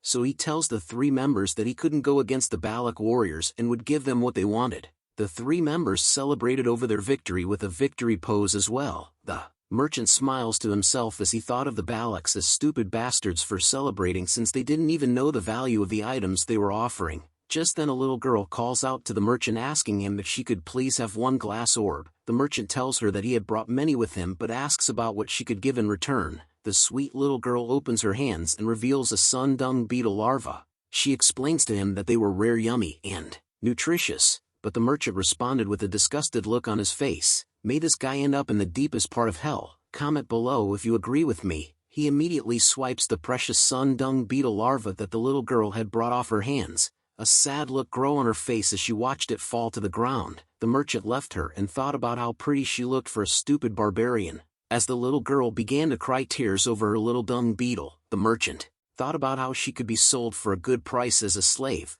A hand soon appears and pats her on her head. A voice calls out to the merchant Vikir had finally decided to step in but looked a bit different. He tells the merchant that the trade with the little cute girl was invalid. Ian sees Vikir and wonders what he was wearing while the merchant grew nervous. He was surprised to see that a barbarian could speak the imperial language. He tells Vikir that there was a misunderstanding regarding what he said just now, but Vikir repeats the merchant words of selling a Balak child as a slave. The merchant tried to cover up what he said, but Vikir tells him that that's not what's important right now. Vikir wanted the merchant to cancel all of today's unfair trades. Hearing the words unfair trade made the merchant angry as he asks Vikir about what was unfair. Vikir explains to him that the merchant had been marking these items at a price completely different from the current market price. Our boy looks at the merchant straight up in his face. The merchant grew nervous as he thinks about how Vikir was the only one who knew how to speak the imperial language. He then attempts to school our boy by telling Vikir that he talked as if he knew the retail price. The merchant quickly announces that this was a sacred trade that's been permitted by the Balak shaman, the proxy of the forest god, and that was something a little boy like Vikir shouldn't interfere in. Vikir slowly raises his hand and points at something. Vikir starts an ass-kicking lecture to the merchant. He tells the merchant that the corn he brought was worth 100 gold each, but the diamond he received goes for about 2 million gold. The merchant was alarmed to know that our boy Vikir had brains. Vikir continues his lecture by saying that when he grinds an ox-bear horn into a billiard ball, it would be worth about 1 million. It was the same price as the goblin but mushroom, which was a new medicine. Horror and shocked was written all over the merchant's face as he wonders how Vikir knew the exact market prices. 2 words main character. Vikir then picks up the glass orb in his hand. He tells the merchant that the glass orb that gives the users sweet dreams when placed next to a user meant that they would certainly be drugged and only dream of sweet dreams. Vikir goes on to explain that on the surface of the glass orb, there are small holes and drugs fall out of them. The drug inside it is a cheap drug that harms upon long-term use, and Vikir knew that it's illegal to use it in the Empire, but the merchants had distributed this well. Vikir smashes the glass orb with his hand. He lets out the pieces of the broken glass orb along with its hidden goods, much to the horror of the merchant. Another member of the merchant group whispers to the mustache man about what was wrong, and he tells him that Vikir had found out about them. Ian quickly asked Vikir if he had mentioned the words drug body harm. Vikir hesitates for a moment before telling her yes. Our waifu began to rage as she realized the main cause behind why so many of her people's health was deteriorating. Merchant gives off a faint smile and tells her that there seems to be a misunderstanding while thinking of leaving the Balak tribe for now, but something fast and quick pierces the shoulder of the merchant in an instant. He looks at it in horror before letting out a little bitch scream. Ian had taken a bow and arrow from a fellow tribe member and shot the merchant with it. Members of the merchant group rallied around their leader to comfort him just as Ian calls them bastards. She claims that the merchants had fearlessly fooled the Balaks. The rest of the Balak members soon realized what was going on as some of them started to inspect the goods. A dreaded feeling started to overcome the merchant upon being discovered by Ian. He yells at his ground to take their things and run. The entire merchant group began to flee on the backs of their horses. Vikir questions Ian about why she was letting them go since merchants were known for not returning a loss, but Ian assures Vikir that there was no way she would let them go. She explains to him that for beasts that live in large packs, injuring them and letting them go is also a hunting technique. The merchant leader could be seen holding onto his injured shoulder while cursing at the Balak tribe members. Ian continues her explanation about how they had the tendency to return to their pack when injured. A campfire is seen just as the merchant group finally slowed their pace. He shouts at a group of mercenaries decked out with weapons about how the Balak bastards had stolen their products. He then tells everyone to get ready for battle. Time for free experience points for our boy Vikir. Night soon arrives as a campfire is seen being lit in the middle of the forest. A bird is seen flying high in the air. It soon lands upon somebody's arm. They messed with the Balaks. There's only one way to take care of them, said a voice as Vikir listens to it closely. It's slaughter time, said Ian as the eagle rested on her arm. Our waifu is about to rip these guys to shreds along with our boy Vikir, whose eyes were showing that daddy red glow. The group of mercenaries could be seen walking together through the forest lighted by the moonlight. A mercenary with an eye patch tells the merchant leader that he must have been shocked that the Balak bastards looted him. He continues to tell the merchant leader that words don't work on those barbarians and that he needed to kill them and turn them all into slaves. The merchant leader tells the mercenary that since it was his first time in the deep forest, he wouldn't know it well about how defeating the Balaks in combat was not that easy. The mercenary still felt confident about his skills. He asks the merchant leader about how he felt being scared and if that was the reason why he brought the mercenaries. He continues to question the merchant leader about how he was going to turn the tables if he got caught. The mercenary lights a match up, saying that the merchant groups and mercenaries had decided to split the gross earnings in exchange for being their escorts. He shows an evil smug grin on his face with a cigarette in between his lips. He tells the merchant that if it comes to looting, then the mercenaries could treat everything as theirs. The merchant leader was nervous and silent upon hearing the disgusting words the mercenaries spoke with, but he soon turns forward and tells the mercenaries to do as they please. The mercenary was happy to hear that and asks a question. He wonders if the Balaks were really that special, since they wanted to exploit nighttime. The group wanted to ambush the Balaks while setting them on fire and finally to slaughter them, making them done for. The eye-patch mercenary continued to talk while two other members could be seen fight over the lit match. One of them grabs the member holding the lit match and tells him to not blow out the match since he needed to use it too. The guy holding the match decides to hand it over, but he tells the other guy that it was a rule that only 2 people can use a match, and asked him if he had heard on the battlefield that 3 people aren't supposed to share one match, but the friend didn't listen to him. He continues to light his cigarette with the lit match, telling the other member that he didn't believe in such superstitions.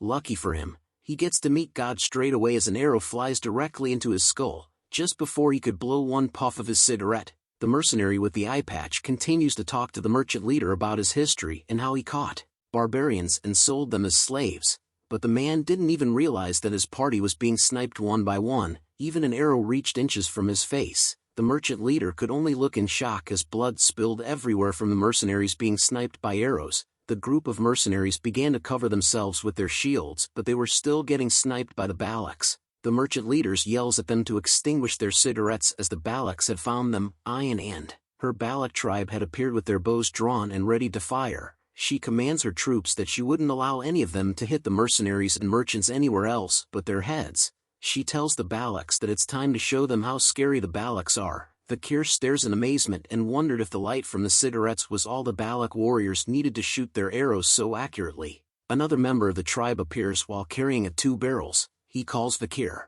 a slave and tells him that Tay had finished preparing what he asked for. Vikir reminds him that he was a commoner and no longer a slave. The tribe member laughs and tells Vikir that he was being timid for fussing over something like that. The group of mercenaries could be seen cowering behind their shields to block the hail of arrows coming from the Balaks. A bald man orders mages to gather up, to block the arrows with the shields while the aura users prepare to counterattack. An arrow, covered in blue arrow, is seen flying through the air with a rope attached to it. The mercenaries could only stare as the arrows landed on the trees above them. Carrying between the 2 arrows a barrel, more arrows attached with ropes are sent flying into the trees. The space above the mercenary group were soon filled with barrels hanging above them. The bald man was alarmed to see that the Balaks had launched alcohol barrels. He looks at the barrels that began to leak a dark fluid and mutter the words, "No way." Flaming arrows were then sent flying into the alcohol barrels in the trees. It caused an explosion in front of the mercenaries which lighted the whole place as if it was the 4th of July. Yeehaw! The merchant leader had hid himself behind a tree. He watches the mercenaries being burned alive and hears their screams of pain. They shouted that the Balaks had started a fire. The merchant leader continues to watch the flames engulf the mercenaries, thinking about how the Balaks had tied ropes to arrows and launched oil barrels. This was something that was unheard of as he continues to wonder about how the Balaks had gotten that intelligent. Oblivious to him, Vikir was walking towards him from the shadows. Like an assassin from Assassin's Creed, he sneaks up to the merchant leader. Vikir finally lets out a heavy footstep which catches the attention of the merchant leader. He recognizes Vikir as the meddlesome Balak bastard. Vikir appears with arrows on his back and with his eyes turned red. It's time for the bloodhound to hunt. The merchant leader pleads with Vikir, telling him that he would regret it if he killed him. He then reveals a piece of paper, stating that this was the exploration permit he had received from the underdog city. It was the official seal from the newly appointed deputy consul, meaning that if Vikir kills the merchant leader, the Baskerville family will come for him. Vikir then asks the merchant leader if the deputy consul he was referring to was named Vikir. The merchant leader immediately tells him that he was right. It was that infamous Vikir. Let's say a small prayer for the merchant leader, guys. How strange. I don't remember permitting that, said Vikir as flames grew around him. His disguise was removed and his eyes turned a bloody red. The merchant leader was horrified to see that Vikir's skin looks different from before, but he soon realizes something. "You're really Vikir," was the merchant leader's last words. An arrow struck him straight in the head, body, and on the piece of paper he was holding. Bullseye. Vikir had fired the arrows that slain the merchant leader. He tells him that those who forged the Baskerville seal are to be executed. Ayan soon appears behind him on her pet wolf Bakira. She still calls Vikir a slave and tells him that they needed to run away. Vikir looks at her and reminds her that he was no longer a slave.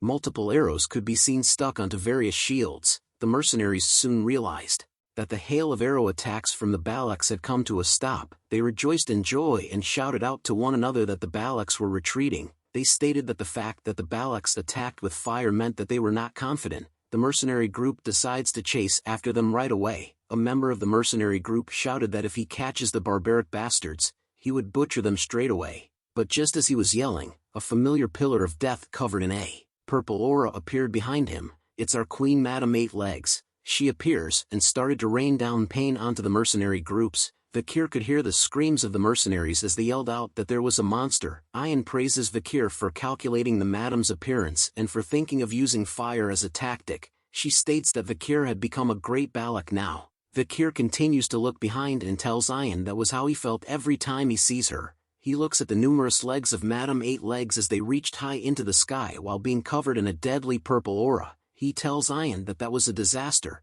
Akia was wearing a smile on her face as she tells Vikir that she would permit him to enter the hero's spring. She continues by stating Vikir's various achievements, from resolving the food shortage issue by catching an ox bear, concluding the previous battle without any casualties by using oil barrels, and discovering that the cause of the infection that was bothering the Balak warriors was caused by cheap drugs. Akia concluded that there was no doubt that our boy Vikir was a brave warrior. She touches his shoulder while the shaman showed a dark expression on his face in the back. Akia then tells Ayan to take Vikir to the hero's spring since it was a full moon tonight. Ayan agrees and began to stood up. She wraps her arm around Vikir and tells him, serves him right. Vikir was curious by what she meant by that. It turns out she was referring to a human.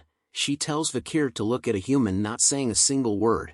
It was said by him that the reason why the warriors were unwell was because they were cursed. But due to Vikir's actions it caused a human's words to hold no weight now. A human could be seen struggling to hold his anger within himself. Vikir wonders if it was really a curse as he recalls the memory of when the merchant leader had told him that the sacred trade had been permitted by the Balak shaman, who was the proxy of the forest god.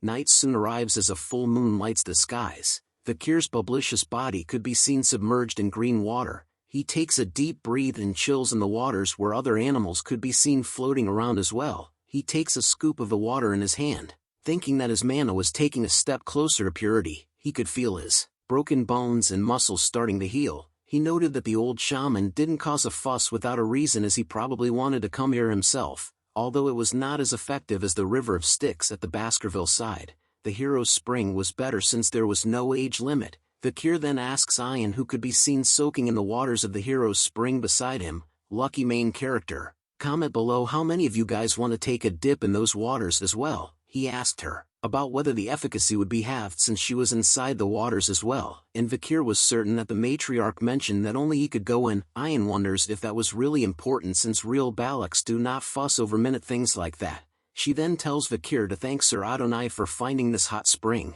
Vikir wondered who Sir Adonai was. Ayan explains to him that Sir Adonai was the only person who can fight against the madam that lies within the deep forest. He was the best warrior among the Balak legends. She teases Vikir that since he had become a dignified Balak, he needed to make sure to respect Sir Adonai, but Vicky was reluctant as he tells Ayan that he would respect Sir Adonai only if he fought against the madam head-to-head. Ayan screams him that it was true. She shakes her head in disappointment over the fact that it was hard to communicate with outsiders, but her face started to blush as she remained silent while thinking deeply about something. She recalls her mother's face, who tells her that since Vikir had become a commoner and has a good reputation within the village, she notes that when Vikir recovers with the hero's spring and can become the man he should be, he wouldn't be that bad of a husband. Can anyone else hear the wedding bells ringing? Ayan ends her flashback and glances over to her side. She sees Vikir's sexy, hot, delicious body with his hair pulled back. Ayan decides that today was the day. She was going to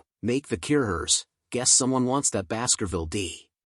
Vikir and Ayan continued to bathe in the waters of the hero spring. Lucky man. Ayan soon reveals to Vikir that she knew that those merchants were taking an excessive amount of profits. She had a vague idea, so it was a good chance that they used this chance to get back at them. If Vikir hadn't done it, Ayan would have. Vikir closes his eyes with a smile, saying that he understood her intentions. But Ayan was feeling embarrassed as her face started to blush heavily. She tells Vikir to not laugh at her as she genially knew about what the merchants were doing, and that she knew for a fact that those diamonds were more expensive than corn in the empire. Since she brought up the topic of corns, Vikir questions her about how much more expensive they were compared to the diamonds she sold. Ayan stutters but says 20 corn. She soon changes her answer to 30, but Vikir tells her she was still wrong, and finally reveals the number of corn she can get with 1 diamond. A little cute rabbit is seen floating in the waters as well, Netflix and chill style. What? Ayan screamed out loud. She was shocked at the amount she could have bought with the diamond after Vikir revealed the truth to her, but she immediately covers her mouth, still calling Vikir a slave, and told him that she knew that. She says that the login within the empire is strange. Where would they even use that stone? She questioned Vikir. Vikir looks at her and tells her that it didn't matter. He then changes the topic. My name or slave? He asked Ayan. Between the two, which do you want to call me by? He tells Ayan that he didn't like to keep things ambiguous. Ayan took a moment to think about what she should call Vikir by. She pauses for a moment in silence. She then moves closer to Vikir, to the point that she was right in front of him. This isn't everyone. Comment below what's gonna happen. You don't like ambiguity, right? Ayan asked as she stood in front of our boy. She places her finger onto Vikir's lips, telling him that she was gonna make things clear. This causes our boy to be taken aback for a moment.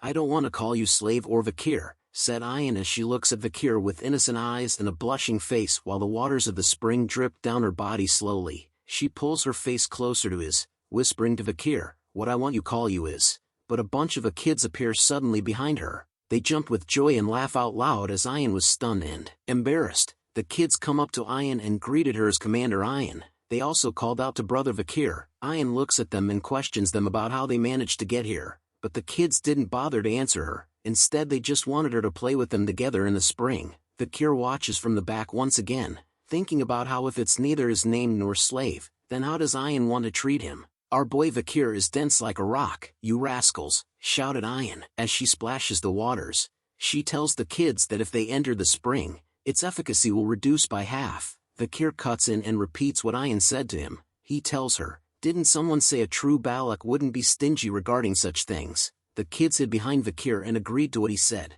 They even went as far as to call Ayan a stingy commander. Ayan couldn't talk back to Vikir as he had used her own words against her. Hun appears as well with 2 other little girls by his side. He tells Ayan that they were here based on the matriarch's command. Due to the drug side effects brought upon by the merchants, the matriarch had told the sick children to go into the hero's spring. Ayan could only recall her mother's cheeky smile. She thought about how she wanted to make a fool out of her. Ahem, said Hun, which catches Vikir's attention as he turns to look at him. Hun shyly thanks Vikir for helping his younger sister with the merchant. It was the cute little girl that wanted to trade a larvae for a glass orb. She smiles and thanks Vikir as well for his help. Hun then takes the chance to apologize to Vikir about misunderstanding him this whole time. Vikir simply gave him the bombastic side-eye before replying. Yeah, was the only word that Vikir said to reply to both of them. This leaves Hun stunned and silent. He then bursts out in anger, yelling at Vikir that he and his little sister had come here to apologize, and all Vikir said was yeah.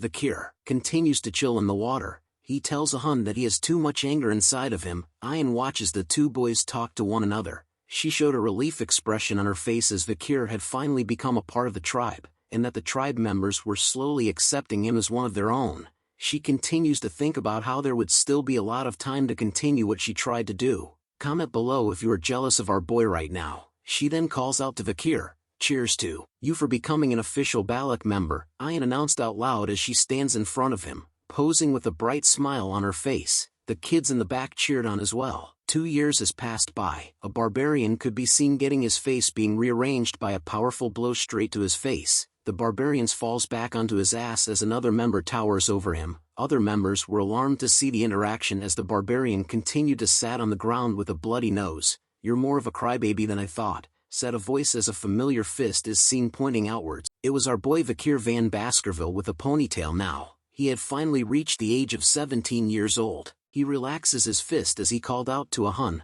one more time, shouted Hun as he covers his nose. The other members came to his side in order to help him get up, but Vikir dismisses his request, telling Hun that their sparring ends here today. As Vikir continued to walk away from Hun and into the forest, Hun shouts at him about whether he was running away. Vikir tells him that he was simply taking a stroll. Hun calls Vikir an annoying bastard, while telling the others that Vikir had become more monstrous after his body had recovered. The other members mentioned that they had heard that Vikir's marksmanship is on par with Commander Iron recently. The other member questioned how they could compare Vikir with Commander Iron. He tells them that he can hit Hun's nose too and make it bleed, but Hun tells them that he didn't get hit, which surprises the tribe members. Hun explains to them that Vikir's fist didn't hit him, he had just stopped it in front of his face. Vikir is slowly becoming One Punch Man. This revelation brings a shock to the tribe members' face as they soon realized something. Vikir had managed to make Hun's nose bleed from the wind's pressure caused by his fist.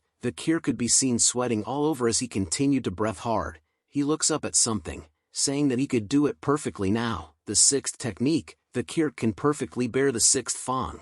6 holes that looked like they were drilled into the huge wall could be seen as Vikir stood below them. Vikir knew that there's still a long way to go before achieving the 10th technique. He finds it already impressive that he managed to get to the 6th technique at 17, which is formidable growth. The almighty Beelzebub sword continues to screech out loud. Vikir also has 6 mana circles within him. With this, he can be a high-rank graduator. Vikir releases his sword ability, thinking that including the river Styx his blessing, the demonic sword. Beelzebub, the usage of the marksman and assassination techniques he learned from the Balaks. Vikir could now go up against the highest rank graduator. Our boy has fully transformed himself into a member of the Assassin's Creed. He looks back at the forest, thinking about how it has already been 2 years since he had set foot into the deep forest. Looking back at it, Vikir wonders if he was bidding goodbye to the Balaks once he was done preparing. Bakira could be seen playing around with a butterfly. Vikir looks at some deep track marks etched into the ground. He determines that the tracks were from the deep forest snake Mashusu. Our waifu Ayan had grown up too. She now has long hair and a different hairstyle. Comment below which version of Ayan you like, the short hair or long hair version. Vikir continues to explain that the snake was the large and ancient one. Vikir tells her that if they could catch this, the food would be settled for the village for at least 4 days. Ayan continues to repeat the same words, I see, to Vikir regardless of what he said. This causes him to look back at her and thought about something. He asks Ayan if she was thinking about something else while they were hunting. Ayan blushes hard after being caught, but she tells Vikir that she wasn't. She quickly changes the topic, telling Vikir that another hunting group wanted her to ask him about something. As she reached for that something from Bakira's saddle, Vikir continued to think that she was definitely hiding something from him. Ayan reveals a dagger in her hand that had a certain symbol on it. She tells Vikir that the hunting group brought a dagger from an imperialist who trespassed the deep forest. She then asks if he knew anything about this emblem. Vikir looks at the dagger and tells her that he does know it. It was a famous emblem. The emblem belongs to an extremely famous clan, called Leviathan, a significant clan that is part of the 7 imperial clans along with the Baskerville clan, the Iron-Blooded Sword clan. Ayan explains to Vikir that the hunting group thought it might have been someone's dagger from the mercenary group they massacred 2 years ago, but thankfully, it wasn't. But one thing was bugging Ayan. It was that in various places around the headwaters, they poured a red liquid from a glass bottle and retreated. The hunting group caught someone, but they had ingested a hidden poison in their mouth and died. The only thing that was left behind was that dagger. Vikir continues to inspect the dagger in his hand, but Ayan tells him that there was more. She wore a nervous expression on her face as she tells Vikir that there was something she wanted to ask him. Don't you want to return to your hometown, Vikir? Was the question that Ayan asked him point blank. Vikir questions Ayan about why she was suddenly asking him about that. Even wearing a weird expression while asking it, Ayan touches her fingers together nervously. A sweat drop drips down her face as she tells Vikir that she doesn't like secrets or lies, and that he should tell her. Ayan reveals to Vikir that there was another imperialist who came to the deep forest, and that Ayan believes that their goal was Vikir. Vikir received a shock upon the sudden revelation from Ayan. She looks at him with a worried face, pausing for a moment before revealing another painful information. She finally reveals to him that a certain waifu had came to the deep forest. Ayan continues to tell Vikir the honest truth. 2 years ago, when he had fought the madam up until now, that certain waifu, together with a search party, came to investigate the deep forest. Ayan believes that she was looking for traces of Vikir. She didn't dare to look Vikir in the eyes as she asked him if he was going to go with her. Ayan's thoughts started to go haywire. She wonders if Vikir will hate her because she hid this information up till now. What would she do if he says that he'll go with her? Should I stop him from going by using the tribe's rules? These were the thoughts that ran through her mind as Vikir stood there silently. Would that even work? Was the final thought she had as Vikir finally started to open his mouth. I won't go back, said Vikir with a stern look on his face. Silence came over Ayan after hearing those words from Vikir. She stutters her words as she asked Vikir if it was true. He tells her yeah. Our waifu's face shined bright like a diamond. She hugs Vikir with joy, telling him that Vikir isn't leaving. Meanwhile, Vikir thinks about how he thought the Empire knew that he was alive, but it seems like they don't. Vikir needed to return once he was able to perfectly hide his power from Hugo without being noticed, and then he thought about the woman that Ayan had mentioned. He wonders if Ayan was referring to Camus Morgue. He continues to wonder if she has not yet forgotten that he had saved her, or is it a part of a diplomatic event? But seeing how the Baskerville clan gave permission for the Morgue search party to enter the deep forest, means that their alliance is still strong. Vikir wondered about if the two families form a bond through his supposed death. Vikir then decides that he should go investigate what's happening outside the deep forest soon, but a sudden appearance of a big fat ugly fish disrupts Vikir's thoughts. But Ayan and Vikir were shocked to see its sudden appearance beside them. The giant fish lands right in front of both of them with a loud impact. Water began to spill from out of its mouth as it tries at best a breath. A lungfish, said Ayan with a perplexed look. She states that seeing as how it jumped out of the river, it seems like the rainy season will come soon, judging from its size. This year's rainy season might be long, but Vikir tells her to wait as he spots something. He wonders what that arrow-looking thing is that was poking out of the ugly fish. They decided to slice the fish like sushi to find out what it was from the inside.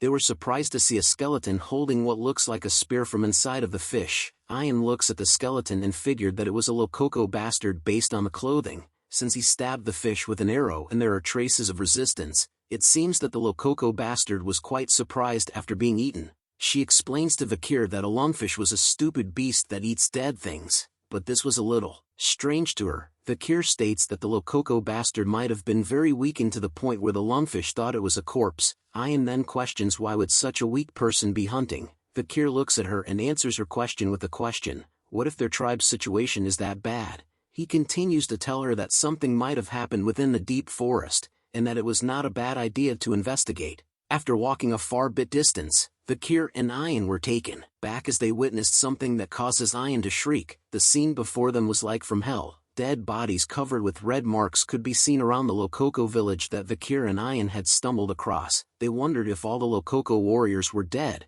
Vikir inspects the dead Lococo warriors. He sees that they had signs of vomiting and diarrhea, along with red spots, which he soon realizes what it was. Ayan then calls out to Vikir and tells him to look over there. She explains to Vikir that it was way past the time to eat, but there were no signs of fire towards Te Lococo's village. Human skeletons could be seen being hanged around the trees as if it was a Halloween decoration. The Lococo village could now be seen, but it was filled with dead silence with no signs of life. Vikir and Ayan along with Bakira were now strolling through the deserted village. Vikir notes that it was strange. There were no signs of life here. Vikir notices that based on the number of weeds, it's been a while since this place has been looked after. Ayan questions whether the Lococo tribe had moved somewhere else just as she opens the curtains to one of the tents, but as soon as she does, a whole bunch of flies came swarming out of it. A small dead body is seen hugging the bigger body deep within the tent. Ayan shouts at Vikir that there was a corpse inside the tent. Vikir tells her that there was also one over here. He looks at all the dead bodies that were scattered around the village. The corpses in the village and the red spots seemed familiar to him. Before he had regressed, there was an epidemic that spread throughout the deep forest around this time. It was called the Red Death. It was a first-class infectious disease that killed almost all the barbarians and species alike. Red spots appeared all over one's body along with vomiting and diarrhea, and due to the lethargy and pain, they become a cripple and die slowly. The infection spread so unusually quickly that it spread past the Empire's border. Ayan tells Vikir that they need to quickly leave this place. She tells him that this was a curse, a god's curse. Vikir tells her not to worry since it was an infectious disease. Ayan becomes more alarmed after hearing that as she tells Vikir that it meant that this was more serious. The two of them continue to argue throughout the village. Vikir tells her to calm down since it wasn't that contagious. Ayan continues to wonder if it really wasn't a curse. Vikir then tells her that if she was scared she could go back first. but Ian was worried about him about dying after being cursed. Then I die, said Vikir. Ian screams at him after hearing that reply.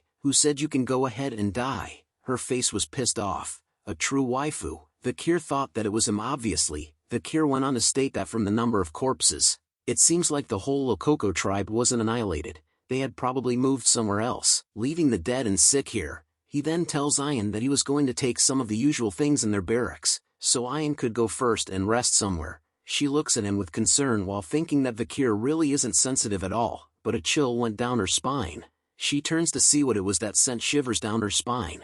She lets out a horrifying scream that even caused Vikir to sweat a bit as he turned to see what had happened. What is it, Ian? Said Vikir as he walks over to her. Ian had dropped to the ground out of fear. She tells him with tears in her eyes that it was the curse. She points her trembling finger towards a certain direction in the village. She turns to Vikir and tells him that here was a cursed child. We need to run away, Vikir, shouted Ian. She tells him to go first and that she would follow right after, but all of a sudden, Ian yells out that her legs got a cramp. But our boy isn't a simp. He ignores her and moves towards the so-called cursed child. He kneels in front of her to inspect her. Judging from the child's appearance, Vikir noted that she didn't look like she's from the Lokoko tribe. She's about 5 years old too. The cursed child was startled to see Vikir up close. Vikir then notices that there was a pile of rocks with a flower near it. He deduces that she was mourning someone's death. Who are you? Asked Vikir to the cursed child. But the child remained silent for a moment before answering. Lokoko, slave, kitchen maid, the cursed child said. Vikir figured that she was a slave of the Lokoko tribe. What's your name? Vikir continued to ask. Pomerian, she answered, based from her reply. Vikir figured that her name was an imperial name, and wondered if she was an imperial child who was captured by the Lokokos. But her answer wasn't complete. La Baskerville was the word she intended to end her sentence with when she told Vikir her name. Those 2 words alone set Vikir spiraling. His entire world had turned upside down as horror filled his very soul. Unable to believe what she had just said, Vikir questions her about what she just said. With her cute little finger pointed upwards, she points back to herself. Pomerian, La Baskerville, was her name as her red eyes were revealed amongst her messy hair. Did we all just get a little sister? Comment below what you think of our new family member. There are 3 middle names within the Baskerville clan. Van is given to those from the extended lineage, Lou is given to the males from the direct lineage, the middle name given to the females from the direct lineage, but isn't frequently seen as most Baskervilles are males, is La. Our new little sister introduces herself as Pomerian La Baskerville. Vikir continued to be shocked upon hearing her name. He couldn't believe that she had the middle name of La, as there shouldn't be a lot of people who bear that middle name in the family. As Vikir remained stunned by this new information, Ian points out something to him and tells him to look at it. She recognizes the emblem as the symbol of Vikir's clan, the Baskervilles. Vikir soon takes notice of the necklace and grabs it from Pomerian. His sudden action startles her as he said "excuse me" while grabbing the necklace. Seeing the necklace up close causes Vikir to be startled again. He opens the necklace, which reveals a family portrait that Vikir couldn't believe. He sees that Hugo Le Baskerville was standing in it along with 2 other members of the Baskerville family. He pulls the necklace closer to his face to see it more clearly while wondering why Hugo was in the picture, but he soon realizes something as he pulls the necklace closer. Pomerian was shaking in fear due to his sudden actions, but this doesn't stop our boy as he begins to interrogate the sweet little girl. He lets out his bloodthirst, asking Pomerian about who the people were in the picture as well as her connection to them. Ian cuts in and asks Vikir how he expects to get an answer from a kid when he responds like that. She tells him to ask her while smiling instead. Vikir thought about Ian's advice and knew that she was right. He couldn't hold back his emotions because of how shocked he was, and knew that this sweet little child had done nothing wrong. Vikir then asks the same question to Pomerian about who the people in the picture were, but this time he asks her with a gentle smile on his face. Ian looks at him and couldn't believe that her slave was able to smile like that. That comment made Vikir kind of annoyed. Pomerian then took a moment to answer. She then points a finger to the picture in the necklace, telling Vikir that it was her mommy, grandma, grandpa. Hearing the word grandpa made Vikir realize something. He recalled what Butler Barrymore told him that might have been true. A flashback is seen from when Vikir was younger. He was confused by Butler Barrymore. As they walk through the estate, Barrymore informs Vikir that he may not believe him, but the clan head Hugo used to have a very loving and gentle personality. Vikir couldn't believe that Barrymore was referring to the scary Hugo that Vikir knew and tells him that he didn't know how many people within the Baskerville would believe that. Barrymore further explains that in truth, the clan head loved the first wife Lady Roxana very much and cared for her dearly. Although Lady Roxana passed away from illness, that wasn't the reason the clan head's personality changed. When the soul bloodline created between Hugo and Lady Roxana, Lady Penelope was taken away by barbarians. That was the tipping point. Hugo then began to move swiftly to find Lady Penelope. Due to this, he requested the Emperor move him to the frontier, and the Baskerville house that used to be within the archipelago was moved to the mountain Le Rouge et Le Noir where the barbarians lay hidden.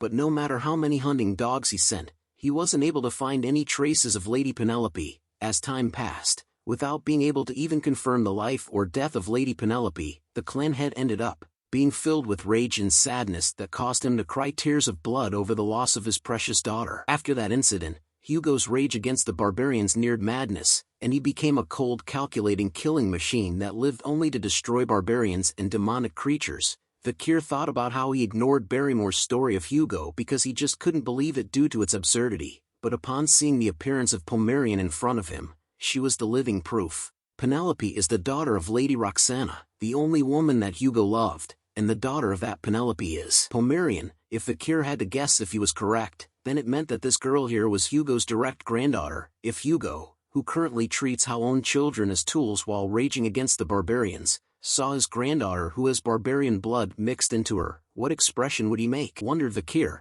He soon places his hand on top of Pomerian's head to comfort her. He noticed that she wasn't treated well within the Rococo tribe, so he tells her to come with him. Pomerian's eyes and mouth opened wide as she heard Vikir's words. Vikir continues to smile at her, thinking about if he was smiling correctly as she hadn't said anything yet, but she soon points out that her mom, hair, eye, same. Vikir tells her yes, as all the Baskerville hounds look similar in that it seems like he was her uncle. Pomerian repeated the word uncle as she continues to gaze at Vikir due to their similarity. She then looks back to the grave that she had built and placed a flower on. A flashback is seen where her mother, Lady Penelope, was coughing badly due to the plague. She tells her daughter that if she ever sees someone with red eyes, then she must follow them. Pomerian continued to stare at the grave while thinking of her mother's last words to her, but her action catches Vikir's attention as he looks down. Pomerian was holding onto his shirt. She calls him uncle and tells him that she wanted to come with him. This was the moment when the two stragglers of the iron-blooded sword clan had crossed paths. The scene changes to the tent that Vikir had built for Ian.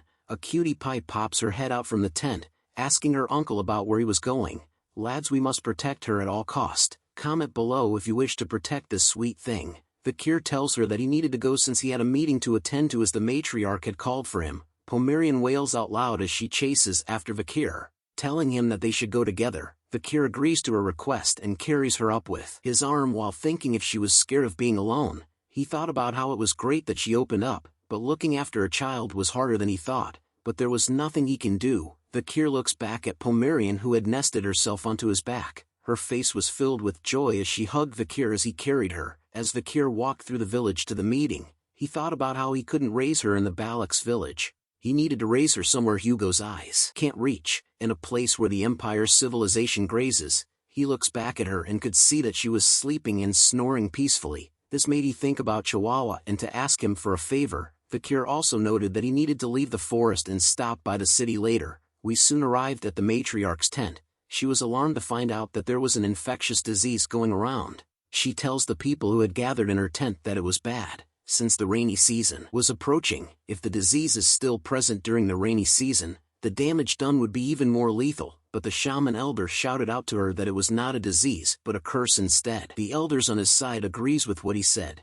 They continued to tell the matriarch that lifting the curse would solve it and that they needed to perform a large ritual, but Ian argues back to them, telling them that it couldn't be a curse and that they needed to leave the village and relocate immediately. But the elders on the shaman's side didn't budge from their argument. They questioned Ian about how they could dare to abandon the scared place where the ashes of their ancestors rest, so it made relocation out of the question. They further argued that this was Balak's land, and that it was where they have lived for 200 years. The younger generation of leaders on Ian's side pushed back against the elders. They argued about the chance of the disease spreading all over and killing the children, and further states about their future. saying that their future generations will disappear if they continue to try looking after their ancestors' graves. The two sides continued to argue. The elders on the shaman's side continued to state that it was a curse and that it happens when you eat a strange mushroom, adding on that the ancestors were enraged because they had been neglecting their graves. Another elder was convinced that it was bug that was spreading the disease.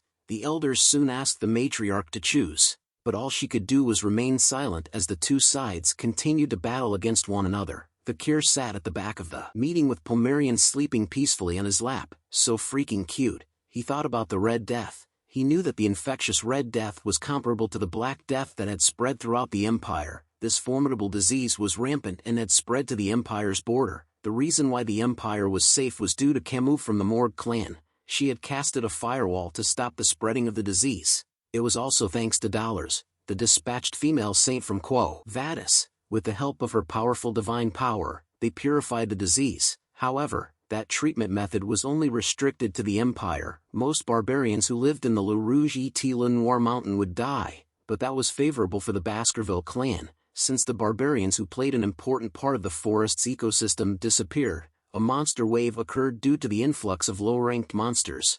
This resulted in an exponential increase in the number of casualties among civilians. The Baskerville clan, who protected the borders, received support from the Empire and started to subjugate the monsters. In the end, they were successful in protecting the border, and it became an opportunity for Hugo to further establish his political position. Vikir then raises his hand up to catch the matriarch's attention. He tells her that he had a way to stop the Red Death. As Vikir refused to witness that, Hugo, a pair of green legs with 3 toes on each foot, is tied upside down by a rope as it struggles to free itself. The green figure was then dunked into a pot of water. The rope that was tied onto its feet was pulled across a tree branch. It is revealed that there were a bunch of barbarians who surrounded the green figure as it was lifted up from the water. The barbarians were wearing a cloth on their faces as they exclaimed in wonder over this experiment. Upon closer inspection of the Green Goblin, they realized that it had contracted the Red Death after being dipped into the pot of water. The barbarian then tosses the Green Goblin that had the Red Death into a fire. Ian was happy to see that all the goblins that they had shoved into the infected water contracted Red Death. It all went accordingly to what Vikir said. She then asks him if the Red Death really transmit through water. Vikir tells her yeah.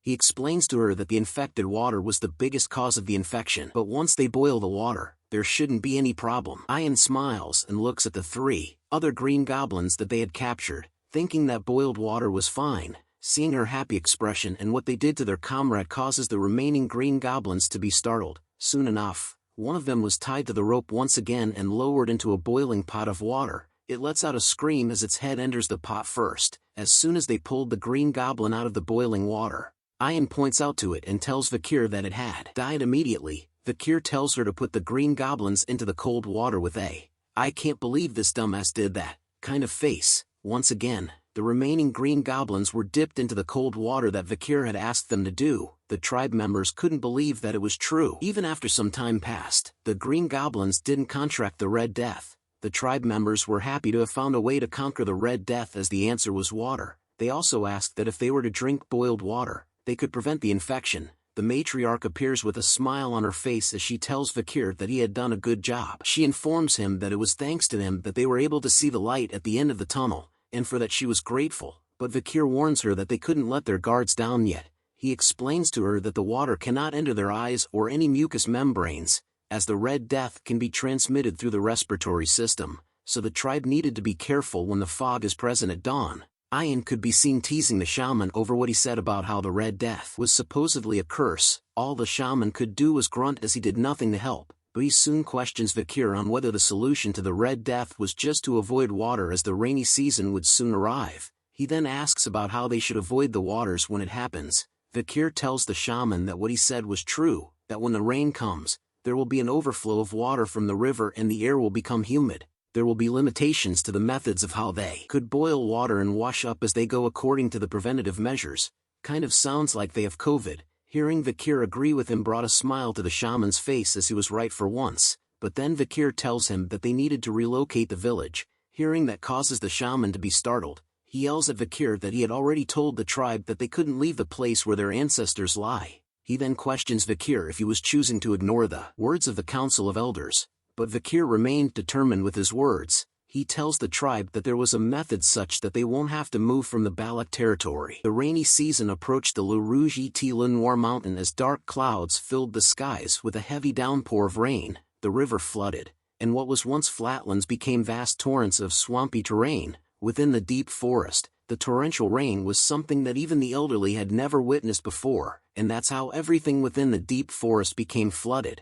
Massive amounts of water covered the land as only the tops of the trees could be seen from above, all except for the Balak village. The tribe members could be seen shouting to pull harder and tie it tighter as they held onto a rope. The tribe members continued to shout at one another to raise the fence, so that it could be stabilized and wouldn't fall down. It turns out that the Balak tribe had relocated to live on top of the trees. Just like the Ewoks from Star Wars, the other tribe members talked about how with this much rain, the village didn't get flooded. The other tribe member looks up and tells him that it was all thanks to a certain someone. The two tribe members soon shouted out at Vikir, who stood above them. They thanks him for not getting the village flooded and thought about how great it was for them to have listened to him. Vikir continued to think about how it was a good thing that there were many tall trees within the Balak territory, which made it possible for them to be able to endure the rainy season. Pomerian then pokes her cute little head out of the tent, calling out to Uncle Vikir that she wanted to be with him. So cute. But something soon catches Vikir's attention as he looked down. He yells out to the two tribe members that it was dangerous. As a massive shadow in the water with glowing eyes approached the tribe members who were still waving at Vikir, the massive shadow soon comes out of the water. It was revealed to be a gigantic sea monster. The two tribe members were shocked to see this massive beast coming towards them. They screamed in horror as its massive teeth reached closer to where they were, but somebody else was quick to react as an arrow is being drawn.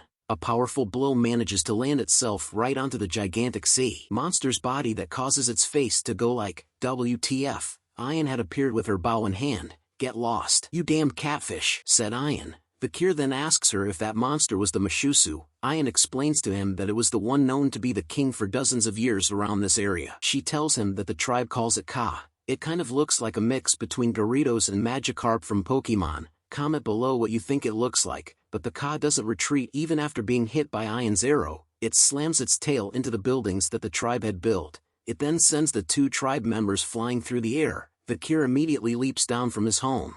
Thinking about how the Ka was destroying the home that they had struggled to build, he summons Beelzebub as he hand unleashes that good-looking red aura while telling the Ka that he was going to fix that habit of its. Vikir had fully summoned the Beelzebub blade as he lands onto the tree trunk, with a powerful leap forward that smashes the tree trunk into pieces. Vikir lets out the ever-so-powerful sixth technique of the Baskerville clan, 6 lurking ambushes. As he soars across the Ka, he cuts it 6 different ways. The Ka lets out a horrifying roar due to the pain that Vikir caused. He looks back at it to see the damages. The Ka soon retreated back into the swampy waters. Yeah, run like a bitch. You ain't nothing for our boy Vikir. Vikir then lands onto a nearby tree and stared at the Ka as it retreats back into the swampy waters. Even the two tribe members were lucky enough to stop themselves from dropping into the waters as they clung onto the tree trunk with all their might. The other tribe members cheered Vikir on as they witnessed him chasing the Ka away. They couldn't believe the number of times that he had saved them. They continued to call Vikir as the Balak's hero, but our boy just felt relieved as he unsummons the Beelzebub sword into his hand. Only the shaman felt annoyed over the heroic feat that Vikir had achieved, but Ahun wore a troubled expression on his face as he thought about something deeply. Ayan, our waifu, was simply starstruck and had fallen even deeper for Vikir's riz as she gave him a thumbs up while thinking that he had passed. She did. All this while her mother was watching her from the side. The scene then changes to a tent that had light and smoke coming from out of it. A plate filled with some delicious-looking food was placed on the carpet. Yummy. Our cutie pie Pomerian takes a bite onto one of the food that was on the plate. Her face along with Ayan's face were both filled with joy over the wonderful flavor that the food had. Pomerian gives her Uncle Vikir a thumbs up and tells him that it was yummy. Ayan tells her that Vikir was good at cooking, but our boy could only stare at them with a troubled look on his face. He then tells Ayan that he couldn't remember inviting her into his house. She tells him that she couldn't just walk past a place where she could smell something yummy. Vikir then tells her that he didn't prepare her share of the food, but Ayan replies back that whatever belongs to the slave, belongs to the master. So what was Vikir's was also hers. Vikir continues to argue with Ayan about her calling him a slave as he had told him many times not to, but Ayan continues to remind him to not pay attention to the fine print. As they argued with one another, Pomerian started to think deeply about something. She looks at both Ayan and Vikir, telling them both that it felt like they were a married couple. Hearing those words made Ian smile and blush. She then grabs onto Pomerian to hug her while rubbing their faces together. She tells Pomerian that she was so cute. Pomerian felt happy with her embrace and could only smile happily. Vikir looks at them and wonders when they had become so close. But a brief breeze of wind enters his tent, which causes him to turn around. It turns out that there was someone who had opened the curtain to his tent even though it was raining heavily outside. As Ian held onto Pomerian in her arms, she questions the person who stood at the entrance of their tent about their reason for coming here. It turns out to be a Hun. He could be seen breathing heavily as the rain continued to pour heavily onto his body. He then calls out to Vikir in a low voice which startles Ian and made Vikir nervous as a sweat drop appears onto his face. Tears flowed heavily from Hun's eyes as he tells Vikir that he came here because he thought that it might be possible if it was him. Since Vikir had saved the village multiple times after all, a Hun then starts to beg Vikir, telling him please, please. The scene then changes to a Hun's little sister who was gasping for air as she laid on the ground. A Hun finally begs Vikir to please save his little sister. It turns out that she had contracted the Red Death as its red markings appeared on her face and neck. We return to a Hun's house on top of the tree during the harsh stormy weather. His little sister, one of our baby angels, is seen breathing heavily as she battled against the evil of the disease called Red Death. A Hun along with Vikir and Ian stood by her side and monitored her status. Vikir then questions a Hun about when she had first showed signs of the Red Death. A Hun tells him since yesterday. He suspected that she had entered the swamp when they were gathering the wood for the construction of their houses on the trees. Ian cuts in to inform Vikir that Ahul, the name of a Hun's little sister, was a kind child who always helps people. She wonders if there was anything Vikir could do. Even a Hun looked at him with a worried expression on his face. "Ha!" shouted someone as the voice grabs everyone's attention in the house. A wet foot appears. The shaman had appeared in the house as well, with an annoyed look on his face. He tells them that it serves Ahul right for going around and not listening to her grandpa. He continues to scold Ahul, telling them that what goes around comes around, and that this is what happens when you listen to the words of that imperial spy bastard Vikir. A Hun stands up in front of his grandfather to tell him that his words were too much. "Shut up!" shouted the shaman as a loud slap sound resonated throughout the house. He calls a Hun a useless bastard. As he was the same as his parents, a Hun could not talk back to the shaman as he held his cheek which had gotten slapped by him. The shaman then opens his umbrella as he exits from the house. Turning back to the group once again, he tells them that he had mentioned this repeatedly, that this disease was a curse from God and that the answer to it was to carry out an ancestral rite. The shaman then warns them to not dirty the Balak's name by succumbing to the imperialist Vikir. Since things have come to this, the shaman was confident that the matriarch will surely permit it. Ian and a Hun could not refute the shaman's claims as he walked away from them. Ian could only scold him under her breath while a Hun stood silently even after being hit and insulted. He then started to cry over the fact that he was a useless older brother that could do nothing to save his own little sister, but Vikir spoke out to them, telling them that if they were referring to treatment, he knew of one such method. He then orders a Hun to sanitize the furniture that Ahul uses with boiling water, then to burn charcoal in the bonfire to chase out all of the bugs and bats that are around the house. They also needed to create an environment for Ahul to combat the disease in order for them to buy some time.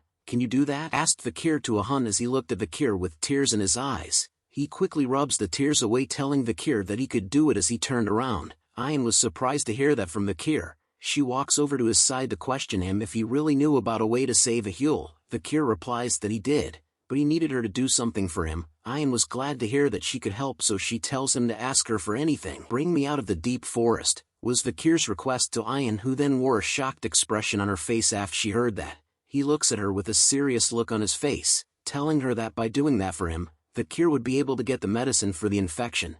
"Don't say such things," shouted Ian all of a sudden, which startles a Hun who was outside the house doing what Vikir wanted him to do. Ian proceeds to scold and lecture Vikir, stating that even though he was acknowledged as a member of the Balaks, there is a condition for going out into a foreign land and that there was no way her principled mother would allow that. Vikir simply replied that he agrees that the principled matriarch would most likely give up on Ahul, but he continues to tell her that if the people here keep it a secret, Vikir could sneak out and return without anyone knowing that he had left. "Will you let me go, Ian?" said Vikir with his riz level going off the charts as he looked at her with his devious red eyes. But Ian couldn't reply to him straight away. His riz powers had her stuttering as she gripped her body tightly. The scene changes to the deep forest being flooded with massive amounts of water, but something quick was bouncing off the logs that floated in the waters. Our boy Vikir is seen hopping with ease onto the various logs in the river, carrying something on his back as well, but then something was pulling his attention as he held a troubled expression.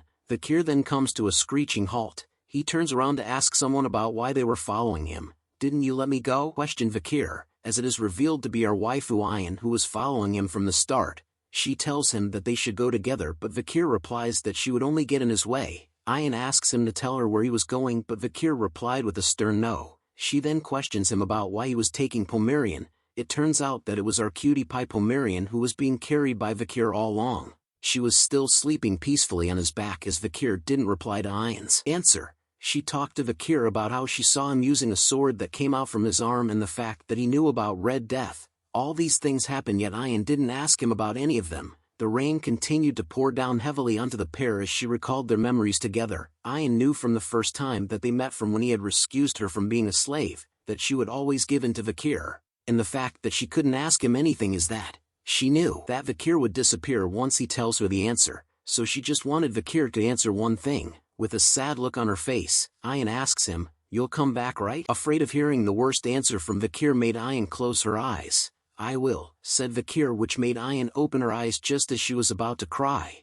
but as she looked up to see him, her face changes expressions. Vikir had disappeared from her sight, leaving her to mutter the words, "You better keep your promise." The scene changes to a mansion. Chihuahua could be seen touching his nose as he lets out a deep sigh. He noticed that it was getting dark already and that no matter how much paperwork he had done, the numbers don't seem to decrease. The moonlight then pours inside the room where he sat. He walks over to the window to gaze at the moonlit skies, thinking about how nice it was back when the deputy consul was here. The work may have been tiring, but it was fun. Chihuahua still couldn't believe the fact that the deputy consul was dead as he watches over the city. "I miss him," said Chihuahua with a saddened expression on his face as he gazes up to the moon.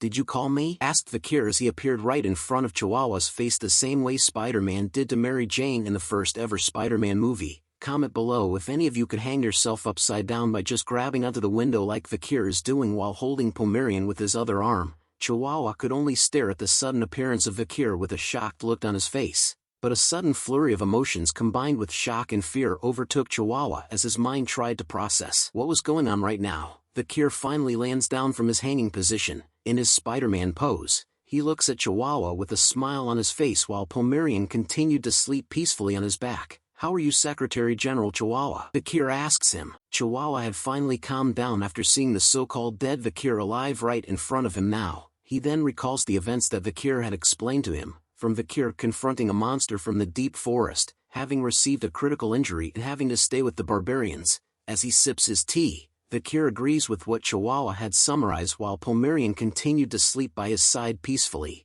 But Chihuahua continues to question Vikir about whether he was saying not an actually ghost. Vikir could only smile and wonder if that was why Chihuahua was shocked for so long. He then tells Secretary General Chihuahua that he was still the same as ever. Tears flooded from his eyes upon hearing those words from our boy Vikir. His body trembled as he tried his best to contain his feelings while telling Vikir that he was so glad that he was still alive. But he soon questions Vikir about who the child was that was beside him, as she resembles Vikir. Chihuahua further asks if she was the child that he had with the barbarians. Vikir replies that he and Pomerian simply shared the same bloodline, which was why they looked similar, and that it was not what he was thinking about. But Chihuahua continued to become more curious after hearing that Vikir and Pomerian shared the same bloodline and that he had mentioned that it was not what he was thinking about right now. As he continues to wipe the tears off his face, Vikir then asks Chihuahua about whether he could look after the child beside him. This was when Vikir introduces and reveals that this child was called Pomerian. He noted that it would be good for him to go through basic education with her. Chihuahua immediately agrees to Vikir's request, noting that it had been a while since he had gotten an order from him, so he wanted Vikir to leave it to him. Vikir then notices a pile of books and papers that covered and sat on top of Chihuahua's desk. This prompts him to ask about whether it was difficult for him to take on the work for Underdog City by himself as the Secretary General. Vikir then offers a solution by telling Chihuahua to look for Cindy Wendyson Mesamadunaro if he ever needed help. Hearing that name made Chihuahua recall the image of Cindy as he questions Vikir if she was the same criminal that he had released 2 years ago during the plea deal. But he was more curious about how to find her. Vikir asks him if he remembers the time when he was in office and had given 10 billion gold to a certain girl. Chihuahua remembers the girl as Judy, who sold flowers. Vikir reveals that no one was supporting Judy, which made approaching her easy, so Cindy would have went with that child. He added on that if Cindy doesn't cooperate, he could tell her that Vikir was still alive, and since she was indebted to him, she would be willing to help. Chihuahua replies that he understood and was happy to find a solution with his workload. As the sun started to rise in the background, Chihuahua then asks Vikir about when he would be returning. Vikir smiles and continues to drink from his cup, telling Chihuahua that he would return once he had finished what he needed to do. Recalling the moment he had left Ian behind in the deep forest, Vikir knew that he had to return as he had a promise to fulfill as well. Treating a Hule's Red Death can be done quickly with a single drop of holy water from that clan. Knowing that information made Vikir decide on what he needed to do as he looked out from the window while Pomerian and Chihuahua got closer to one another in the background. Gazing up into the skies, Vikir knew that he had to go to the religious and holy Quo Vadis clan. The scene changes to a new location we have never seen before. Two guards wearing silver armor stood together as they held their spears in an ancient city. One of them soon notices something that was approaching their city. Seeing the incoming object made they cross their spears to block its path. It turns out to be a carriage that was being led by a horse.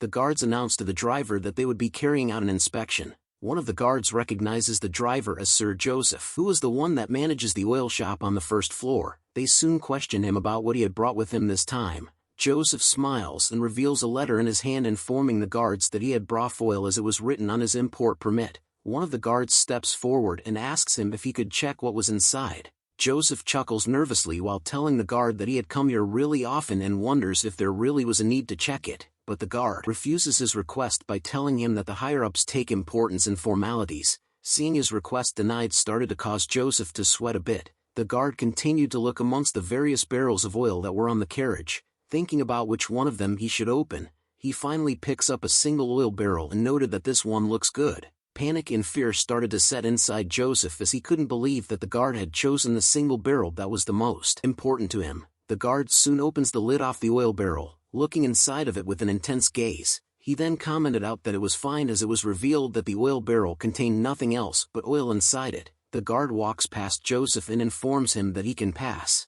Joseph lets out a sigh of relief after seeing that nothing had happened. The guards then welcomed him to St. Mecca. The carriage that Joseph drove soon reached the end of an alleyway inside the city. "You can come out now," said Joseph as he looked back at the oil barrels with a nervous aura surrounding him, but the oil barrels simply remained silent for a moment, before a handprint appeared from within one of the oil barrels with tremendous strength. Joseph watched in horror as the sounds of the oil barrel lid echoed through the air as it continued to be hammered by the hand. A figure soon emerges from inside the oil barrel covered in the oil, wearing a costume as if he was a plague doctor from Assassin's Creed. The figure soon walks out from the oil barrel. Joseph approaches the figure and nervously asks that since he had fulfilled his promise of getting the figure inside St. Mecca, then it meant that he could go now. But the figure tells Joseph to wait, which startles him. The figure hands over a pouch to Joseph, telling him that it was the ox-bear canine which was promised to him. Joseph nervously accepts the reward and thanks the figure for it. He stood still as he watched the figure walk away. Joseph couldn't believe that the figure had been submerged inside the oil barrel for over 2 hours, making him question if that mysterious figure was even human at all, as that same figure stood on top of the bell tower, giving off major Assassin's Creed vibes. The mysterious figure soon removes the mask and lets out a deep breath. It was revealed to be Vikir. He watches over St. Mecca while stating that it was his first time being submerged for so long since the river Styx, where he was submerged for 7 minutes. But anyways, he was glad to have successfully infiltrated the Quo Vadis territory. St. Mecca was the Quo Vadis clan's central city. It has a population of 160,000 people. Because of the church, sexual desires and greed are heavily restricted. Even if gold is on the floor, they would walk past it. Since the citizens are consciously aware of order and public peace, they strictly abide by the rules. The bell in St. Mecca soon begun to rung heavily. Vikir looks up at it and started to think about how when the clock tower's bell rings, the people of St. Mecca would do this weird thing where they stop walking and pray. Just like Vikir thought, the people of St. Mecca soon stood still and held their hands together in a prayer position. A familiar headdress soon appears amongst the citizens of the city. Vikir calmly and easily walks past all the citizens with ease, thinking about how they could live when it's so suffocating here. Night soon arrives as darkness covers the streets of the city, only to be lighted by lamps. Vikir stood in front of a water well while rummaging through his jacket. He reveals a vial that contained a purple liquid inside of it and opens the cap. He then begins to pour out the mysterious purple liquid inside the vial. The Red Death's infectious bacteria is carried in a Huel's blood, sweat and tears. It's a highly infectious plague, so people will get infected immediately pouring this into the well. Although it's an extreme method, the situation is very urgent, and every minute and second is precious. It's a religious and holy territory, so they'll be rescued before a casualty even comes. "Hey, who are you?" questioned a bunch of kids that appeared from behind Vikir out of the blue. The kid talked about how there was a suspicious person by the well, but his friend tells him that they should just go, as looking at Vikir made them realize that he looks dangerous.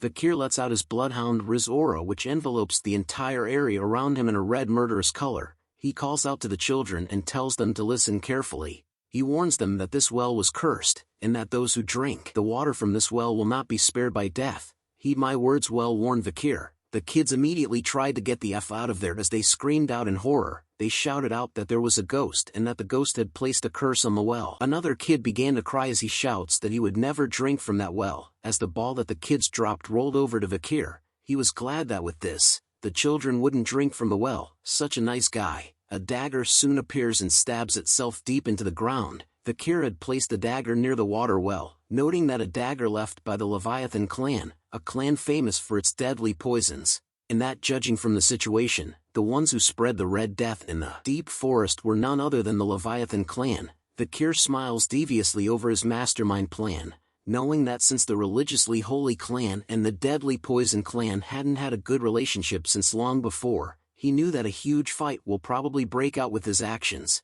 and that it was all for his preparations. Vikir soon realizes that it was almost time the holy water pours, making him wonder if he should go see the Saintess Dollars. A blonde-haired woman sat on a chair and watches the citizens gather before her. "Is this a new waifu for our boy? Comment below what you think." Numerous citizens of the city had gathered before the saint's massive mansion where she stays. The crowd of citizens continued to shout out to her, exclaiming that they had heard that the saint rests here and that they wanted her to open the door so that they could give their blessings. The crowd continues to call out to the saints by asking her to please take a look at their illness, while some of them simply wanted to see her face. A voice started to appear in the air, wondering why they had all come to see her at such a late hour. The citizens recognizes that the voice belongs to the saints. A man appears and announces to her that he would like to introduce himself as the Lord of the Dortsmile region. He was also the eldest son of the Jonathan clan, the clan that dispatches soldiers often, and that he was also the son-in-law of the Alphonse clan. Another man appears to introduce himself as well. He was the one that was in charge of the Ibsen Guild Association, the association that oversees the bourgeois family's exports. He was also an honorable knight who served Count Boston Terrier Le Baskerville as his squire for 2 years. An older gentleman introduces himself this time, telling the saints that if she heals his personal illness, then he would be willing to reward her with the entire productive granary. He would also reward her with a villa that sits on the beachfront villa on the warm southern shore and exclusive carriages. Even after hearing all those numerous titles of prestigious men and their rewards for her powers, the saint simply replies to them to stop. She informs them that she was uncertain if the identity or wealth they presented was enough of a reason for her to open her gates at such a late hour. She then tells everyone to return to where they came from. The citizens hear this and none of them argued back, they simply left her gates. Vikir stood among the citizens as everyone went their separate ways to return home. He held a curious look on his face as he recalled his past memories. Before Vikir had regressed, he often saw the saints on the front lines of the battlefield. He saw her covered in blood desperately treating the injured. Her white clothes were stained in a bloody red and her white divine power never stopped glowing. The saints that Vikir knew of dislikes money and power as he recalled while staring at her gates. As he stood alone in front of her gate, the saints soon asks Vikir about who he was to come and look for her. Vikir kneeled down before the gates upon hearing her voice, telling the saints that he was just a young lamp that had lost its way. Vikir continued to kneel down in front of the gate for a while as there was no reply to his answer, but the gates soon opened to reveal the holy light that poured out of it with immense glare. The holy light shined brightly onto his mask as the saints tells him to please come in. Entering the gates changes the scene as holy relics decorated the walls and ceilings. Vikir continued to walk towards the angel statue that stood above a pool of water that sparkled brightly. The saints continued to question Vikir about how he had lost his way, but before he answers her, Vikir thought about how she was not going to personally meet her and figured that she had no reason to meet someone who's wearing such suspicious clothing. Throwing a bag onto the fountain, Vikir reveals to the saints that he had come to report that there was an epidemic spreading throughout the slums. He had brought the water from their well through the pouch that was on the fountain, telling the saints that since she possesses divinity, Vikir was sure that she would be able to detect the wicked energy that was exuding from the water that he had brought to her. The saints remained silent upon hearing that horrible information from Vikir, but she soon replies to him that he had lied to her. Upon hearing those words, the gates behind Vikir immediately shut itself closed in an instant. Troops covered in metal armor soon appeared and gathered around Vikir on the second floor, but Vikir simply showed no reaction to the events that had just occurred around him. A lone man stood in front of the others and exclaimed that for a young lamb who has its ways, Vikir's way of speech was rather aggressive. The man soon questions Vikir about who he is. Vikir's eyes began to glow bright red as he thought about how the man who stood in front of him belonged to a face that he hasn't seen for a while. Vikir knew the man as Pietro Quo Vadis. Before he had regressed, Pietro was someone whom Vikir entrusted his back to in the battlefield. Pietro was the type of man who never compromises with injustice, and if it's for the name of justice, he was a man that can be more cruel than demons. Vikir had also learnt the interrogation techniques he used on the 7 young masters in Underdog City from him. Vikir then spoke out loud to Pietro that it was quite refreshing to see him here, but all it did was confuse Pietro. He soon informs Vikir that he had heard that he came here to report about an epidemic, but due to the attire he was wearing, it made Vikir quite suspicious. So until he takes off the mask and displays some courtesy, Vikir cannot meet the saints. Vikir replies back to him that there was a reason why he was wearing this gag mask and that he couldn't take it off, and since he had reported whatever he needed to, Vikir's job was done, and so he decided to take his leave first. But a blue object speeds past his face at an incredible speed which causes Vikir to stop in his tracks. Pietro shouts out that he couldn't allow a suspicious person like him to return as he held open a book that shined brightly in his hand. Vikir took a look at the object that was revealed to be a piece of paper. He speculated whether Pietro had thrown the paper after infusing it with divine power. Vikir noted that Pietro still uses such interesting weapons, reminds anyone of Gambit's powers from X-Men. Pietro then lands right in front of him, telling him that he could sense the wicked energy coming from that water pouch that Vikir had brought to them. Pietro then concluded that if there really was an epidemic, then it must have been Vikir who spread it. Vikir then questions his logic on whether he was the culprit. If so, then why would he come here to report it? Pietro further deduces that it might be according to Vikir's tactics to bait the saints out. Hearing that made Vikir thought about how Pietro's every word was right, summoning and casting even more of the blue pages imbued with holy powers to Vikir. Pietro announces that he would hear his confession later when he was in prison. Seeing the attack coming made Vikir immediately dodge the blue papers as they flew all around him, as he continued to run from Pietro's attacks. He knew that if he uses aura, then everyone here would figure out that he was a Baskerville member. He soon spots the place where he needed to be at.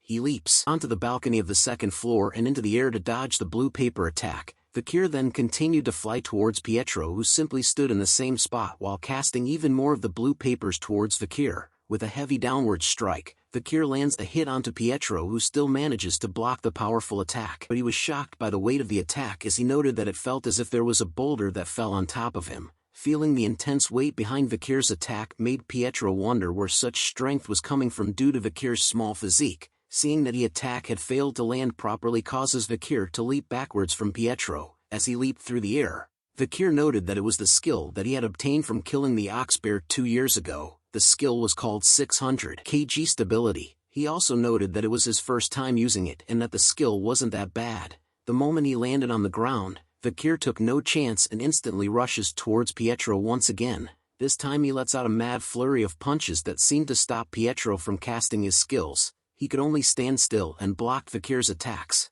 Seeing him hesitate gave Vikir a chance to cast another one of his skills as flames started to appear on his hand. With a swipe of his right arm, flames cut across Pietro's body as Vikir cast it as a plus-rank skill called Cerberus Flame. The book that Pietro held was soon set ablaze as he immediately shouts in pain over being burned as he threw the flaming book onto the ground. Vikir asks him if he wanted to continue as Pietro healed his hand by stopping the fire from spreading through the use of the water from the fountain. Feeling angry over Vikir's attacks causes Pietro to slam his fist together as he shouted out that Vikir was using sorcery, which was irreligious. He then rushes towards Vikir to tell him that he wasn't going to let him go. Vikir sees him coming and immediately kicks the book that was still burning towards his face, which stops Pietro in his tracks as he was confused by the sudden appearance of his old book. Due to that moment of hesitation, it provided Vikir with the chance to land a powerful blow onto Pietro's body as he slammed his might fist into him. The punch that Vikir had sent out was covered in his aura, allowing him to hurl Pietro into the angel statue of the fountain, which causes it to break into pieces from the impact of Pietro's body. He soon coughs out blood due to the damage dealt by Vikir. The soldiers that were gathered on the second floor couldn't believe that their boss had been defeated and wondered amongst themselves if they were dreaming right now. Wasting no time at all, the soldiers gathered themselves around Pietro to protect him from Vikir. Seeing their reaction made Vikir realize that the soldiers didn't intend on stopping the fight right now, but the Saint soon appears on the second floor to tell everyone to stop, introducing to everyone Vikir's new waifu. The Saints had appeared and questioned Vikir if he was the lost young lamb, but she replies to Vikir that he looked more like a puppy than a lamb, a small puppy covered in injuries. But a soldier on the ground floor tells her that Vikir wasn't a puppy but a blood-crazed wolf instead. The Saint soon requests the soldier to bring them some tea, which surprises him. She informs them that she needed to talk to Vikir. Comment below if you think Vikir is getting a new wife. The tea and snacks had been served onto the table. The Saint and Vikir sat at the table across from one another while Pietro stood behind her as her personal bodyguard. He continues to stare at Vikir with a stern look on his face while remaining silent as the Saint picks up her teacup. Vikir looks at the Saint and wonders if she was 16 years old right now. The pretty blonde lady, aka Vikir's potential future waifu, who sat across from him, was known as Luan Quo Vadis the Saint. In the future, during the war against the demons, she treated patients on the front lines, saving countless lives. She is the living example of benevolence. During the time of ruin, like everyone else, every martial artist who encountered her, including Vikir himself, respected her. Dollars continues to stare at Vikir with a cross symbol in her eyes in silence after taking a sip of her tea. She then reveals to him that she had been stressed lately, which piques Vikir's interest as he wonders what she meant by that. Dollars continues on to say that she was a student who had enrolled in the Imperial Academy called Colosio. As it was the holidays, she was currently taking a break from studying and the handling of family affairs. Hearing this from her made Vikir wonder what was with the sudden mundane talk. She then looks out the window to tell Vikir that just as he witnessed from before, nobles and merchants would look for her no matter the time. The illnesses that they wanted her to treat are either after effects of narcotics or sexually transmitted infections. She sees that there was not one person who was gravely ill present among the crowd that had gathered before. She continues to inform Vikir that justice, righteousness, benevolence, and equality is God's will, but she wonders why do people only see what's in front of them. Theology is essentially the process of understanding humans, so it's inevitable, was Vikir's answer to Dollar's question, which was good enough to catch her attention. She recognizes the phrase that Vikir spoke out loud as the Old Testament Asmoser from chapter 6 verse 9. She couldn't believe that there was someone who knows such old passages exists, but Vikir simply remained silent afterwards. He then changes the topic to inform Dollars that there was an epidemic that has spread throughout the slums of St. Mecca, and that the pouch that contains the infected water that Vikir had personally collected from a well in the slums. Hearing all that information made Dollars wonder if it was all accurate. She stares at him with a serious look in her eye and questions Vikir on whether he was not involved in this incident. He answers back to her with a question, "If I was, would I come here on my own?" But Vikir continued to think that he couldn't avoid suspicion, which prompts him to wonder if he should use that method as he raises his hand off the chair. Seeing that sudden action from him catches Pietro's attention immediately. He stands in front of Dollars to act as a shield while telling her to get behind, but a sparkling light soon appeared in the middle of the air. Vikir tells them that he dislikes harming innocent people as the divine light power started to radiate from his own hand. He continues to tell them that it was especially true since this was his hometown. Dollars was captivated by the appearance of the divine power in Vikir's hands, while Pietro remained stunned and wary of his actions.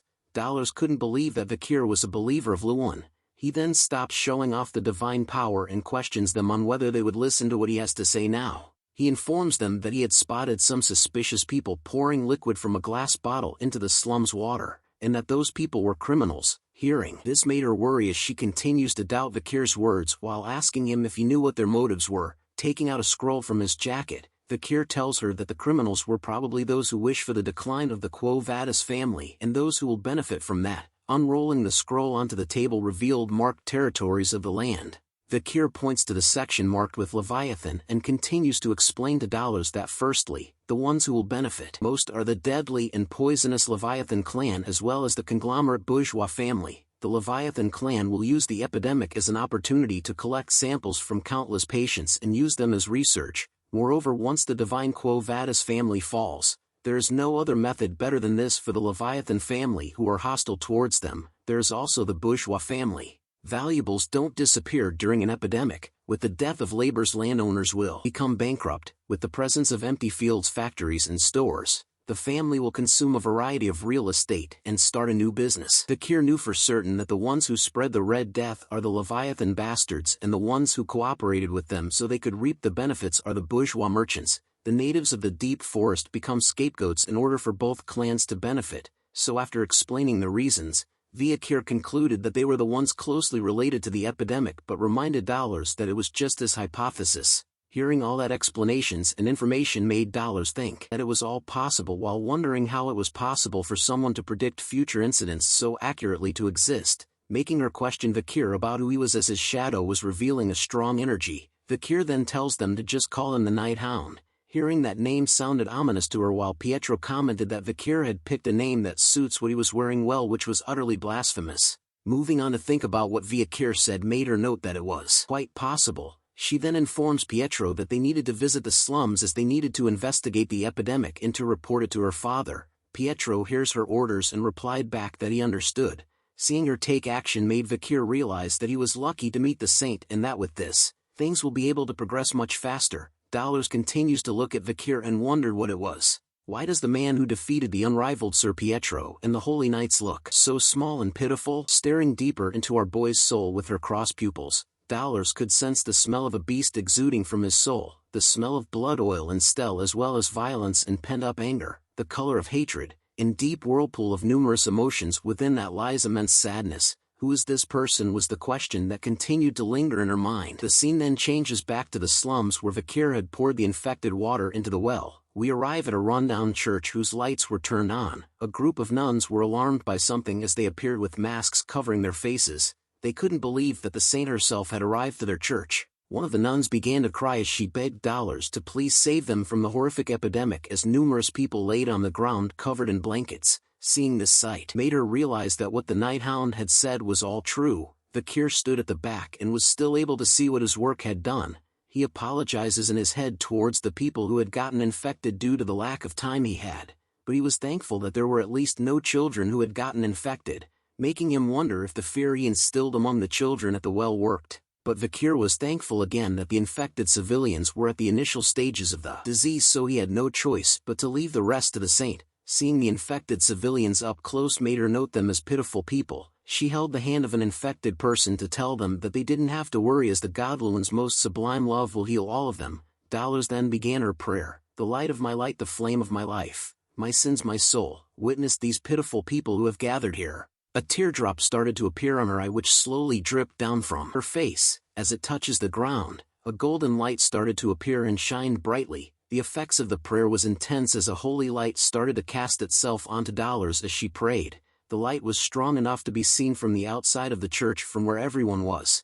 The light continued to shine upon the infected civilian whose infection soon disappears as the light began to die down. The nuns were impressed by the miracle that they had just witnessed from the saint. They couldn't believe that the infection people were all healed at once. They began to thank the saint for her work and praised their god Lumen as their savior. Vikir looks intensely and noted that it was that power. He needed to bring the miracle of holy water to the forest as Dollars continued to pray for everyone with tears in her eyes. Thanks for watching the latest part from the voice of Manhwa. Subscribe for more content and don't forget to comment below what you want to see in the future. Like and share for more.